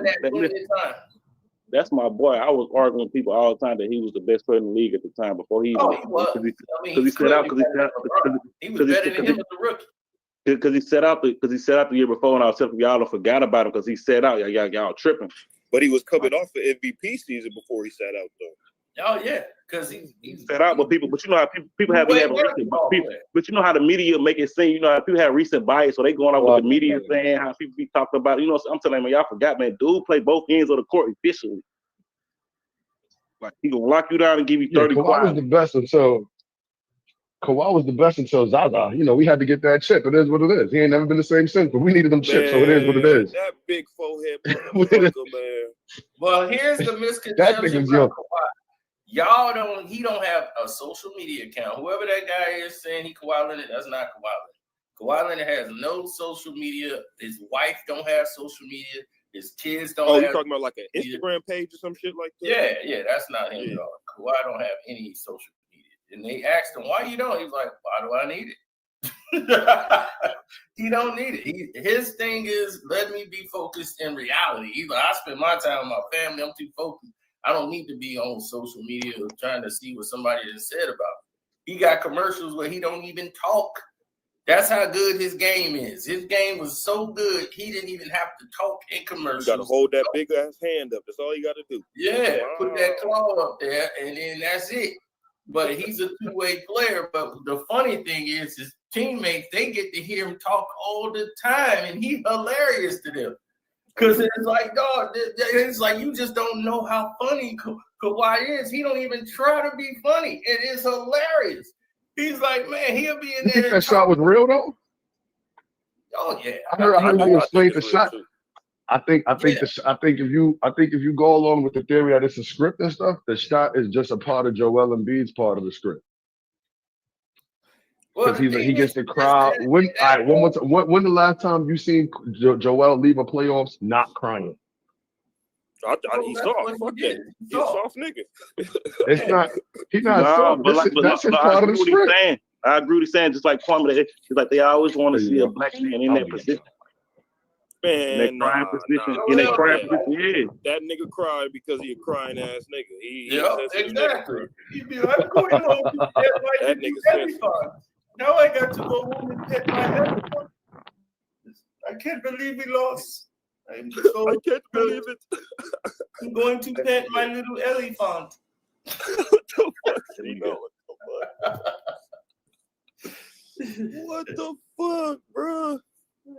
I need to go home and talk to Baba, my pet elephant. Nigga said Baba.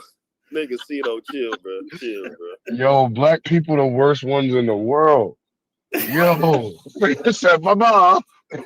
I'm just saying though, every time he lose, he do the crying face, and we seen Kawhi hit the shot on Joel Embiid specifically, personally, definitively. This nigga got on the podium and still played somebody else. Guys, bro. I think that was the basketball guys. He deserved to get embarrassed because he wasn't really there for the love of the game, nigga. He's not. He's a fucking money grabber, nigga. Like that's his main thing. Joel? Like he'll get his 30 or whatever. Joel was just Fry Miller, dog. He's Anthony Davis. He's another Anthony Davis.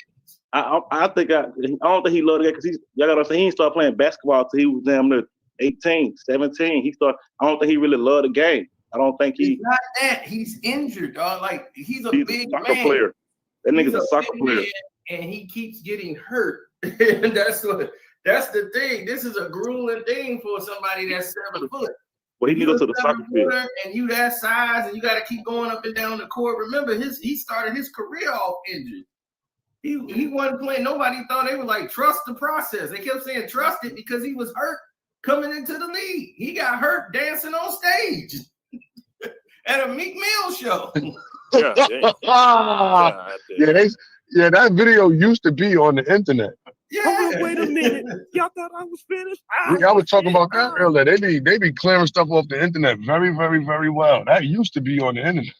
He was on stage. He got himself healthy for a couple years, but he was still beat up, and then he didn't finish the season. So it's hard for this guy to finish the season. Now he's older and he's bigger.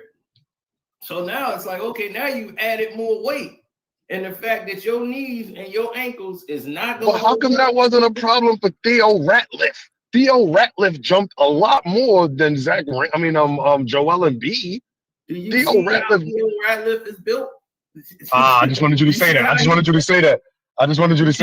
The differences is crazy nowadays. They done gave these kids too much money. I was talking about that in Walmart the other day. I'm like, bro, if you give me $200 million and you put me on any part of your team, I could be the starter, the captain, the 15th player, or the water boy. I'm never gonna get better. I'm good enough. Like you gave me top dollar, and then you'd be like, yo, if you play a little better, you can get $400 million. Well, guess what? I'm gonna play a little better then. Hey, I'm gonna play. That's what Sharper said that too. They said when LeBron with the Miami players, they ain't got to come back and do nothing to their game. Let me say this right quick. Styles, I see you in the chat. Any mods in the chat? Can y'all fly out Oprah's baby daddy?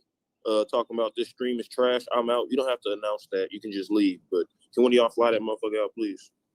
Go ahead, Joe. How you highlight the heckler? Because they're trying to Uncle Phil them along with them. Fuck that. Yeah, fuck out of here. Here's the door, Uncle Phil. Nobody ever listened to them anyway, so it's not like they think, all right, we'll buy it.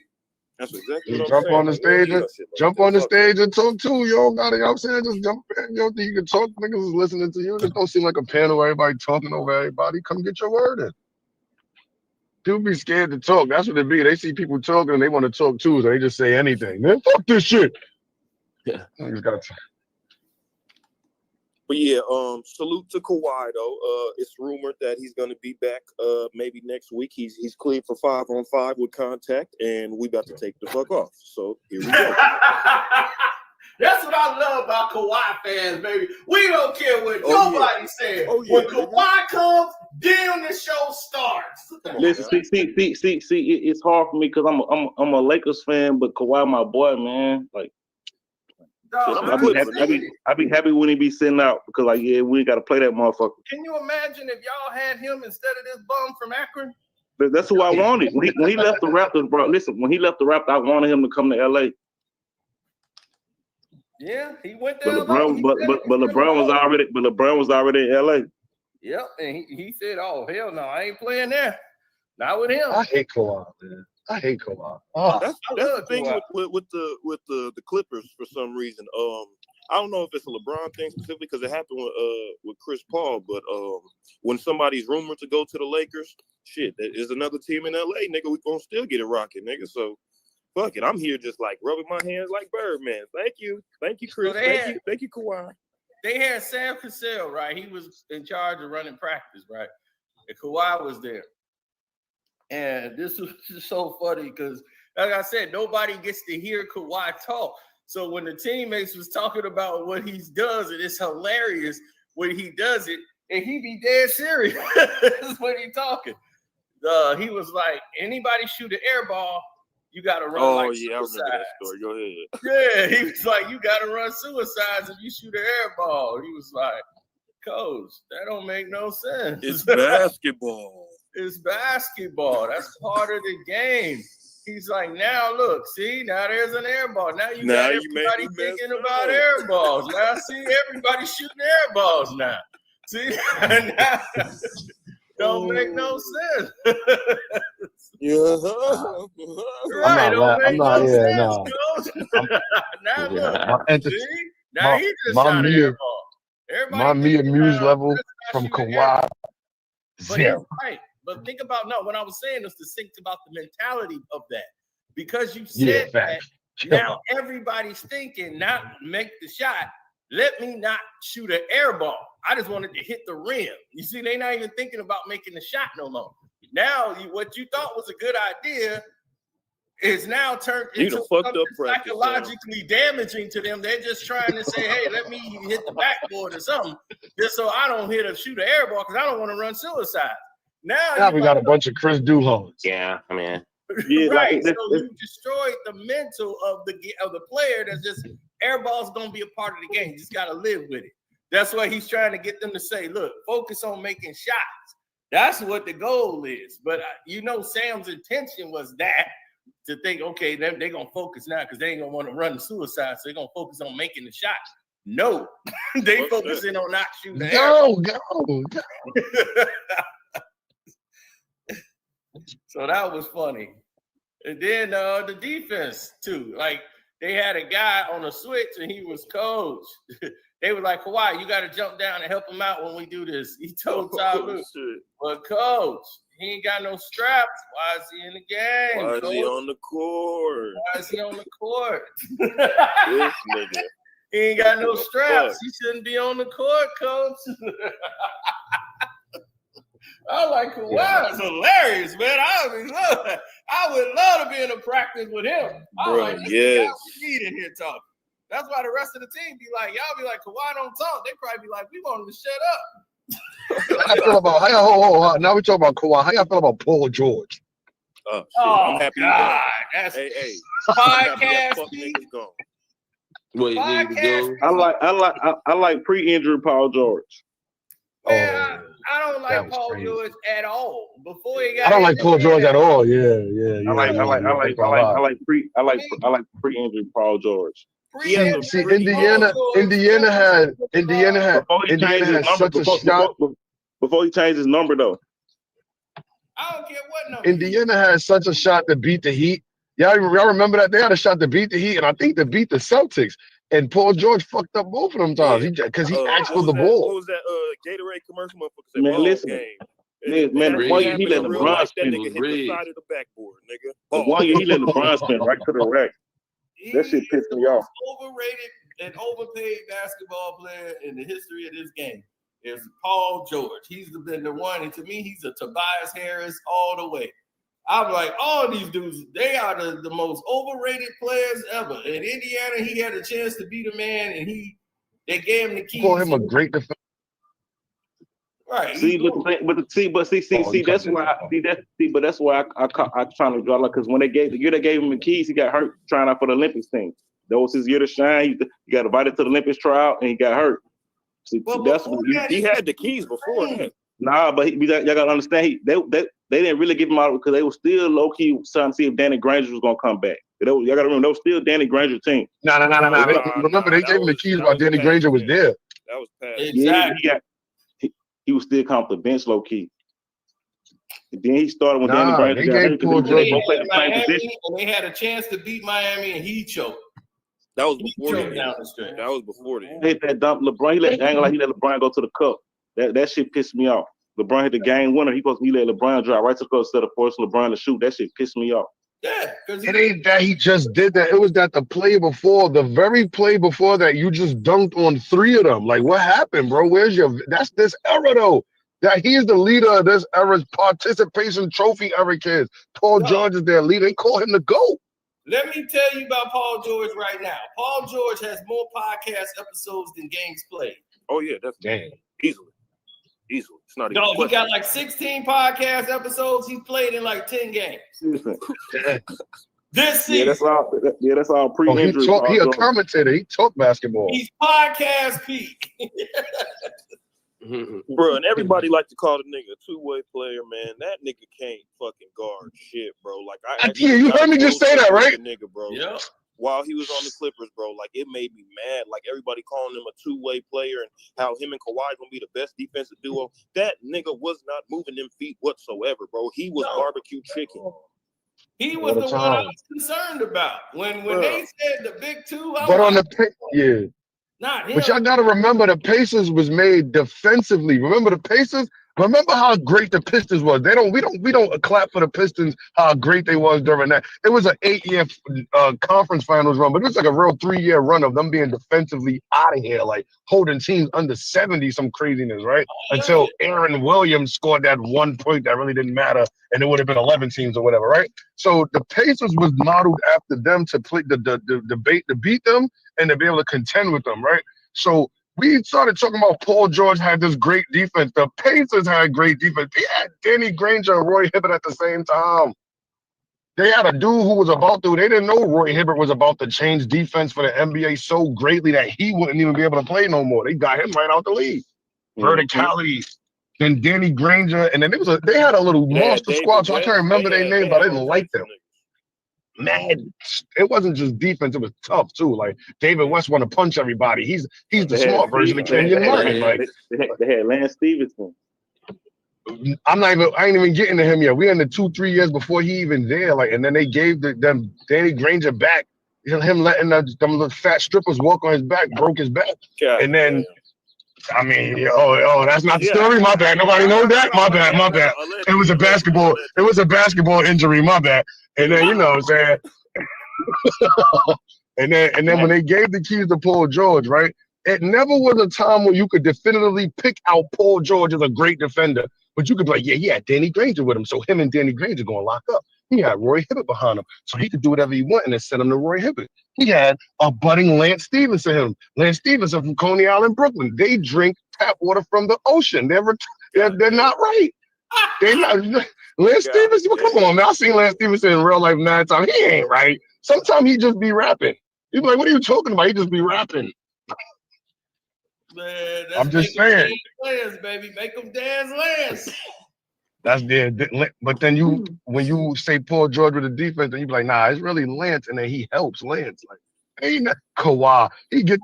No. Before Kawhi, he went to the Thunder. Whoever was the defender over there, they was like, yeah, he's gonna be really good with him. Like, it's always full of defenders over there. They said no. Thank you. Who was slander?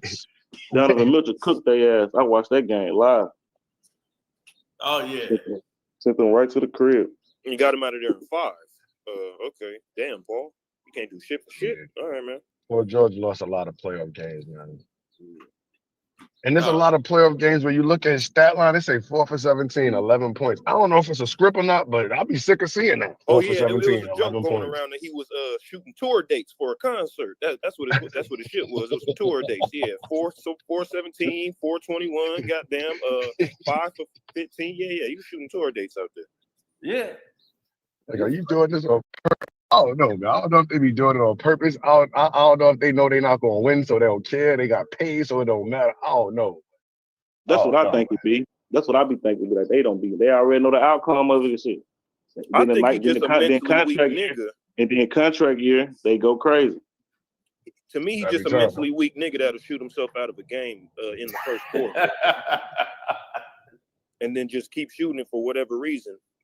Why you say he's mentally weak? Because his demeanor show it? You can see like the mental weakness on his demeanor. Yeah, his body language, the shit he says, like he'll defer at any point to anybody. Like if you get paid the big money, bro, like you're supposed to want to take over and want to be that dude, but he just a little timid, he from Palmdale. You know what I'm saying?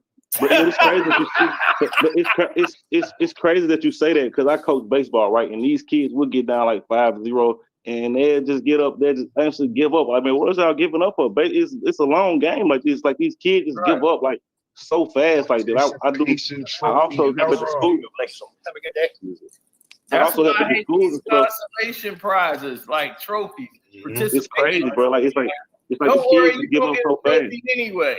It's like I don't why have to kids cut probably you love off. Power I got this video where I'm talking about that participation trophy. That ruined mad homes. Unbeknownst to this conversation, because we're not even gonna go there how badly participation trophy ever broke apart homes. It's a whole lead into that, right?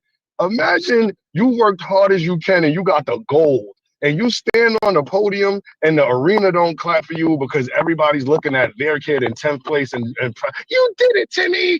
That really messed up the psyche of people. You get down 5-0, the kids be ready to. They don't even want to play no more. If the other team hit a 3 and then get a foul and hit 2 free throws, the other team don't even want to play no more. Well, we lost. Well, they start talking about next game. I can't wait till we see such and such. You know, I'll be cooking him. He's like, what? Yes, it's like this. But I'm gonna tell you the problem, like you said, that's why I took my son out of I-9, like because I'm like, it's no competitiveness. Like y'all not teaching these kids, y'all teaching everybody that everybody wins. But the kids asking them at that age, kids are competitive. They don't know that. Kids asking, who did we win? Did we win? Like, but you got to tell them, like, no, everybody won. What you feel like they want to give everybody participation trophies, and I don't like that as well. Like that's dumb. It sets our future up for failure because everybody feels entitled. Oh yeah, somebody in the chat said he married a stripper. He got pregnant after he tried to bribe her to get an abortion. He's definitely mentally weak. Oh yeah, and not just any stripper. And you can see that with him. That's exactly the kind of guy that would do that. Like, who would do something like that? Oh, Paul George. Oh, Paul. Okay.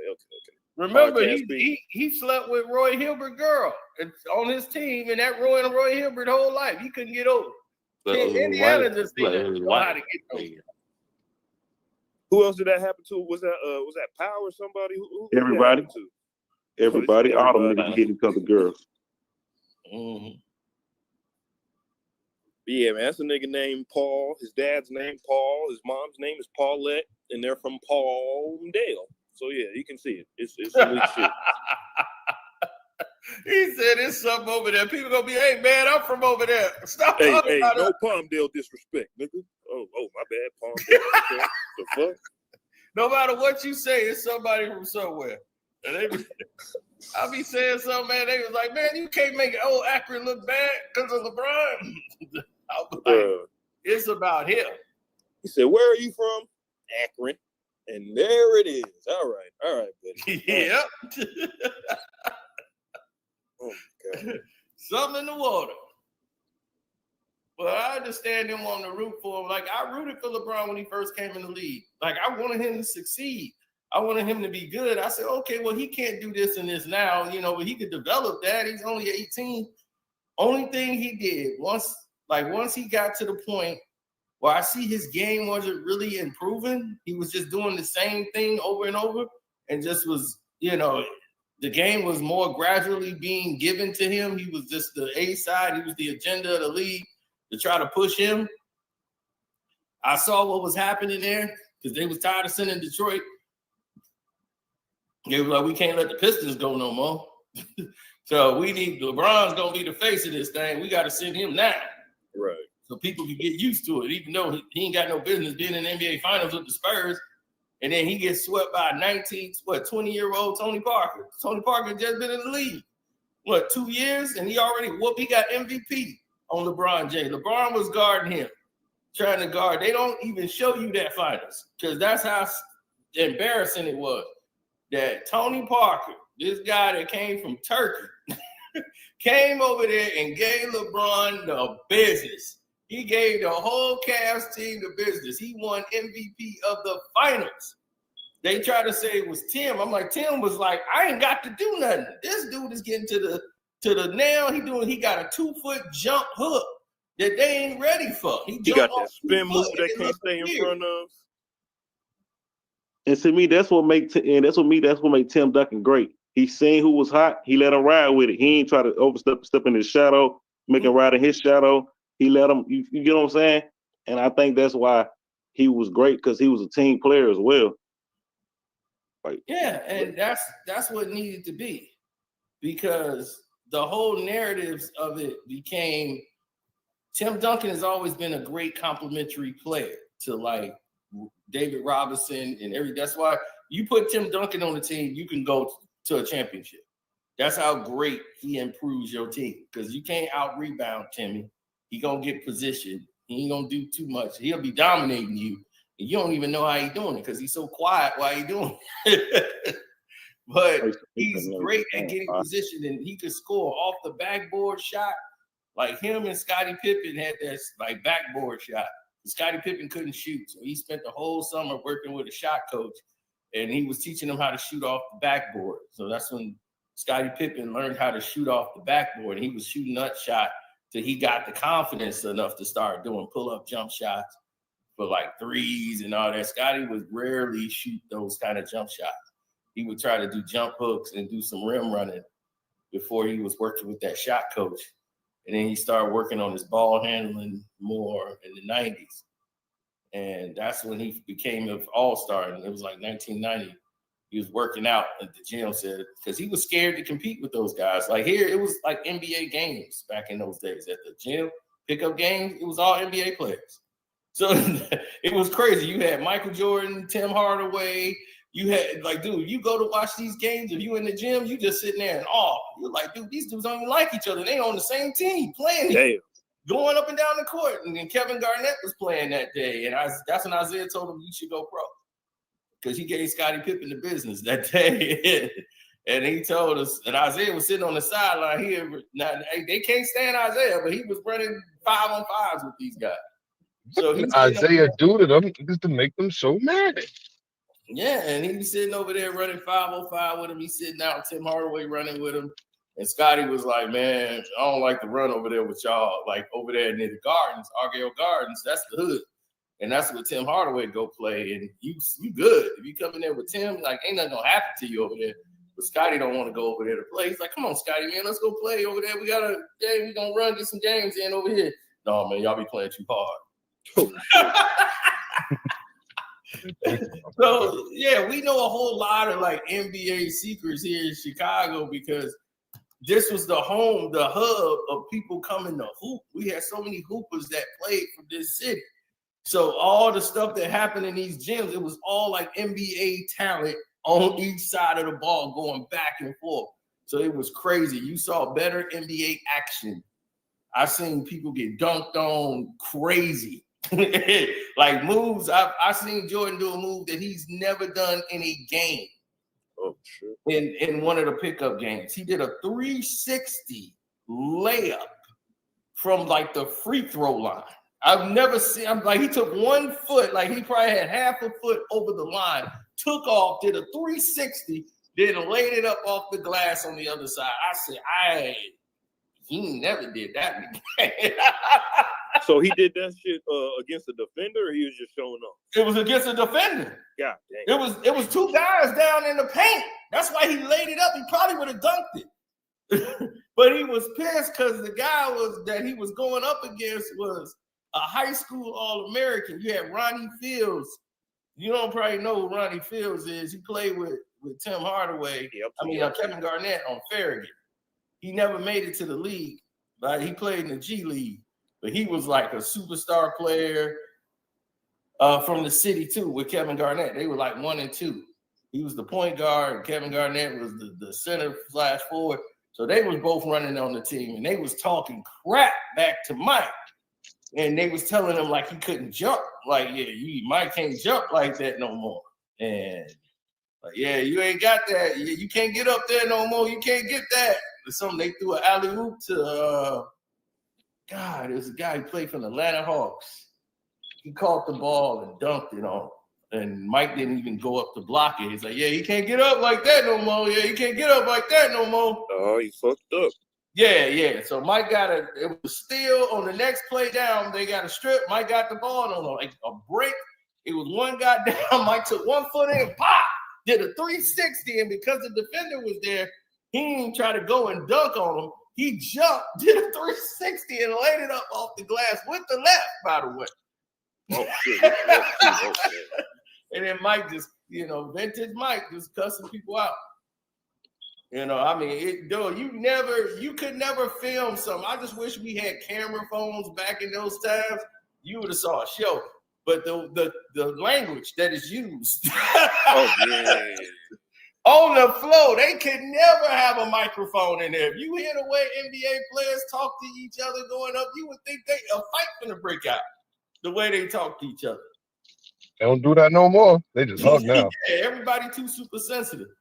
Y'all, you heard the F word, and I'm talking both F words. The F-A-G-G-O-T word.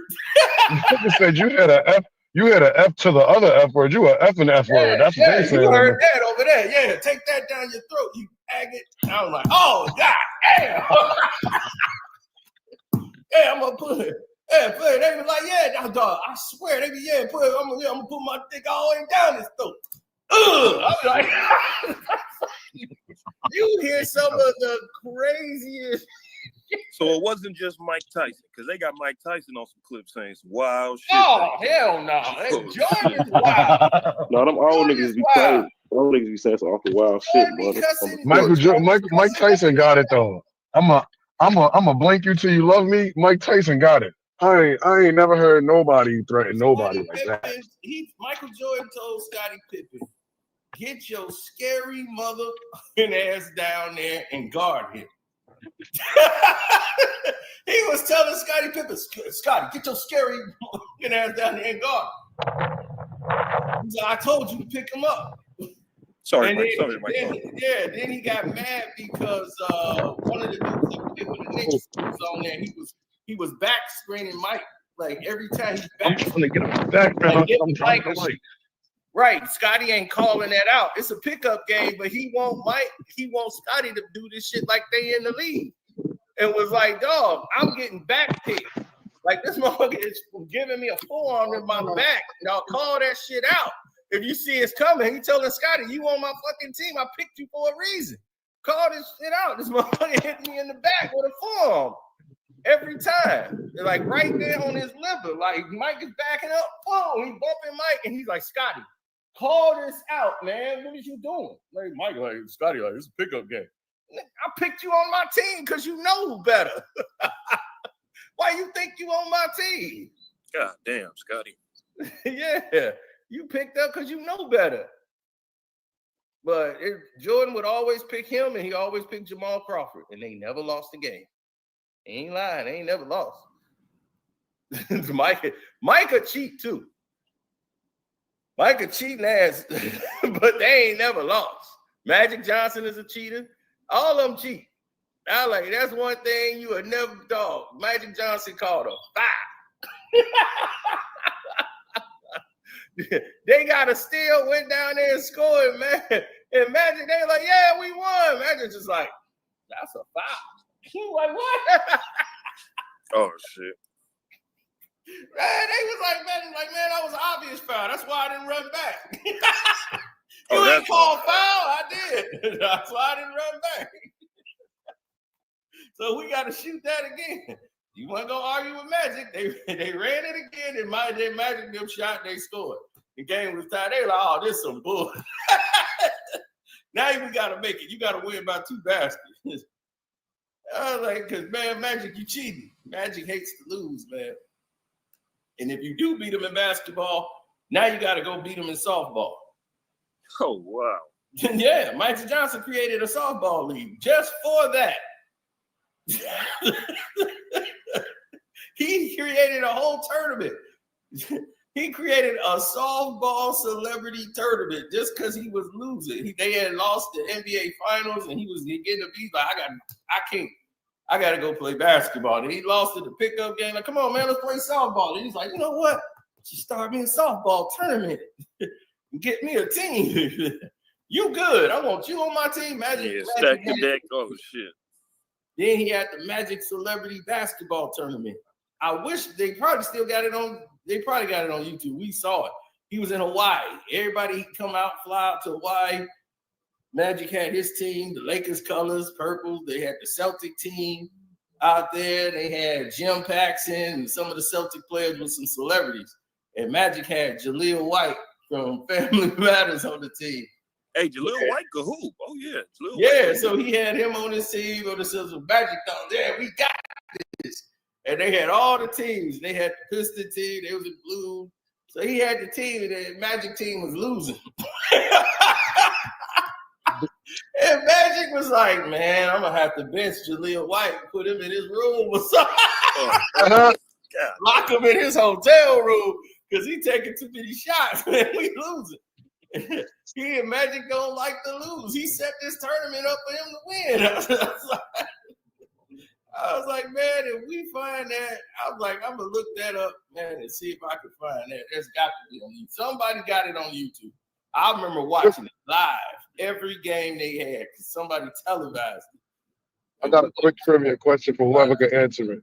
What's the NBA tournament that LeBron started so he can have a chip? The NBA tournament, the in-season tournament. Yeah, don't even got a good name for it, the in-season tournament. Like, come on. Yeah, now it's the NBA Cup. Now it's the Emirates NBA Cup. Yeah, the Emirate Cup, because they sponsored it this year. Next year it's going to be the Michelin Cup. I don't know why they did that. The second dumbest is how they did the All-Star game. Do that. Yep, I told people that's what they're going to do. Because, see, the thing is, I pay attention to the actual numbers and the meetings and everything that happens with the NBA. They have all these things with the changes and the rule changes and all of these little slight things that they do that alter the game. I pay attention to those. So when they start having like, okay, we're going to have this discussion. We got this board talk. So all the union meetings and all that, I'm paying attention. This is how I start getting the information about what's going on in the league and all this stuff that's going to come later on. I say, oh, this is on the table. You know, they finna discuss this all-star game. They finna make changes. And I told people, I said, this year they're going to have Steph Curry and that girl go back-to-back. And they're going to start that shooting around thing again. And they're going to start, instead of having one round, they're going to have 2 rounds. They're going, because everybody liked it last year. You got to get more of it. You got to go bigger. So he going to rematch the girl again in the 3-point shootout. This time they're going to have it 2 rounds. I think they're going to make Steph lose to her this year. Yeah, they're going to make him lose one and win the other one. Right. And then matter of fact, he gotta lose because Kamala lost, so he gotta lose now. Right. Now they gotta have a good 14 tournament. It's a 14 tournament where it's gonna be 4 teams. Charles Barkley got a team, Kenny got a team. They're gonna pick 4 teams. It's gonna be a draft, like they're the general managers of the team. And then they gotta play 2 games. Like so whoever gets to 40 is the winner of the game, and then it moves to the second game, and then whoever gets to 40, then there's a final game that's going to be on like Sunday or something. Man, that's everybody hates it. That is a scream from the companies. I don't know if it's ABC or whatever. We're not getting ratings. That's a scream. We're not getting ratings. That means that right there, y'all see, Carsino, you do YouTube. I don't know if everybody else on the panel do YouTube, but if y'all do, y'all know about retention time. That is a direct video to rebuttal what's going on with their retention time. Nobody want to watch, but have you watched the NBA? Think about this. I think I heard all of us speak here, so I'm pretty sure we all in our 30s or above, right? Yeah. Am I wrong? I'm 25. I ain't hear you. Now I hear the 25. You 25, nigga. You got a lot of headache. But y'all remember a time when before this betting, this I don't even want to say betting, but there was a time where before betting, you could look at basketball and say to yourself, damn, let's say in 2008, you could watch basketball and you could say, if there was a thing like FanDuel, I could win every night because they just really playing basketball and I could see that. But now it's like when you watch basketball, you can't watch basketball for 2 months straight of this basketball and say I'm a bet on somebody. You could never tell what's gonna happen. You could never tell. And then the game could go to 140 to 140, and you could expect maybe the bench players had a lot of points. Nope. Like it's this the way the game played now. Oh, I can't watch NBA now. I try hard to watch the NBA, but it just be a lot more. Look like the refs is like it look like the refs of those dudes at the airport with them 2 things in their hands. And they just controlling everything and telling everything how it go. Yeah. You see a team, you see a score of 162 to 148. You can look down the bench and you can see people that played but didn't score. You're like, what the hell? Man, Golden State lost 144 to like 98. Hey, Casino, I wanted to talk to you about that. I know I ain't been here for a while. I had 2 business calls. I apologize. Thank y'all for holding the show down. Man, you was icing your ass. No. I appreciate y'all. Y'all held the show down. I was able to do my 2 calls. I was listening. I was clicking buttons, but I had to take these calls. So I appreciate y'all. But what the fuck happened with Golden State and Dennis Schroeder? Boy. No, that was the NBA and the league ruining the game. I won on the game because I knew they had Memphis favored by 6. I said, that don't make sense. The Grizzlies be favored by 6, but I was like, the NBA knows something. Let me go ahead and put this on there. Man, they had Steph Curry missing every shot he took. He was, for the first time. Whoa, what you mean they had? Oh, man, come on. You know what time it was. Oh, shit. Magnet ball. You're right. That's exactly what it was. They threw Draymond out the game. Like for the guy pushed him and he got in his face and they threw Draymond out. Damn. Hey, look, I was stunting on YouTube and shit. I put all the games on and shit. I had them on every TV that I needed, and then I fell fucking asleep. Yeah, man. That's what it was, man. And they couldn't get a call. It was like the refs said this whole season, it's always against Golden State. They don't want Golden State winning like that no more.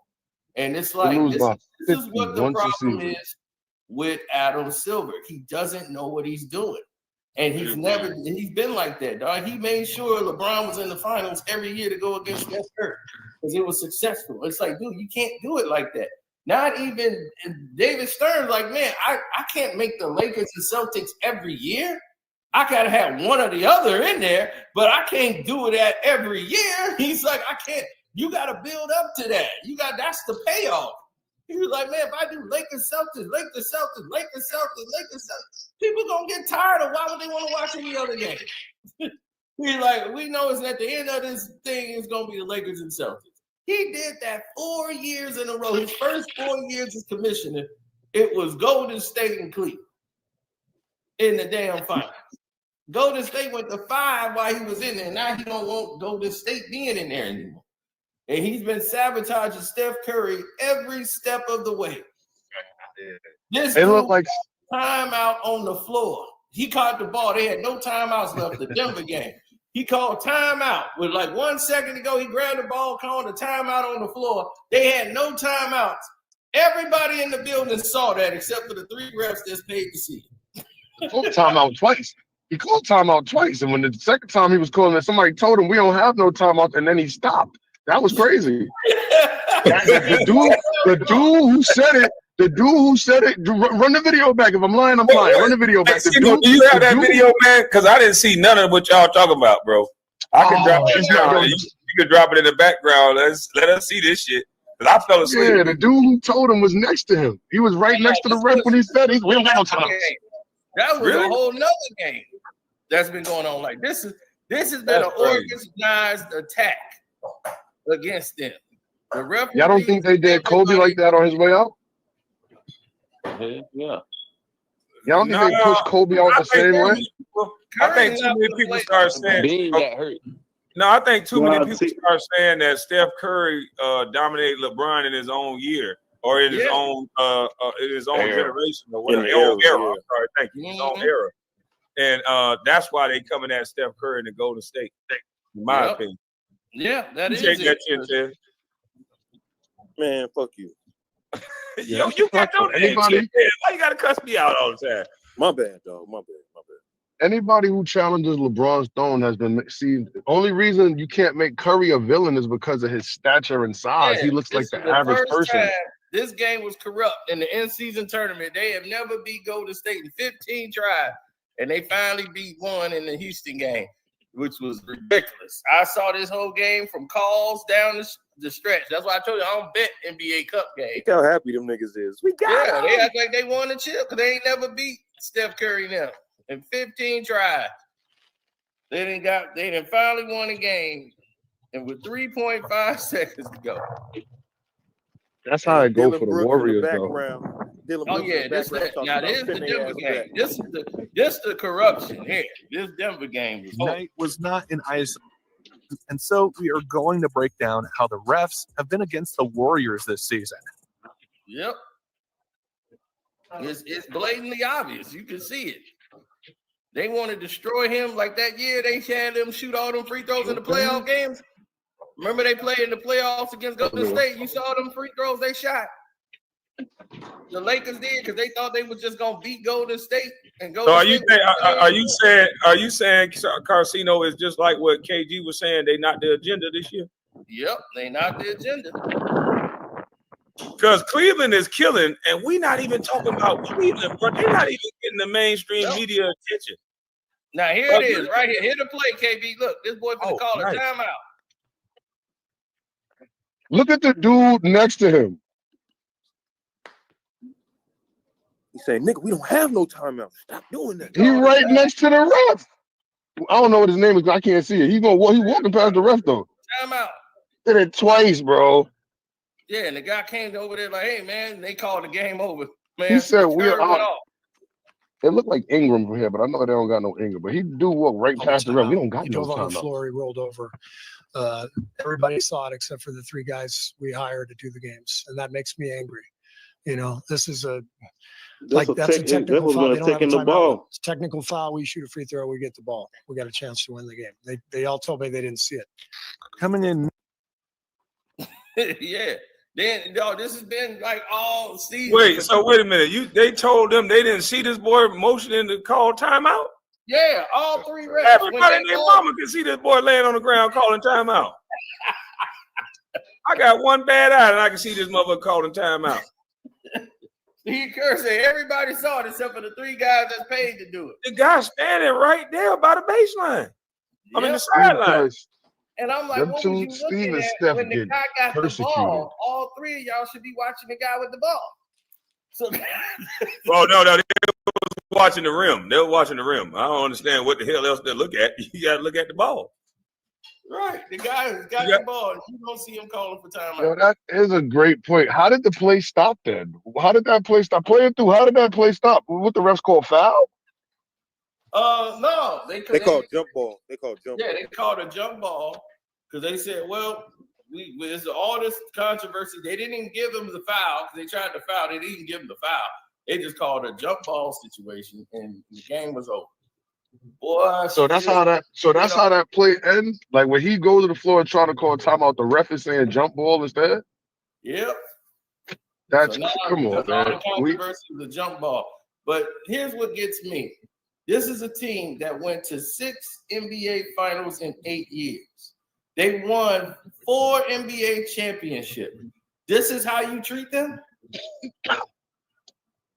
That just shows you LeBron get more respect for not doing any damn thing for the Lakers. He get more respect than they do. That don't make no damn sense. You ruining your market. They're the number 1 highest grossing team in the NBA. This is why it don't make any goddamn sense. They make $1 billion more than the Los Angeles Lakers. $1 billion. Not $1 million, $1 billion. The Lakers are like 7 billion, 7.2 billion. The Golden State is like 8.3 billion. So that's what they're doing. I'm like, no, they're killing the game. And y'all in second place in earnings compared to them by $1 billion. They got a better stadium than y'all. Y'all still playing in that stadium that needs to be revamped. They still got the same stuff in there when Kawhi was playing. And they was like, man, they got to modify Staples. The Clippers don't even play there no more. They was like, no, we got our own. Y'all can leave this dump. So you can see the game has changed. They have brought all this money to the game. Golden State, now you want everybody to play like them. So how is Steph Curry special? And what he's doing is special when you're trying to make everybody else Steph Curry on every other team. They're trying to take away from what they've done in Golden State. And Steph Curry ain't the type that's going to speak out about it. He just ain't going to care. He's just going to play ball. But it's obvious what they're doing. Any rival to LeBron has been diminished. And nobody made a call. Fox walked. Nobody said a word. And they make it look like the Warriors are just playing bad. And it's like, yeah, Fox is getting in his bag, but when he was traveling, nobody was saying. Hey, wasn't that goddamn about 5 steps? What the fuck was that? Yeah, that's the new thing. Hold on, man. Hold on. Hey, Cino, rewind that back. I might be high, but that looked like about 5 steps. I was about to say the same We thing. were 5 steps from eternity. Right here, down this lane here, man, he reshuffled his feet. Not this one, but the other one, man. He had reshuffled his feet down here. Yeah, right here. He reshuffled right there. I was like, that's in travel. God dang. They call it a gather step. A gather step? Yeah, they say they you know how, see, y'all some hoopers, you know how you can manipulate the travel call if you bounce the ball and start moving before you touch it, you ain't traveling. Well, now they grab the ball as they're doing that motion and they be holding it and they say that step don't count. It's a gather step and then there's the 1-2. So it's not 1, 2, 3. It's gather step, non-traveling they call it, then 1-2. Not 1, 2, 3. Is that a new rule? Did that change? Because that was a travel when I played. If you go play ball with the youth now, either you're gonna want to fight or go home. You're gonna be like, that's a travel. Steph can't get no and ones, nothing, because they know he's a 99% free throw shooter, so they can't put him on the line. So they don't be wanting to put Steph Curry on the line. So it's crazy how they do can't stuff. get a call to save his life. If he say anything, they throw him out. He'd be, man, that's some bullshit. They throw him right out of the game. I was like, damn. They throw Steph out the game, but they don't throw LeBron out. He chased the refs down. He chased them motherfuckers all the way to the sideline. Don't even go down the court. Oh yeah, Bron can cuss all of them out.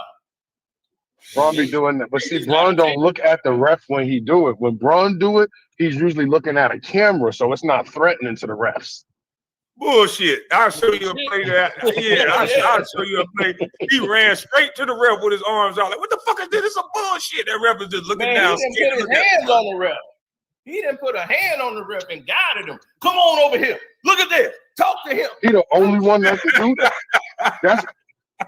That's why it's hard to watch the NBA, because over time you get to realize that LeBron's like, if you grow up watching LeBron, you realize as you turn into an adult, it's a farce, because you be like, LeBron's the only one who can do that. Don't let Draymond, I can't even make a joke. I can use reality. Tim Duncan looked at a ref and Joey Crowell, you gotta go. You got to go. You looked at me. And here it is, the same game. They played Memphis again. It's the first time they played Memphis. They won the game, right? And they throw Draymond Green out at the end because they want to protect Zach Edey. And him and Zach Edey, he do anything with Zach Edey, they throw him out immediately. So he get tossed out right now in the fourth quarter, and they threw Kerr out. Kerr got tossed with him.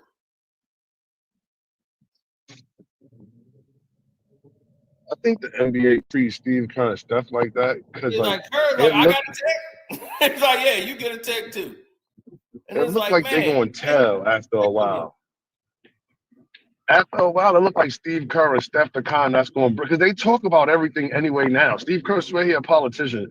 So it's what eventually, and they say, and Steve Kerr said a lot of subliminal stuff. Like, they seem like, if you was running the organization, they seem like the ones that's going to be the whistleblowers eventually. Like, dang, we already gave y'all everything. What more y'all want? But y'all keep being unfair to me. I mean. But here's the thing. They never gave nothing to Golden State. They became a team. They built that team from the draft. They drafted that team, and that team became great. And when they jumped on the To me, bandwagon, that's they a never curtain. had no plans for Golden State. Golden State was a small market team in Oakland. They had to move them to San Francisco because they were making so much money. So that's why the Golden State Warriors, people were coming from LA to go over there. They was like, forget the Lakers, we going to Golden State. You start seeing Snoop at Golden State games. He's sitting there with E40. They knew where the ticket was. They knew that they made the NBA pay attention. See, that's what I'm saying. They didn't have no game plan for them. That's what I say. The NBA don't know what they're doing. You got to let basketball rise to the top and dictate what's the wave. No, we gonna keep calling for the back of the jersey. That's what we gonna do. Agenda. This is the agenda and narrative league now. Yep. And why he cares about slogans and making moments on TV that don't mean nothing. Now you done lost the white conservative voters who feel y'all are too political. They ain't gonna want to watch the game no more because they feel like it's a bunch of BS. People got names on, headbands on, and all this, and we about brutality. We're against it all. And y'all don't do nothing else but have a party for it. And y'all go right back to playing ball when you didn't have to do of it at all. That's what they fucked up. Basketball. MJ said everybody got mad at MJ for saying what was true. Republicans buy shoes, Democrats buy shoes. I'm not going to turn one group off when I'm just here to entertain you. Yep. He stayed out of it, and LeBron didn't stay out of it. And now they realize that they can use these guys, and now most of your mainstream celebrities are being used by some political party. The Democrats do it more, but the Republicans are not above doing it as well. But the Democrats specifically go get your A-list rappers, your A-list whoever, and they give them a slogan to say, and that's what they go and do. And they ain't showing up because they want to be there. They get a bag to be there. Damn right. Roland Martin, all of them. Mm-hmm. Oprah. That's what I call them, rolling in the dough, Martin. What it is. I'm like, that little pudgy bastard, boy, he rolled right in the dough, boy. He go right in there, rolling in the dough. Hey, but wasn't it a trouble when he rolled the ball, though? That's what I was going to say, but hey, I guess I don't know what I see no more. Yep. Say it again. Say it again. I thought it was a travel too, but I guess I don't know what I see anymore. I wasn't even gonna say nothing because everything I say, they say I'm hating. That's a trouble for sure. He rolled with the head position of the ball. He rolled with. That's a trouble. Yep. All right, so people in the chat, they changed the rules. Is Skip G hating too, or whoever saying that? Is they hating too, or are they telling fact? Because I'm always hating when I see stuff. You could before when I was playing ball, you couldn't get a rebound and fall on the floor. Before he called a timeout, Carcino. Yep.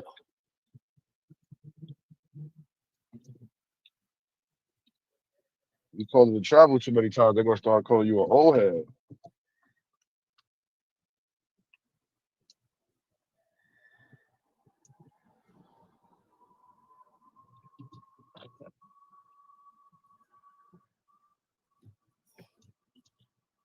Yep. Go right in and dunk the ball.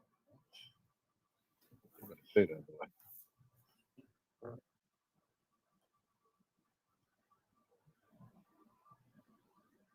Yeah. He flops on the floor. That look by Draymond cracks me up. Yeah, like, are you serious?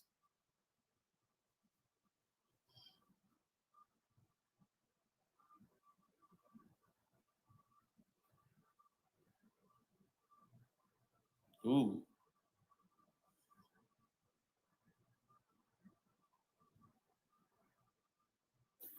Yep, the timeout play. Timeout. He called it about 2 times. It's a damn shame. He traveled his ass off. So he did a whole cartwheel with the ball in his hand.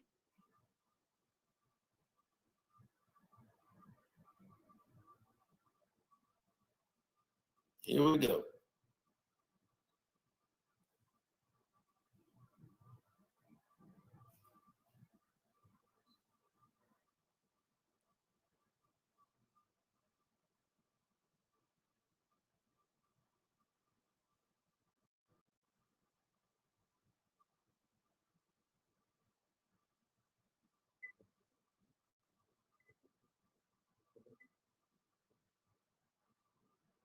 Mm.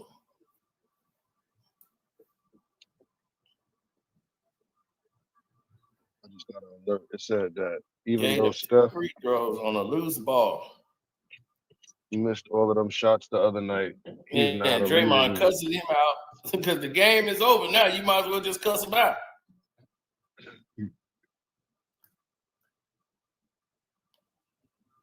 What's Steve saying?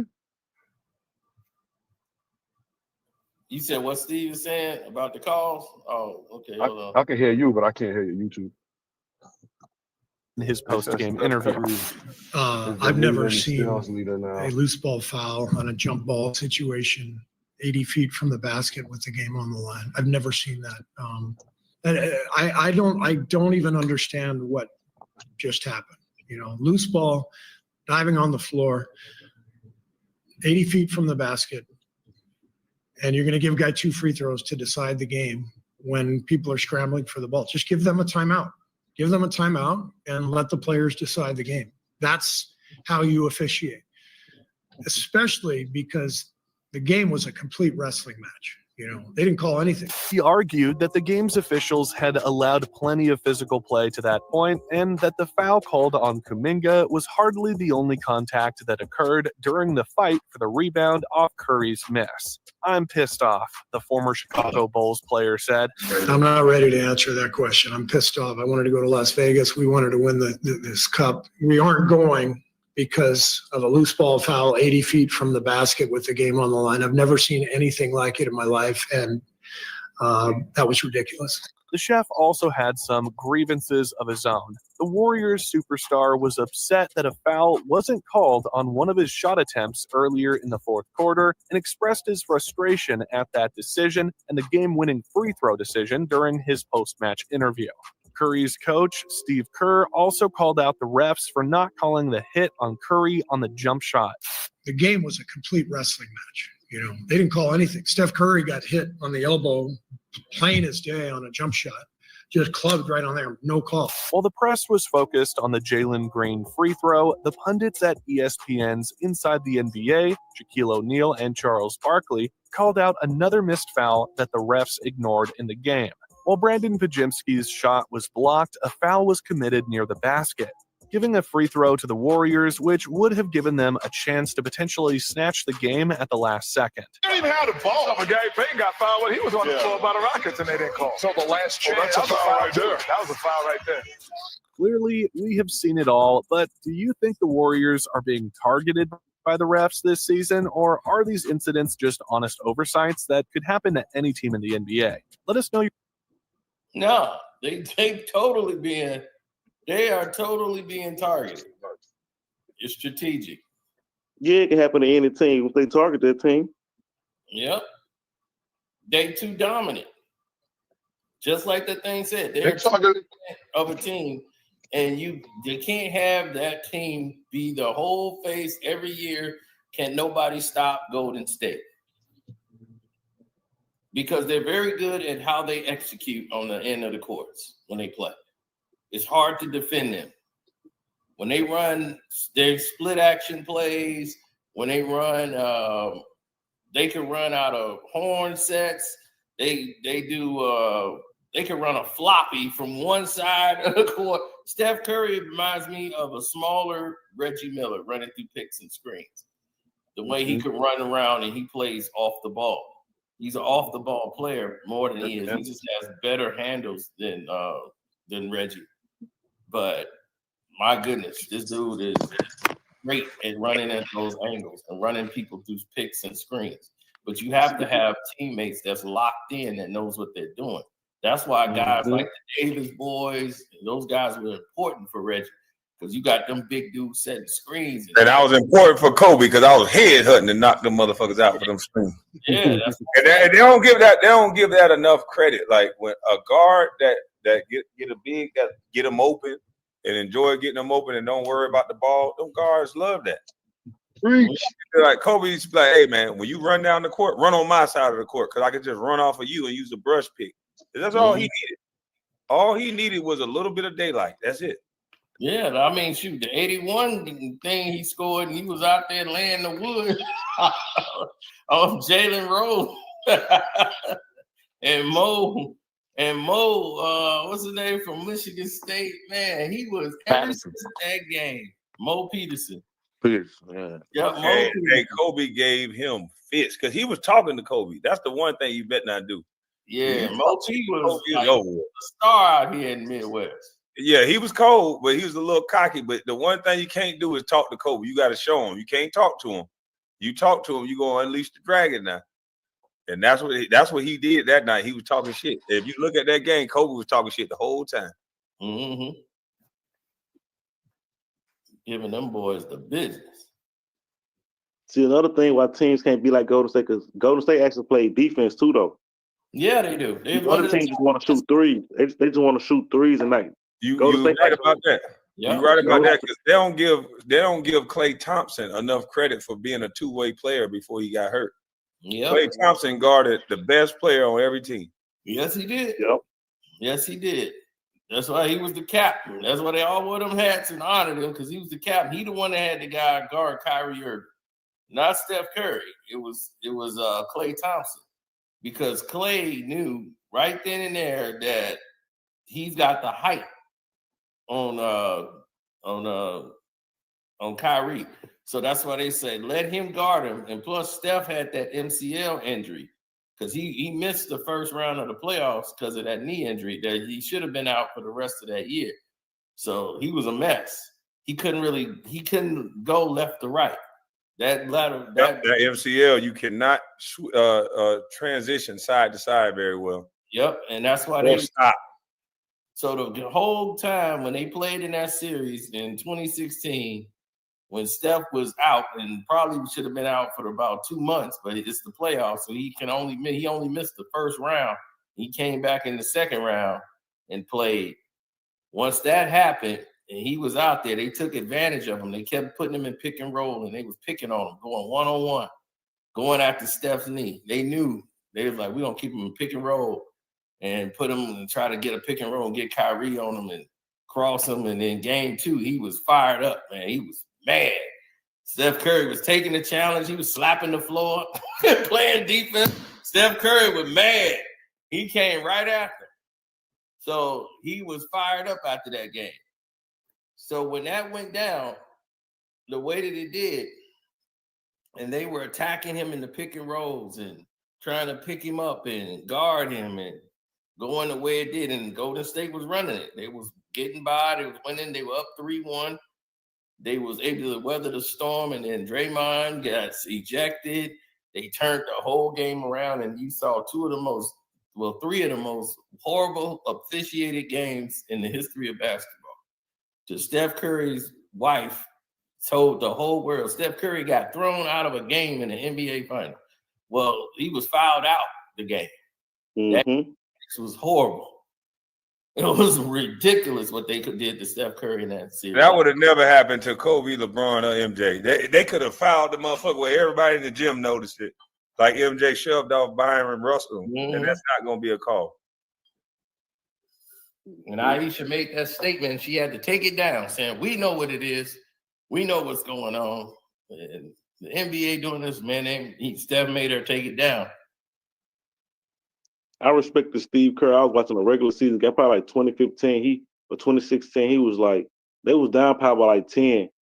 He was like, if we just play defense like we normally do, we can score 10 points in less than a minute. Man, they locked in, bro. They changed to score so fast. I'm like, yeah, they really like that on both ends of the court. Like when they lock in, like, but this before they got Durant. I'm like, yeah, they really like that. Like, they defense will really set them apart, and people don't get that credit to their game enough. Yep, and that was all because of Klay and Draymond. They drove that defense.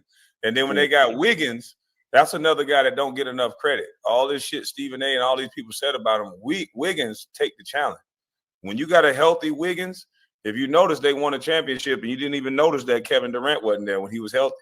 Now, he's been out. He's been having some personal situations. But before all of that, Wiggins was the butt-naked truth for them. Like, he came in and did everything. All the dirty work, all the small stuff you needed, the intangible things you need to win, he did it. Yeah, because, see, he was a first-round draft pick. I think he was number 1 draft pick, wasn't he? That was the same thing with Harrison Barnes. He was a Minnesota. Wasn't he the number 1 draft pick? He was the number 1 draft pick for Cleveland. LeBron came back and got him traded to Minnesota. Oh, okay. So that's what happened. Okay. Because I was like, I know he was a number 1 draft pick.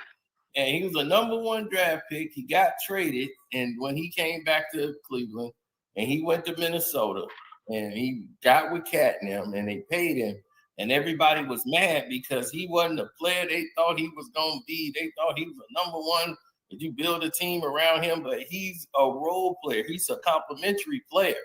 But they just didn't know how to use him. They were trying to make him the superstar. Like it's going to be 1 and 2, you and Cat. And that's how it's going to be. And they got Jimmy Butler. And Jimmy Butler is that guy. You know, Jimmy got there. And then they was like, okay, y'all can't play together. Because they was rolling. They went to the playoffs for the first time in like 13 years with Jimmy Butler, and Jimmy's gone. After like 1 year, Jimmy's out of there. Because Cat, well, that was something with Catwoman. She was in love with Jimmy Butler. But that's a whole nother thing. But Jimmy was like, played them, came in there, dominated them in the workout. When they told him, don't come in. They were like, don't worry, Cat. We told Jimmy not to come. Jimmy show up anyway.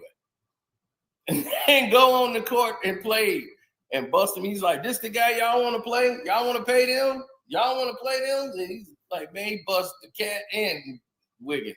But Wiggins is a complimentary player. He's but not Wiggins also, but that's where context come in there though, because Wiggins was a young player at the time. He wasn't in his prime. You get what I'm saying? He was still young, 2-3 years in the league, if that, around that time. He wasn't. That wasn't his team. You got to understand. That wasn't his team. What's name was also the number 1 pick, Karl Anthony Towns. Right, but that's the thing was they wanted him to be that 1 and 2. He's more of a 3 guy, like the 3rd option on the team. He's more comfortable in that role. They think, well, they drafted you number 1 in the draft. You gotta be the man. You know, like you that guy. You the number 1 draft pick. No, he fits a role. And he's like, you build a team around that, you can have something like you can get that alpha guy on the team. He gonna complement that guy. That's just his personality. That's the way he plays the game. And that's the way he said he's always played. When he's in Canada, same thing. And that's why he's a junkyard dog on defense. And this when you look up the box score, he's gonna have 23 and 12. Yep. And what I'm about to say the sad thing about it is they start making the number 1 draft pick being this guy that had to score 40 points, 30 points, and all this stuff. Everybody is not MJ. A number 1 draft pick that gives you 23 and 13, that's good enough. And a win. But Wiggins, he got a bad rap. Once LeBron traded him, it was a little bit different. And that's the same thing I wish would have happened with MJ. Most of these guys, they don't want to play with young players. Yeah, and it's the thing that you brought up, and I was telling somebody the other day, like, yeah, but they had Detroit only had defense. They couldn't. I was like, do you think Tayshaun Prince couldn't score? I'm like, Tayshaun Prince was like one of the top players in college basketball, 3-point shooting, everything. Like this dude was a problem. He averaged about 26 points a game in college. He one of them players. He one of the players they start putting a label on as a 2-way player. Like, no, he's a good basketball. He's a good basketball player. But when you get to the league, they say, okay, we know you do that, but here, this is what we need from you. Right, because we got Richard Hamilton, we got Richard Hamilton, we got Rasheed Wallace, we got Big Shot Billups. We're gonna need you to do something else. Yeah, and the guys that can't do something else, because Tayshaun could have, if he would have went to a bad team, he could have averaged 25 in the league easy. Because that left hand, that post up would have got him that. But do you want to play like that on a bad team, or do you want to be a part of a winning team where you don't score 25, you score 15? And then you bring in that defense, you got the energy to do it, and they had a winning program. But I also believe in developing players too. Okay, so when the older players get old, we can go in this direction. Like Tayshaun Prince should develop him to be ready to score that 25 a game when Bro and them leaving out. You get what I'm saying? Because he was a young player on the team. This is a good point. Everyone forgets that in the bubble Chip play-in, Lakers only beat Golden State because LeBron didn't have to quarantine like everyone else. He was on video partying. And I'm telling you, that's important. NBA players are a little bit different. I know everybody think that they just sit in the house and focus on the game and they just work out and they play. No, some of your best players got some of the worst behaviors that you would never think some of your best players would have. They need that stress relief. That some of them, if you sit them in the room and they get 8 hours of sleep, 10 hours of sleep, they're going to come out and play their worst game. Some of them need to go out. Some of them need that stress because they're isolated from everybody most of the time. The only time they could have fun is when they're at the club or at some event because they don't go anywhere. Where do you see Allen Iverson hang out at, walking around at? You don't see him. LeBron, any of them. So these guys need that release and then so they can go out and perform. Not all of them, but some of them do. Yep, I agree. Because what you seen now, like last night, you saw Jordan Clarkson and that guy Rollins from the Pistons square up. They didn't even throw a punch at each other, and both got thrown out of the game. They never even threw a punch at each other. They just squared up with each other like they was finna fight, box, and they both got ejected.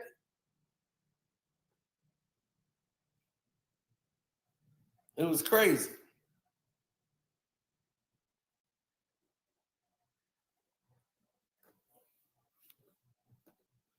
Did y'all see that? No, it's frozen. It's still on Steph Curry. Oh, okay. You can take this one down and put another one up? Yeah, let me go. Oh, there you go. Should be up here.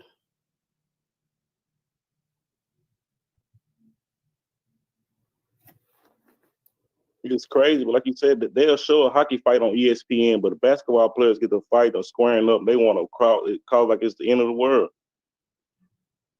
That's crazy. I saw the highlights. They kicked them two dudes out. They bumped into each other, squared off. They get thrown out. Let's see this chase down block with this sore foot. Okay, let me see if they got it on here. You type in LeBron chase down block.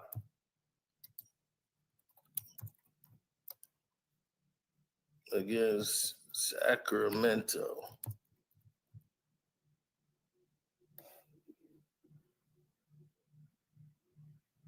Yeah, this is the one from last night. This is right after he got the damn injection shot. Look how high he jumped for the block. Boom! Then he went down and got a layup on the other end of the glass. Right after that damn injection. Look, he jumped damn near to the top of the damn glass. Look how high he got up. Look where his hand at. It's over the damn cylinder. That's fucking impressive. I ain't gonna lie. That's fucking impressive. For somebody 39, 40 to jump like that's impressive. And I ain't saying that he couldn't be jumping like that because Vince Carter still can dunk. But this is amazing for this dude to be able to touch the top of the backboard this easy. Right. I'm like, look how high And go full court. And go full court right after taking that goddamn pill. I'm like, man, I'm watching this damn thing. They was like, see, no boy, you like Snake Eyes Wilson. How you catch that damn thing? I was like, man, I just came back. I was like, man, I was in another live stream. I said, wait a minute, did the LeBron James just? Oh, hell no, I got to stop this live. Like, did this dude just take a pill right in front of me? Yeah, man, they gonna run down the court right after taking the goddamn pill. I said, boy. He got some explaining to do. But he ain't. He gonna act like it didn't happen and the league ain't gonna talk about it and they gonna move on like business as usual. I don't think he did nothing illegal. I don't think he would be that dumb. But like you said, I think the trainer just made this shit look stupid. Like bro, like why would you send that man an eighth? Yeah, the trainer. I agree with that. The trainer should have put whatever Anderson or whatever that was. I don't know what it was, but he should have put that shit in a cup and let LeBron take it with some water. And this wouldn't even be a story. Yep, it wouldn't even have been a story. But look, we gotta look at it like this. LeBron didn't even ask for no water. So did LeBron even want some water? Did he even want it in the cup? Did he want to straight out the bag like that? Like, them the question you got to ask. The trainer worked for them. Yeah. No, the trainer worked for LeBron. Yeah. You So feel me? So you gotta, he definitely. I'm still gonna protect my client, even though he ain't thinking about it. All this stuff around this man name, anything he does, any move he make, they watch it. Yeah. So I gotta protect my client. Yeah, we know how that work too, though. We know we done seen people, don't listen. Don't listen to they client and end up in bad situations. Yeah. They said a lot going on last night with my home team, the Pistons, Utah player into it with the fan. I love it. See, they love that. Hockey game, they still get to have a little brawl. Like it's all right. But here's the thing: is the NBA is so hypocritical because that's what markets they game. When Draymond choked doggone Rudy, I was like, they led off ESPN with it. I'm like, they led that off as the main story. Draymond choking him, dude. They ran that for 4 days straight. What's gonna happen with Draymond? They got to do something. Draymond, look how he's choking him. They ran that on every show, every time, so they love it. Everybody love to see anything, something physical, and you ain't gonna lose no sponsorship. Well, we're afraid. You got Adam Silver slippers. Well, we're afraid, sponsors. The game is too rough. The game ain't nowhere. It's too soft. Nobody play basketball. Ain't gonna be no contact. You see hockey, they let them fight it out. The fans get charged when they see that. They let them throw the gloves off, and the refs get the hell out the way. Because they ain't trying to get knocked out. Once it get to the point where somebody got the advantage, then they come in. They go, all right, cool. Y'all threw y'all blows. And they sit them in the penalty box, and then they back on the ice. So they ain't even injected. And that's why I said it's hypocritical, like you said, because they show them same hockey fight highlights on ESPN. Like, it's crazy. What have I done in the industry? Oh, man, that is an incredible thing. I don't know, man. I've done a lot. Too much to name, bro. But here's a bigger question. What have you done? Who is Carcino? Cino's done a lot. He talking about if Ryan Clark can't talk basketball, then why can't Cino? Who the hell said Ryan Clark can't talk basketball? Not us. I'm saying anybody with a phone can talk basketball. That's why I'm saying, why the hell they keep trying to invalidate me? If Skip Bayless can talk basketball, anybody in the world can talk basketball. Stephen A. can talk basketball. Only thing with Ryan Clark. If Brian Windhorst can talk basketball, my 2-year-old son can talk basketball. That's a fucking fact. I did a live stream with Ryan Clark, and I showed what Ryan Clark said when he sat down with me and Kwame Brown. He spoke to both of us.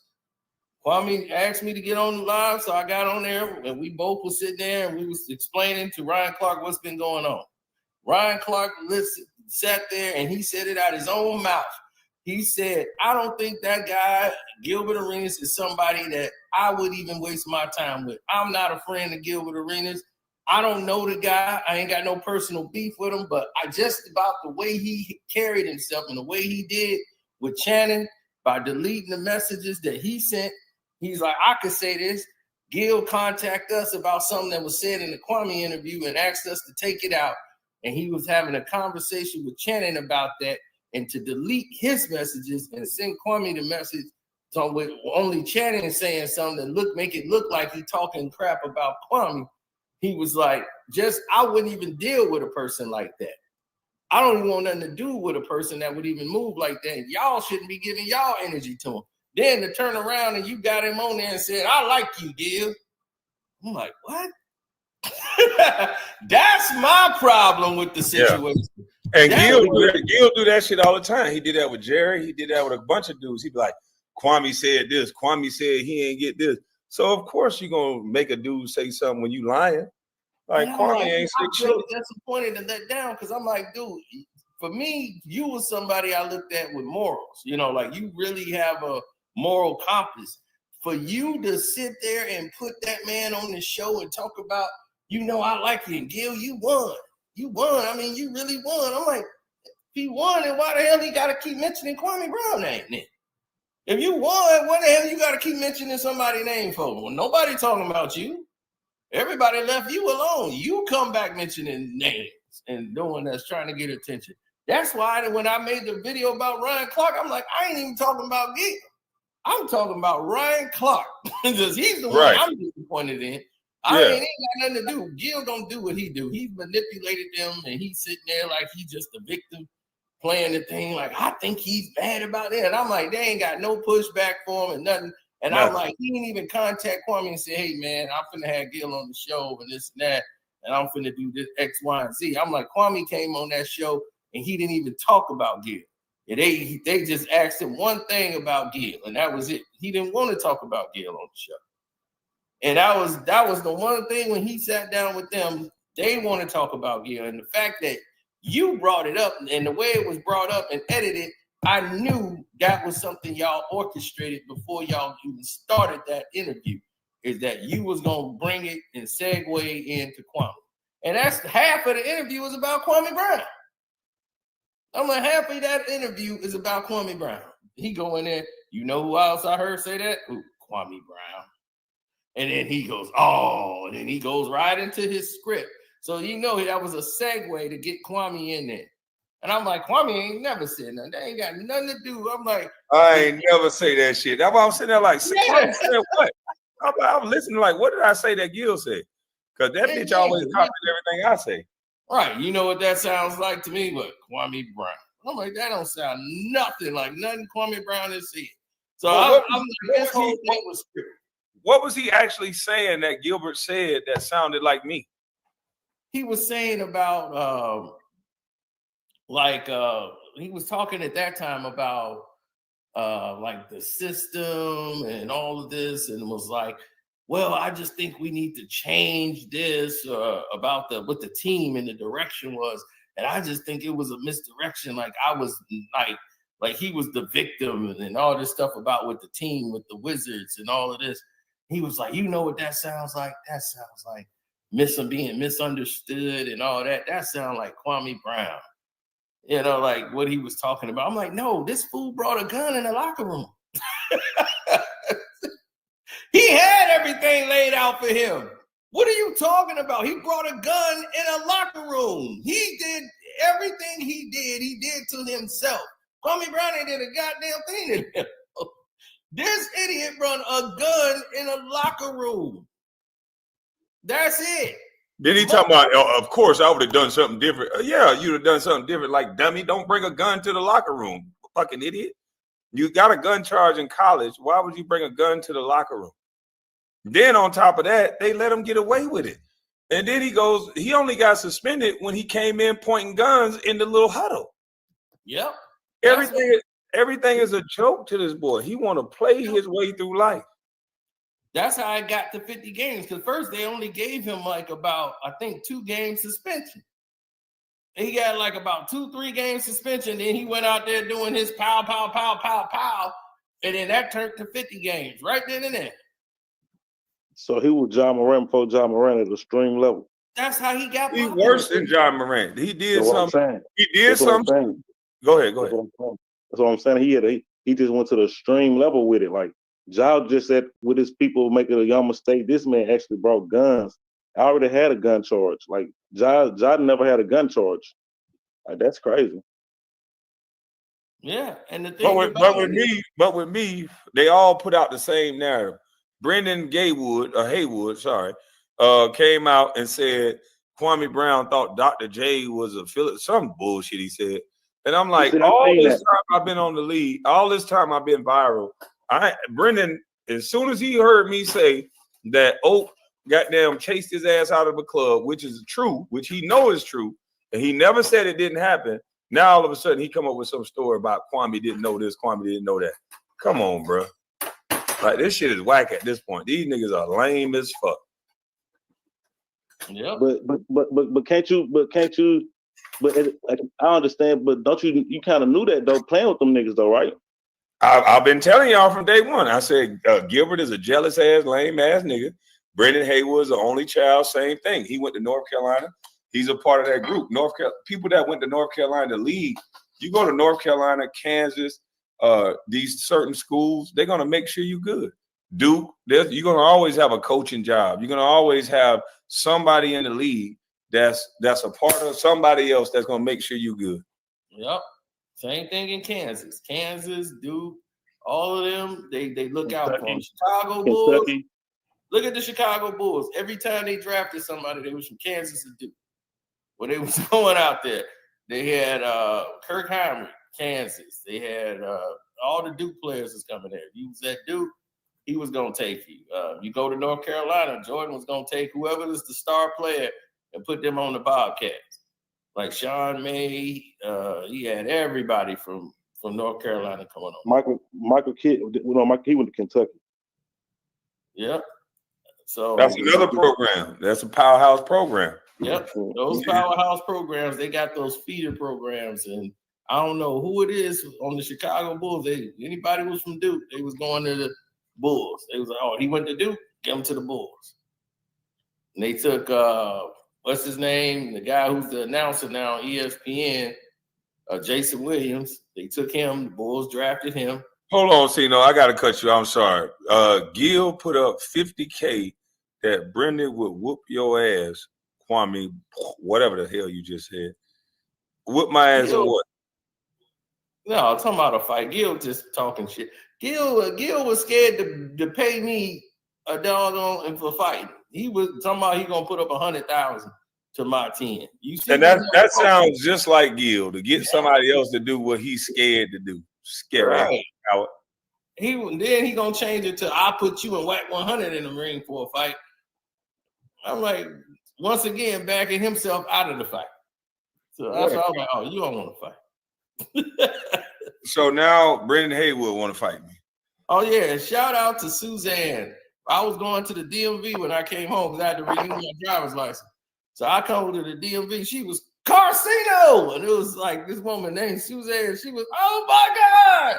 She was like, you are not as big as they said you were.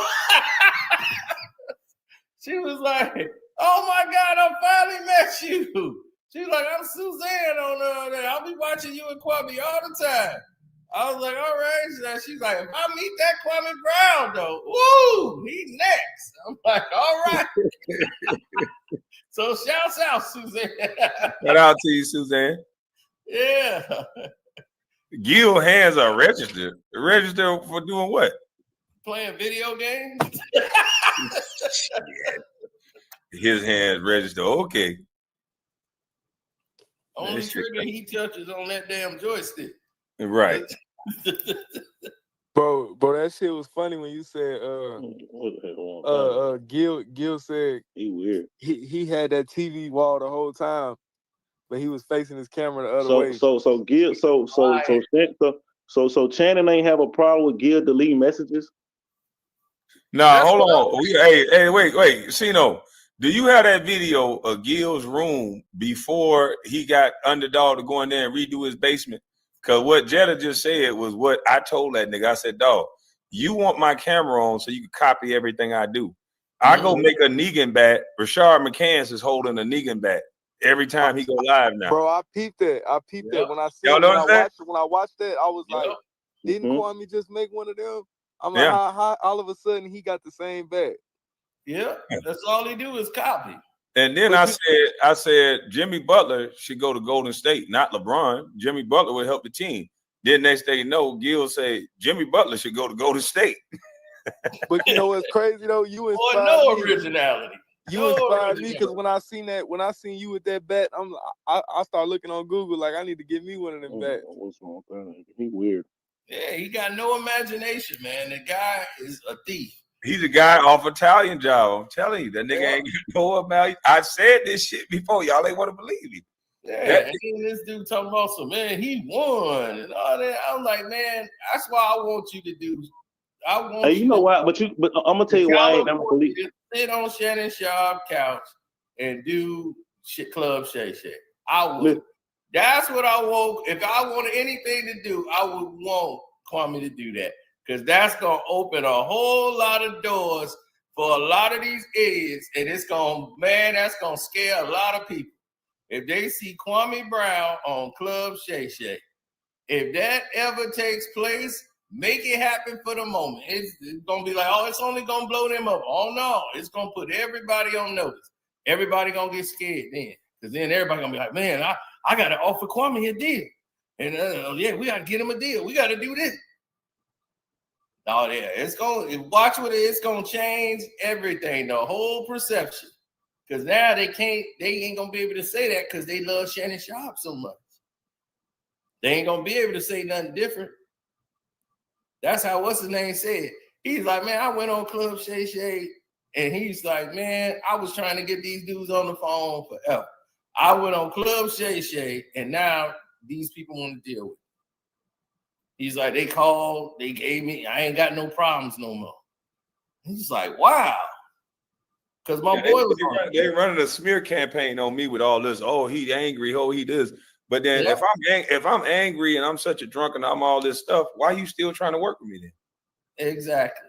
Why you watching everything? You go on there and they see that and they see you on that show and everything, they can't run with the narrative no more. So that's why I'm gonna do something else that they can't. They narrative they're gonna run. I'm gonna still do Club Shay Shay eventually because he's been calling me, he's been reaching out through Mo Fly. He's been coming up here saying it every time, but I'm gonna eventually do it. But my thing is, I'm not gonna pay and do all this shit just to go on Club Shay Shay. When I go out to Vegas or I go out and do something, I'll shoot over to LA and then I'll do it, then I'll dip out. But what I'm gonna do on my own with me and this fella that I was talking about, I think I told you, I'll tell you a little more in depth once we get everything set up. We're gonna have something that make everybody. We're gonna put everybody on notice. Yeah, bro. What I peeped though is like, it's like when you talk, you be talking. But I'm gonna tell you why I ain't never believed nothing Gil really said. Hold on, big dog. Jetta was talking. Hold on, you go right after Jetta. What I peeped was when you talk, you be talking basketball, breaking down takes and shit. But then I see Gil when he talk, he go further. Like he be talking about what you do in your personal life, where you work, your tractor. What you do for hobbies and all that. Like he trying to critique that. It's like, how could you critique another man's hobbies or what they like to do? Like that shit weird. Shit definitely weird. Go ahead, Sip G. But the reason I never believed nothing Gil never said about you, because one day me and my older homie, he probably like he around your age, like in his 40s.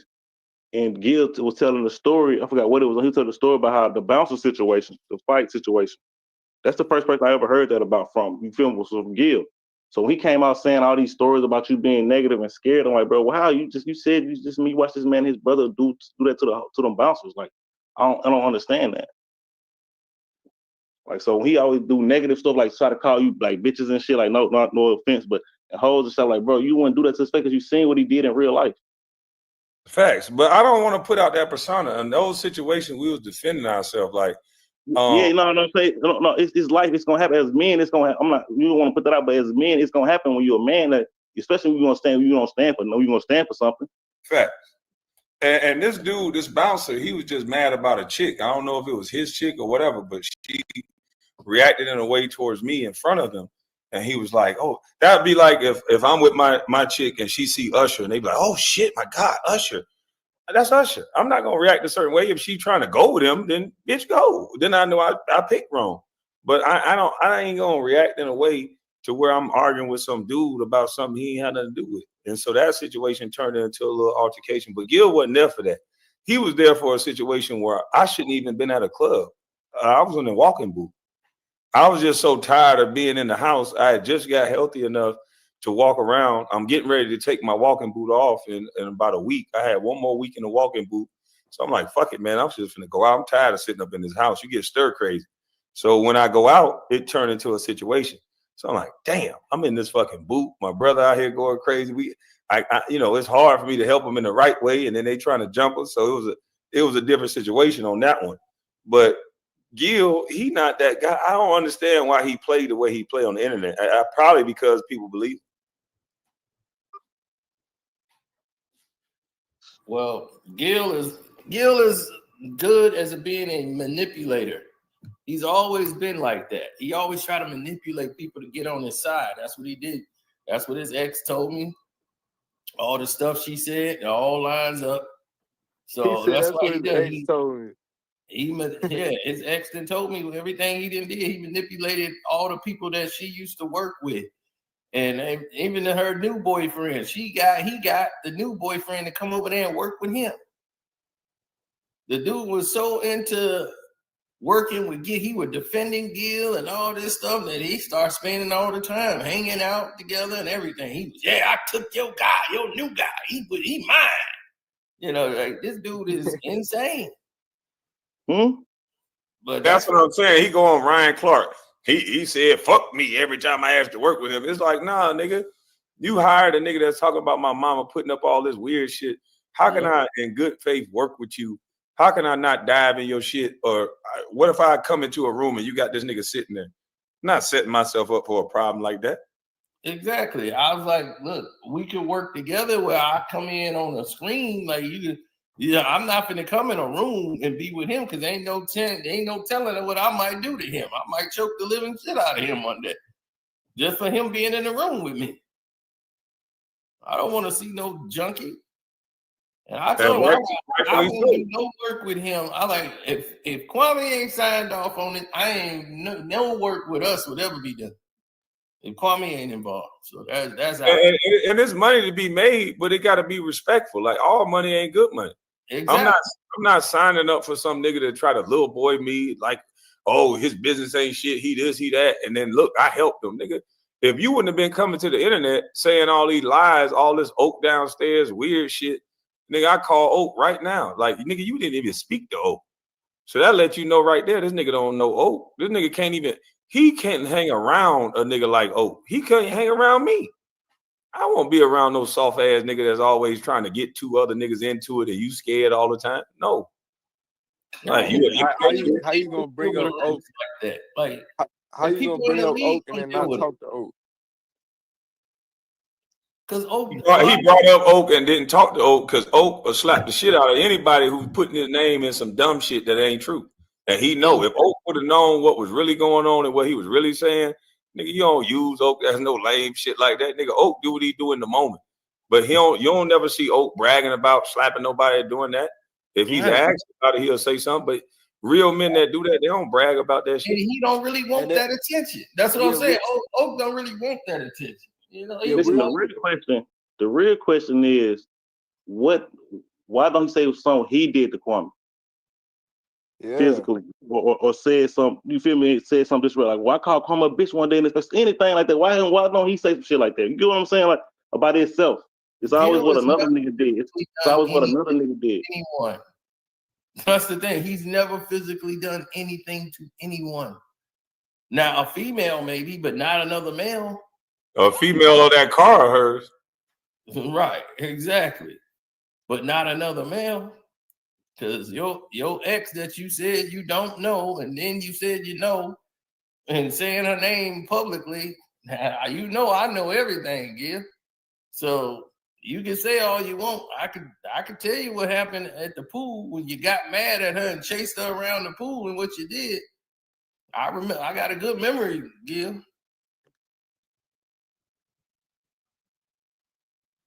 I know one thing. He made himself look like a fool with shaking his ass on the internet. So he had that little junkie make up a clip and put my name in it because he can't go live again because everybody gonna flood him like, why you was twerking, you dumbass nigga? Yeah, twerking in them little bitty shorts sticking your booty out. I'm like, he used to that position. He should have been dumb. He should have been dumb. You made him reenact that robbery. Yeah, he should have called it quits. He should have called it quits then. Listen, that man, you made that man stretch his arms out, whisper in the chair ear. He tried to toot his ass up then 2 times. You had to tell him to stop doing that. He should have been done then. He's the bottom bitch. Man, that nigga made sure the jersey. That nigga made sure the jersey was hanging longer than the shorts. That nigga funny as fuck, bro. That's what I'm saying. He's used to that position. You know how they say, you know, them fruit cups. I already say there's the male one and there's the female one. Gil's the female one. Bro, he a fruit cup, man. Yeah, he's the female one though, out of the fruit cup. You know, they got the ones that's masculine and the one that's feminine. He's the feminine one. All the way. Feminine energy. That's some shit you see your girl walking around the house and shit with your jersey on or something like, man, well, this nigga throw. Yeah, he got his t-shirt and his panties on. This how you know, like you said, like what Kwame says about who we like. Let the roles would have been reversed and Gil would have had Kwame reenacting him getting robbed. KB, you still got that video he sent with the damn roses in the tub? Man, I gotta go through my phone and find it, but yeah, this man, that says it all right there. Bro, my personal opinion, I feel like with the topic we were talking about with LeBron taking them pills, I feel like he don't got to defend himself against them allegations that white man put on him, because even if he got caught, I feel like LeBron fans and the media is so crazy. Even if LeBron got caught doing something like that illegal, they still wouldn't really do nothing. Like they still make an excuse for him. Like the fans would be like, well, everybody probably do that. Everybody probably do that. He's still the GOAT. That man went and bought Kwame jersey and turned that motherfucker to a Kill jersey. He ain't got nothing to do, man. He's I don't even want to buy my jersey no more after seeing that shit. I got a couple jerseys I'm finna throw away because that nigga got the hell now. They said, bro, KB said, and I say, run that. I be tripping about that every day. Yeah, that nigga looked at it. I said, nigga, say run that. Run that. So he supposed to been done. Like, bro, anything he said that supposed to been done. Like, bro, you got here. You know you was about to get your shit up. Bro, but he be asking a bunch of questions trying to throw the story off like he don't understand how it went. Man, that nigga know how it went. That nigga caught that nigga out of the room. He walking around the club acting like he the shit, like he is all the time, arrogant.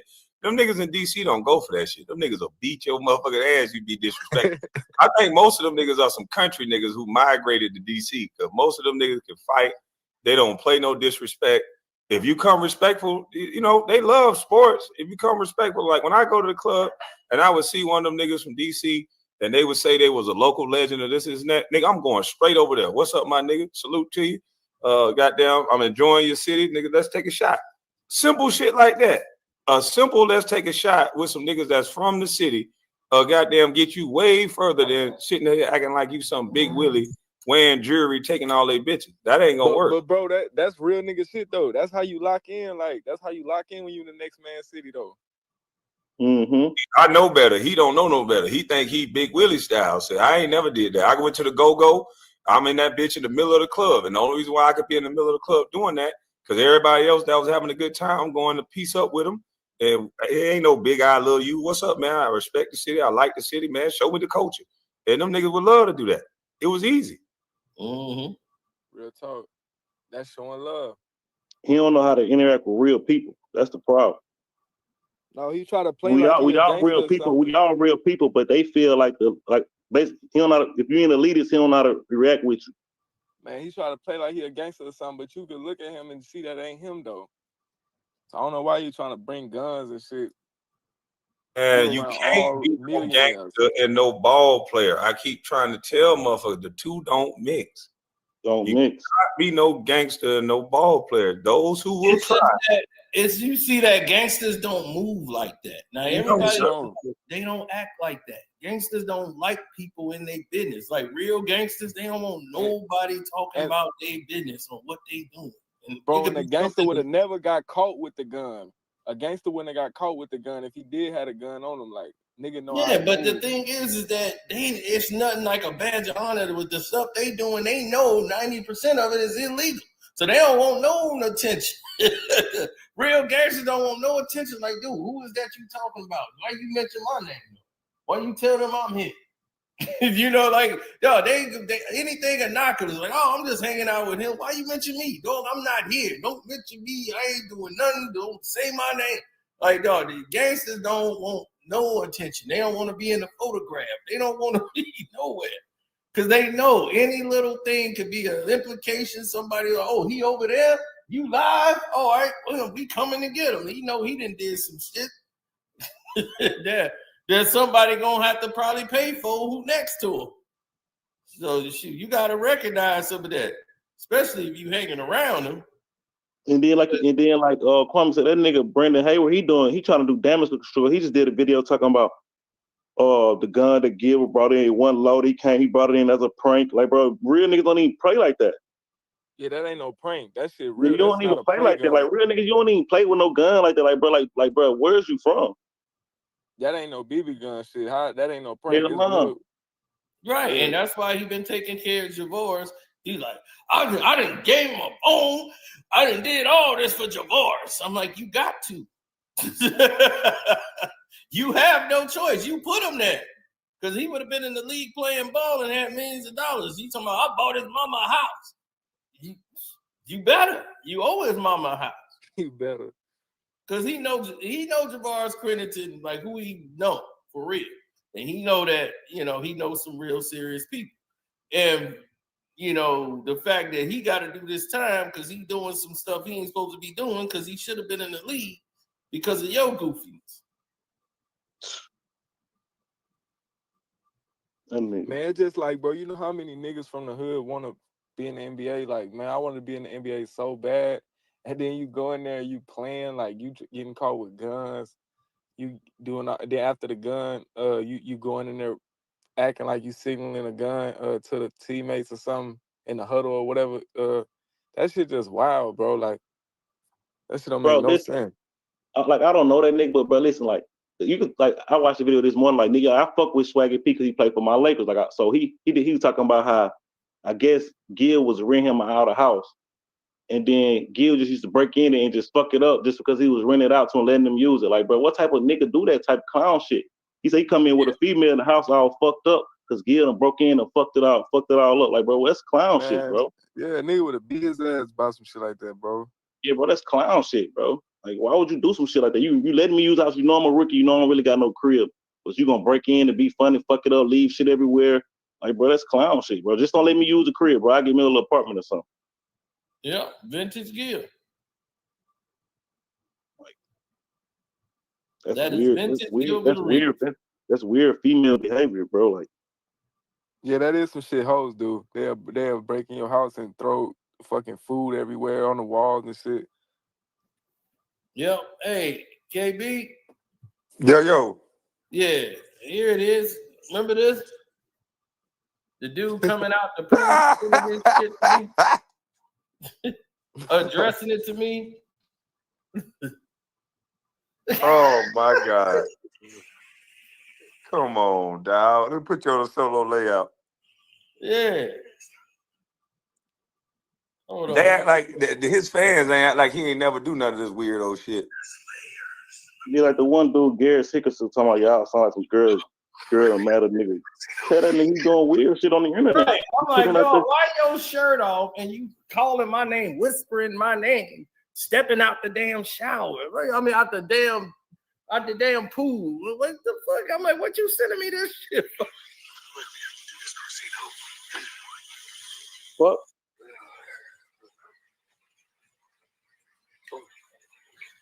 This ain't the same house. I'm sorry. Listen, maybe next time. Maybe you might get it. There's layers. I'm like an onion, bro. I'm like an onion, bro. What do that even mean? And that white boy been peeling his ass back. It's automatic.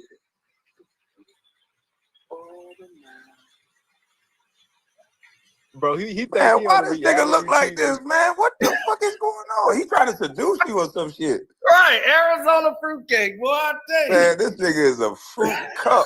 God damn. Man, that nigga think he on a reality TV show or something.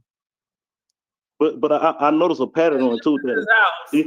He want to do Kwame. He be trying to do Kwame a solid, but he's such a cornball. He don't know how to apologize and come out of it and be a man with it. That's why he do it. He still treating Nick Young the same way. He just get Nick Young trickies though and shit. You know what I'm saying? Cause bro, you treated that nigga as foul.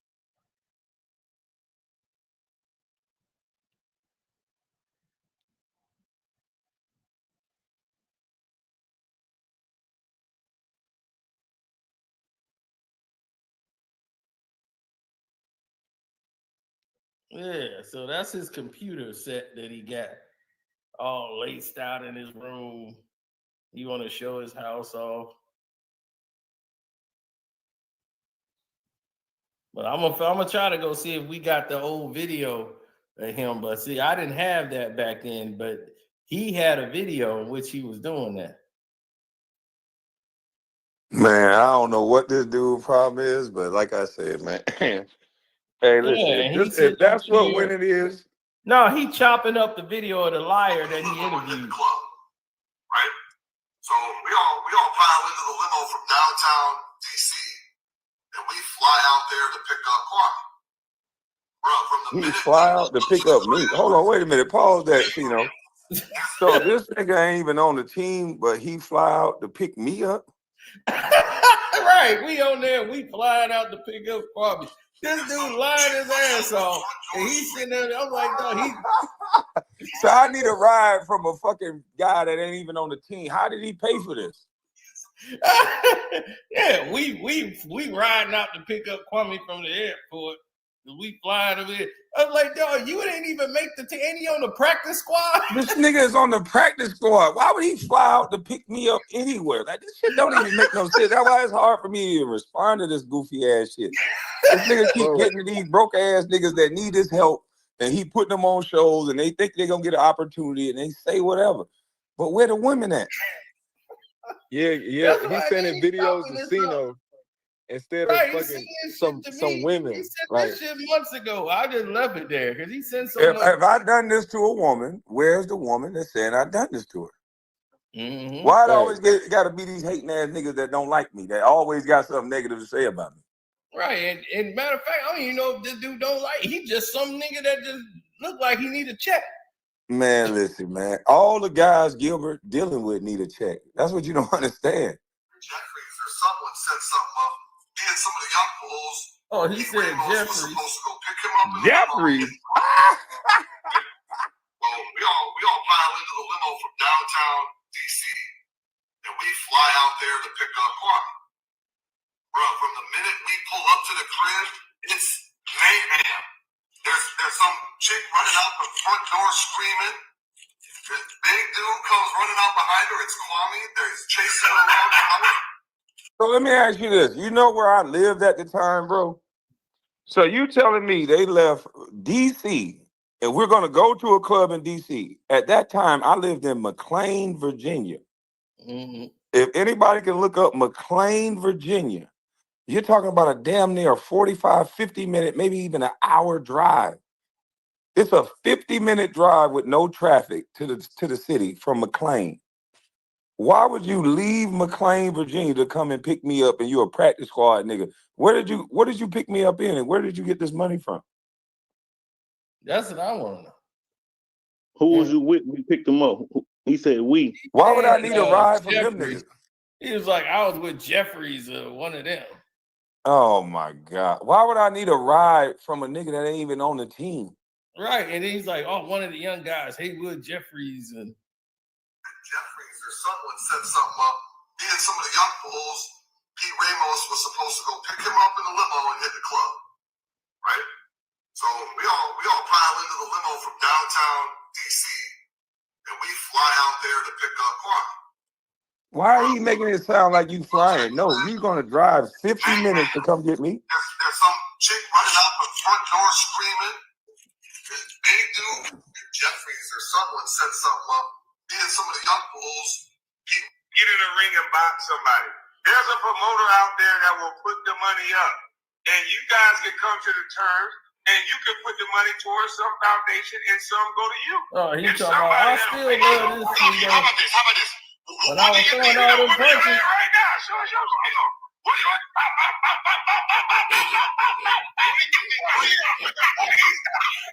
Yeah, he's like, I got all these videos saved up. I'm like, okay, what's that gonna mean? Man, listen, man. Anybody that know anything about DC, nigga, y'all niggas got to be gay. If you coming out 50 minutes, you gonna leave the city where the party's at to come out to McLean, Virginia, where there's nothing at but senators and congressmen, and then you're gonna drive me all the way back to the city? Why wouldn't ain't no nigga doing that? Nigga, I'm gonna meet you in the city. Right. You're gonna come drive 45, 50 minutes to pick me up, and we're gonna drive another 45, 50 minutes back to the city? Man, that's crazy, man. These motherfuckers here crazy as hell. That is nuts. This nigga 40 spotter. Hey, listen, bro. You a pussy. The link has been in the chat the entire time. And you've been in the chat making 1,000 comments. So either you Gilbert or you that junkie. So I'm gonna block you and then you hit the link. We don't want to hear what you gotta say over and over again, clown. My reputation is impeccable, nigga. I don't know what the fuck you niggas be talking about. We don't chase no bitches over here. We replace them. Y'all niggas tripping. All of them slow. These niggas crazy. Hey, listen, I'm gonna tell you. Listen, they only protect Gil like that because he protect LeBron. That's the truth. Right now, if that nigga came out and said something about LeBron, them niggas would.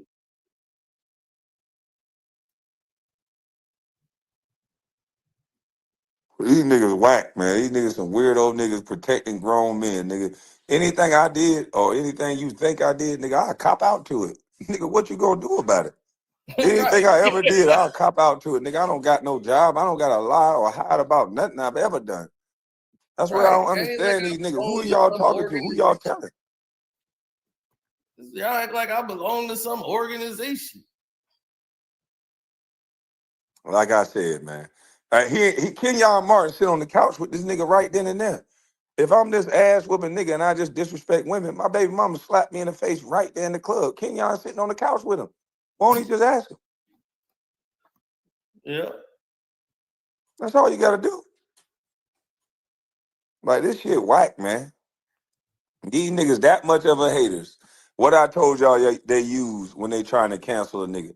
They use black women, they use the LGBTQ.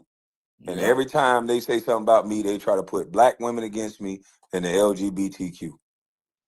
Oh, that's all. Oh, that's why the goddamn power went out. It's like a fucking storm out here or something. Yeah, we had a little mini one out here. Yeah, I had to switch to my phone because the damn power went out. Goddamn folks, man.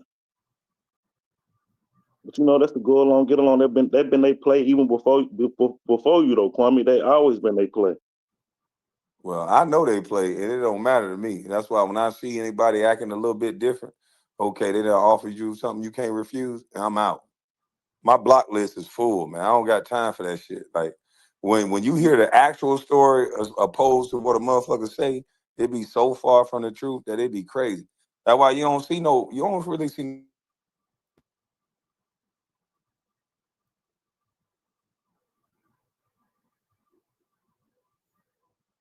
KB, oh, I think his audio went out. You done disappeared.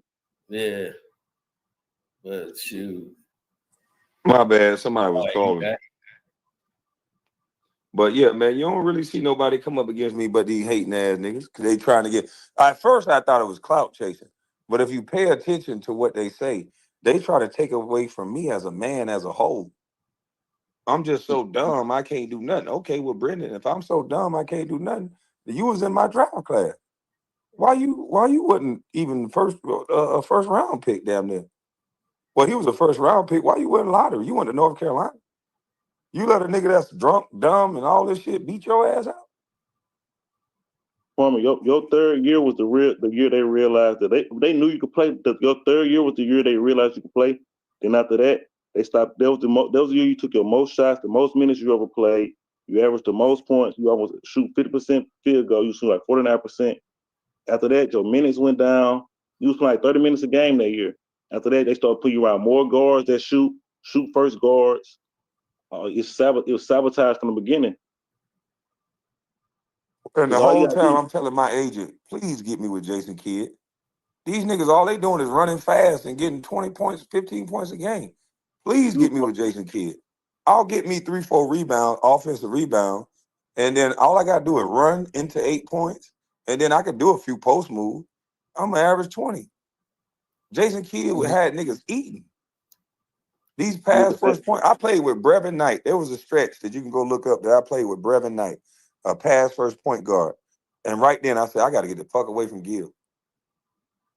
Like me and Brevin was just clicking on a shit. I said, I got to get away from this nigga. This nigga don't know how to work with a big man. He really don't. I think you was like 8 shots a game. Oh man, Kwame, I sent you something on your Instagram about Fagin. I sent it to you in your message on Instagram days ago when I was in Florida. It was about what? The agent, Gil's agent, Fagin. Oh, Dan Fagin? Yeah. Pull it up. Let me see if I got it on here because I know I sent it to you on IG.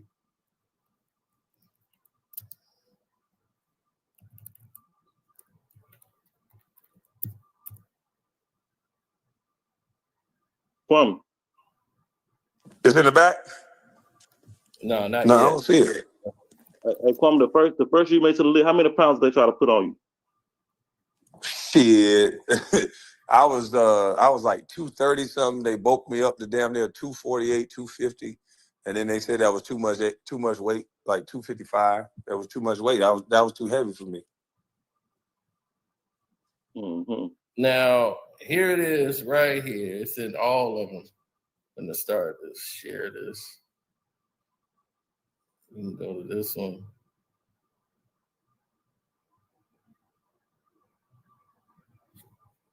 Oh, I don't think I can. Can I show this one? Let me see if I can.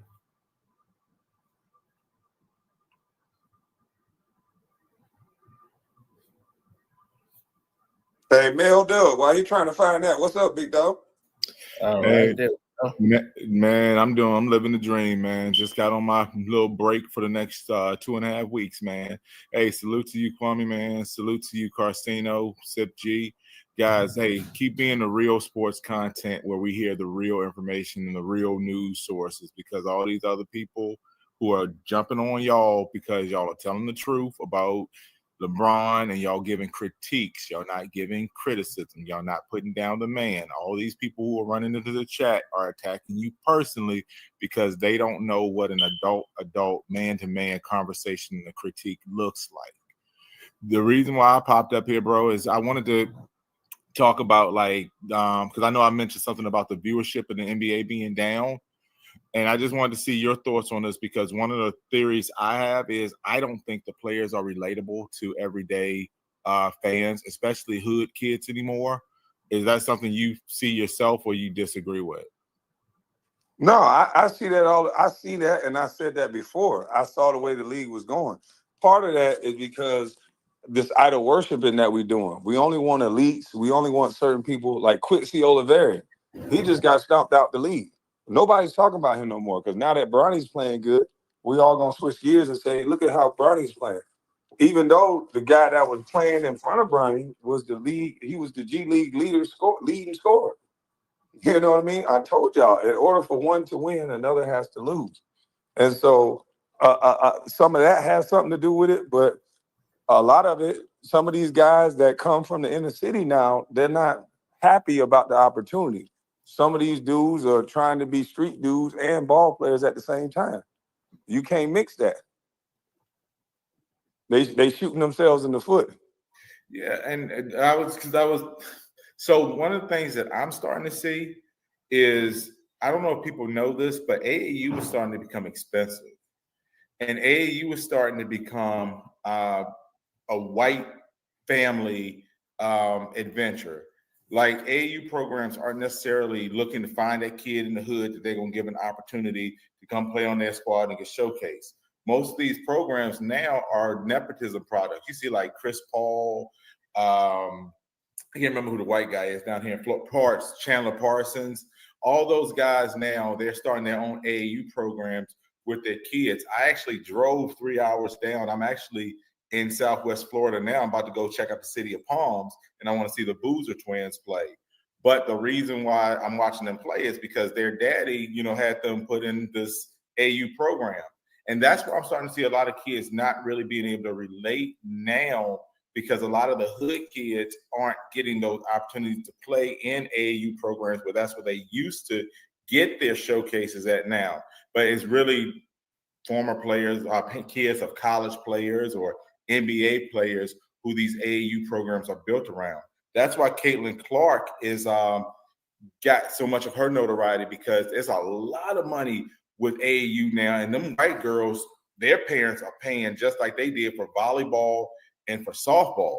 So, we're losing, and we're losing viewership for the NBA because these kids are not – a hood kid doesn't have anything in common with Steph Curry. I'm sorry.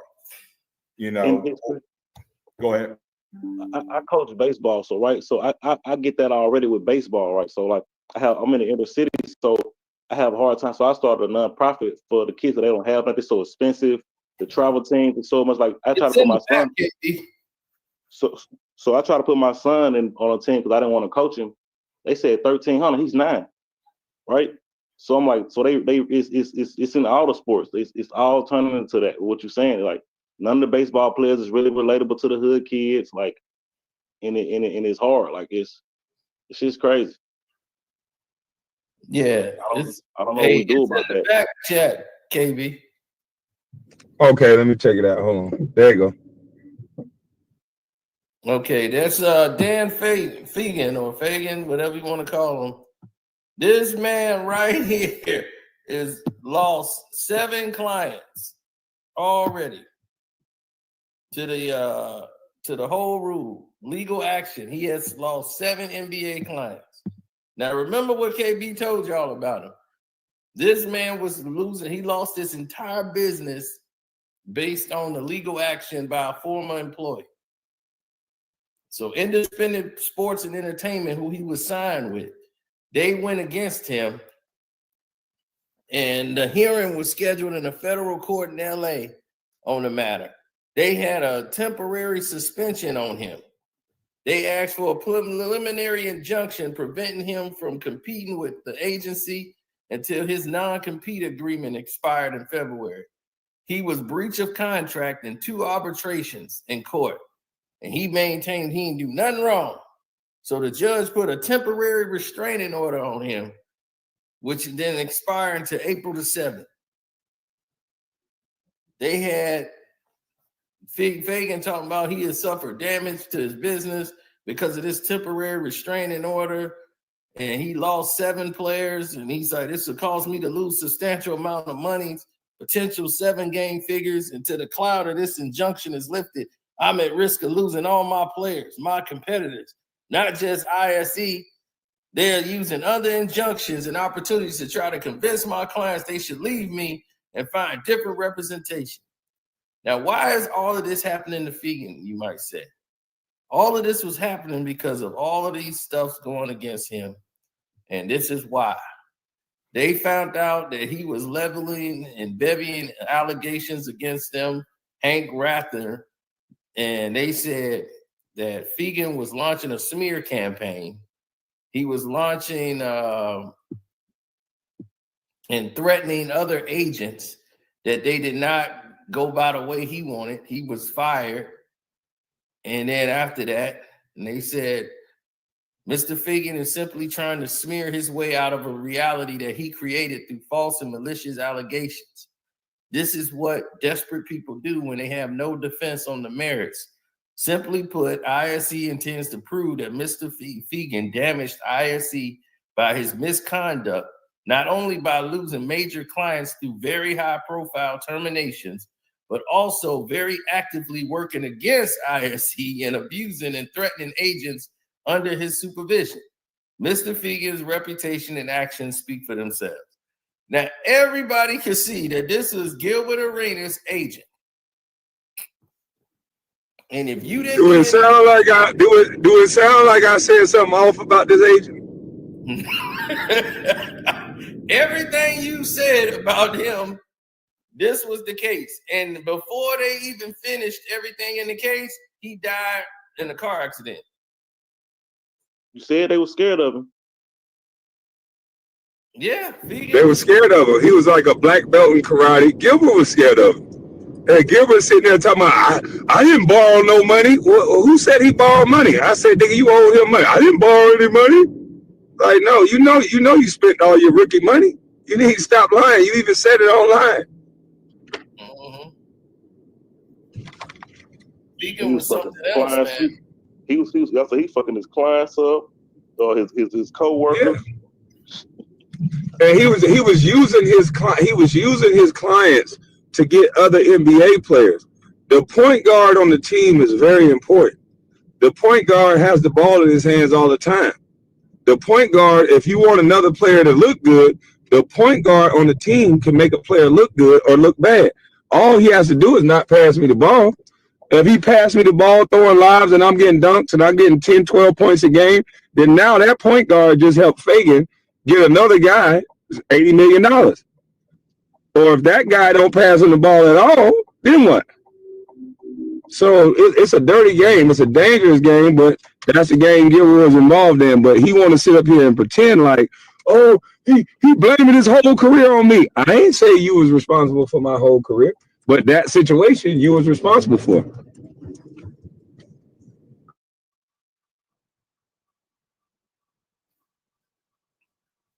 Yep. You right. But if you notice, he never speak about what I actually say. He always, why are you so mad? Bitch, didn't I just tell you why I was so mad? If you and your agent made me lose a bunch of money, shouldn't I have a right to be mad? Why are you sitting here asking me, why are you so mad? Right. And I showed in there the exact situation on the video. I showed what's his name got to what's his name that we just talked about, the rookie that came in that the Bulls did the trades.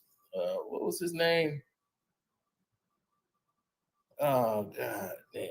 Chandler, the other 7-footer high school guy that came out. Tyson Chandler. Tyson Chandler. Right. Tyson Chandler, I showed his contract. He got $64 million, signed an extension with the Bulls. 6 years, $64 million with the Bulls. How many points did he score at that time? I think it was like probably 10 and 10, but I'm gonna go in there and check for sure. He definitely didn't have 10 and 10 with Chicago. He definitely didn't have no 10 and 10. Tyson's whole career, he averaged at like 8 and 8. So he definitely didn't have 10 and 10 when he got that money. 2004 stats. It might have been 7 and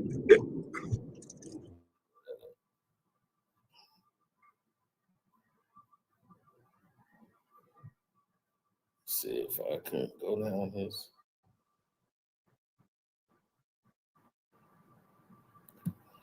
In 2004, 2005, he averaged. Okay, there's his minutes per game. Let me share this. Put this on the screen. 2004, 2005, before he got the deal.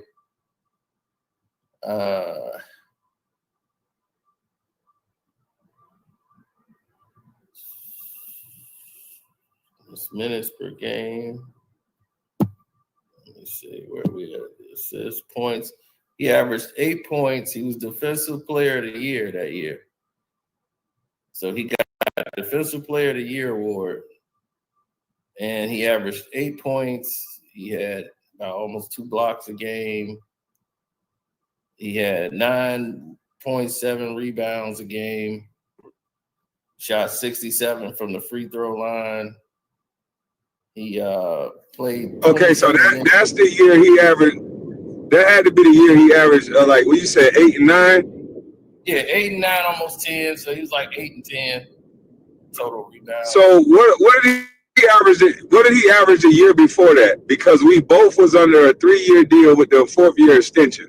So I remember when we both was up for the extension, and then they didn't give me the extension. I don't think they gave him the extension, but I knew the talks around his name. It was $60 million then. But I think that time he was averaging close to like 5 points or 6 points or something like that. 2003, 2004, he was averaging 6 and 8.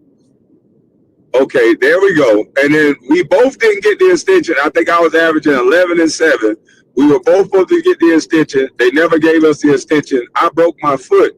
And then I came back later on in the season. And I think this the year you're talking that he averaged 8 points or 9 points or 8 or 9 and then something like that. And I think I averaged 7 and 5. So even with those same numbers, the numbers still go based off of Tyson. Plus, the year before that, I averaged 11 and 7, and before I broke my foot. Yeah. So we would have been right around Tyson's number. But Dan Fagan was saying because you played a certain way before that, that we can talk about this injury. You know, we could fix this injury situation. Yep. And he got Defensive Player of the Year that year, so that helped his case with his contract negotiation with the Bulls. So, Absolutely. And but anything he does, it helps my case too. That's what people don't understand. This basketball is like real estate. A guy in your position that got numbers close to yours, you're gonna get that same number or even more. yeah. So if he was averaging 6 and 8 that year before, and I was averaging 11 and 7 before the injury, then I got injured, and then I come back a little late, and then I started picking back up later on in the season. So the average is not there. The average is 7 and 5, but I'm back to the form that I was before I got injured. If you watch those games with that sleeve on my arm and all that, I'm back to that form. And so that's why Dan Fagan came in and said, no, we're going to get you 80. Mm-hmm. Because Tyson, you got to throw a lob up to Tyson. If you look at the way I scored, it was free throws from getting fouled. It was post-ups. They didn't post Tyson a lot. He was just a pick and roll, high energy, block shot guy. That was it. A rim runner. He was a rim runner.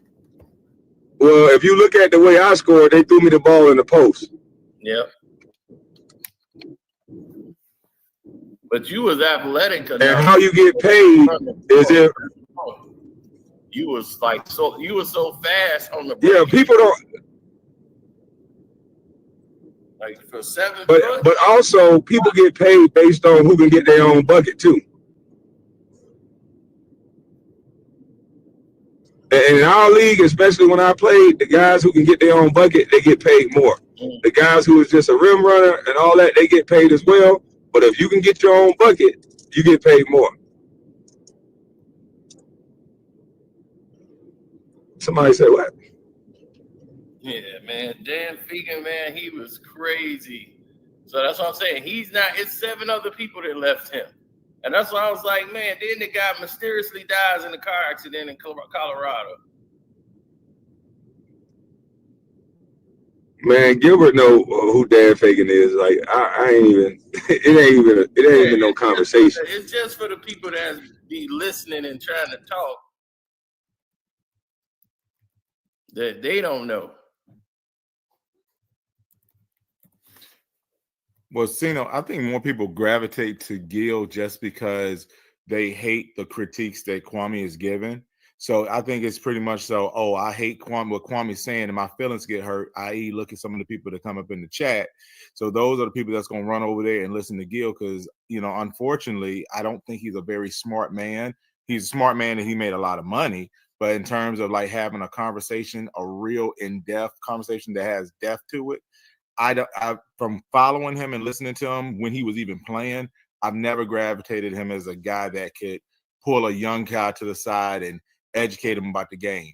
I think, Gil could show you how to score 60 maybe, but in terms of how to be a professional, not so much. I mean, in my opinion. I don't think he can show you how to score 60 because a lot of the things that Gilbert had, this dude was God-given. It was God-given ability. And once he got hurt, he had nothing else to fall back on. When guys know how to play the game, you get hurt and you can still play, there's another facet of your game you can unlock. He never unlocked any other facet of his game. His game was, I'm bigger than you, I'm tall, I'm faster than you. He was a 6'3" guard that was fast as shit and had a jump shot like a shooting guard. So you never really seen point guards that could shoot as good as two guard, but be that fast and could create their own shot. He had that and one style of play. He can create his own shot, but he was still fast. So the average guy can't do what Gilbert could do. You got to be more technically sound. So that's why I like when a more technical guy teach a player than somebody who is just God gifted at this thing. Like Roy Jones, he was God gifted. He had God gifted abilities to make a lot of mistakes at boxing.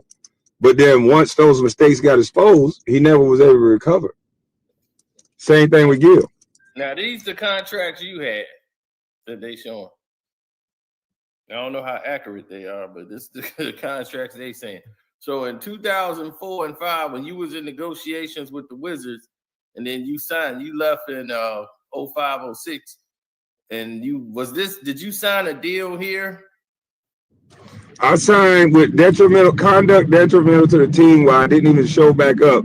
They gave me 3 years, $25 million, and we backloaded the contract. So the first year, it was like $6 million, and it went up. It increased every year. So if they would have never done that, it would have been right at the $50-60 million mark that it was supposed to be at before the whole situation with Gil. Oh, okay. But my agent was telling me, look, man, just go sit on the bench. You don't even got to play. Just act like you hurt. And I was like, no, if I come around this dude, I'm going to break his shit. I'm telling you, David Stern already told me if I get in trouble, it's over. So I'm not going to go around him and punch him. I'll just take whatever I'm going to take. Because I already knew what was going to happen. And the fact that he's sitting on the internet line is just crazy to me. I'm just going to walk away from the whole team. I'm stuck within it. Either way it go. I broke my knuckle before the season. So David Stern is letting me know, you do anything else, nigga, is on. So no, I didn't have the temperament then that I could be in the room with Gilbert Arenas after I knew what he did. Yeah, he knew he was told he was gonna do anything Dan Fegan told him to do. I know that for a fact. Gil is scary like that. The agent tell him to do something, he gonna follow suit. He ain't not finna go against Dave Fegan until he realized his money was funny.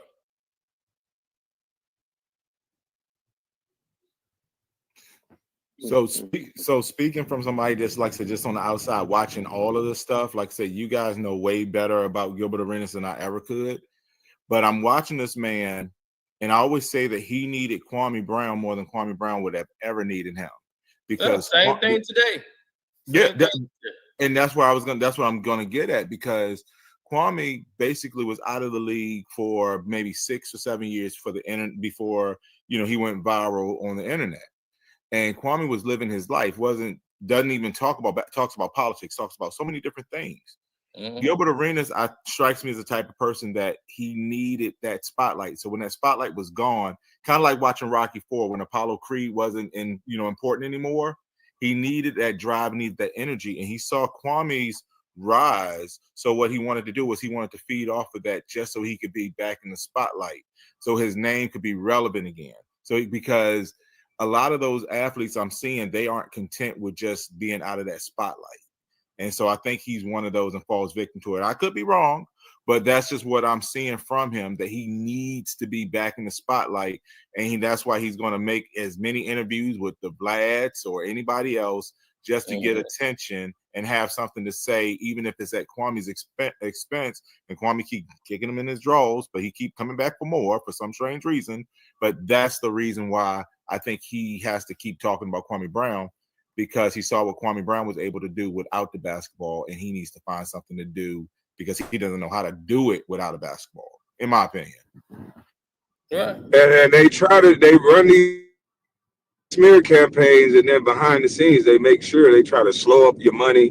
They try to make it hard. Look at Jaguar White, what she said. Oh, they don't want to put my music out. They don't want to do this. Once you start saying things against the status quo, they try to make you look silly. They try to make you look like somebody that's not successful. They try to make you look broke.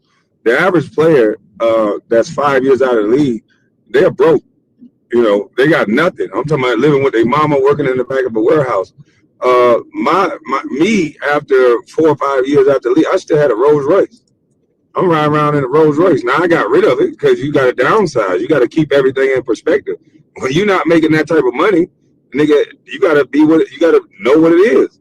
I'm not Adrian Peterson. Adrian Peterson and these types will, go take out some funding or to go take out a loan to give a persona like they still somebody they not. And so that's why I know this whole celebrity thing is a sickness. It's a sickness for the celebrity, and it's a sickness for the people who's around. Because nobody should have to feel like they got to go take out a loan to give an image that they still like that. Like, come on, man. Who said that you got to be able to have $1 million party to be somebody important anyway? Oh yeah, definitely. And the thing about it that people don't realize is that NBA players lose 80% of their revenue the year after they retire. 80% is gone. So your whole living expenses is changed after that. No, the expenses didn't change. Your income changed. Yeah, you still have the insurance and all that shit, but you don't got the money coming in that you got to take care of it. Exactly. So the bills don't change. Your lifestyle, your income has changed. You losing 80% of income when you retire. And that's 80%. why a lot of these guys are still employees long after their careers are over.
Can y'all hear me? Can y'all hear me? Yeah, I hear you, bro. Oh, okay. Everybody else done dropped down, but yeah, I went through a little dead spot for a second. Okay. But man, who is these in the back chat? Jamaican? I don't know who that is, but I don't know what Cino was saying the last, but yeah, man, I pray for that nigga Gil, to be honest with you. When I listen to what he be saying and the fact that basketball is like the only thing that he ever thought about, I actually felt bad for him. I felt empathy for him. Because it's like, I know he set up. Go ahead. No, I would say I like I said, you see it all the time. That's why some of these brothers, no matter how much money they make, that's why they're still employees, because they still have to subsidize that life that they're living, that they still have to have some white person with a headset on now telling them what to do, what to say, what to think. I'm going to say something that's going to be a little bit controversial, but that people might not agree with. But from what I watched, when Kenny Smith did that free throw challenge with Stephen A. Smith, it looked like he threw it. It looked like he threw it to let Stephen A. Smith win, because it was for a charity thing, for Stephen A. Smith's charity. But what Kenny Smith didn't understand was, now he just gave a guy with a busted knee, who had no credibility as a basketball player, now can walk around and have some credibility, all because Kenny Smith may have thought he was doing a good thing because he was an employee now, not knocking him. I just feel like that's what I saw from that. So, well, that was the whole reason why he did it. I've attacked Stephen A's credibility. Jason Whitlock has attacked his credibility. He doesn't have any, and so they got to get him some sort of win, some sort of publicity. This world is based on bullshit now. We love bullshit. We love the fake person now. The fake person that can make it look good, we all go for it. The more weird they are, that's why I knew exactly how to do the internet. I'm not like that all the time where I'm cursing and acting crazy. Yeah, I say curse words, but I'm really a level-headed dude. I know how to get the fuck away from you, if anything, because I know how far I'm willing to take it. But all this other stuff, they try to make me out to be no. So the league and the people who paid him that money, They know they got to make him look a certain way. They have to make Stephen A. get some sort of credibility because his book didn't work. He can't shoot. He can't do nothing. So why is he able to talk basketball if you're going to try to take away from all these other people that talk basketball? And the biggest So shame, that was kind of. I was gonna say, and the biggest shame about that was you would think guys who played in the league would have had the integrity, especially somebody from New York, to question him about some of those stats he had, some of those things. But they were the main ones who were quiet because they're all in this buddy system. It ain't even about, it ain't even about them. They're not even analysts anymore. They're fans in a lot of ways. They're supporting people because they like them, not because they can analyze. When Charles Barkley was starting to critique LeBron James, they nixed that thing quick because LeBron James got his feelings hurt about saying that he wasn't a competitor. Charles Barkley now is his biggest fan. I'm telling you, this is why I don't trust employees. If you are an employee, Kwame, you are not an employee. You don't work for nobody but your damn self, and that's why you can say what you want to say. But a lot of these other guys, unfortunately, they've got to say what the script is telling them to say, and that's why we'll never get a lot of truthfulness from the media. That's why people don't trust them, and I think that's another reason why a lot of our professional sports are taking hits because these media platforms now are, following on these trends, political or whatever the case that their producers are telling them to say. So.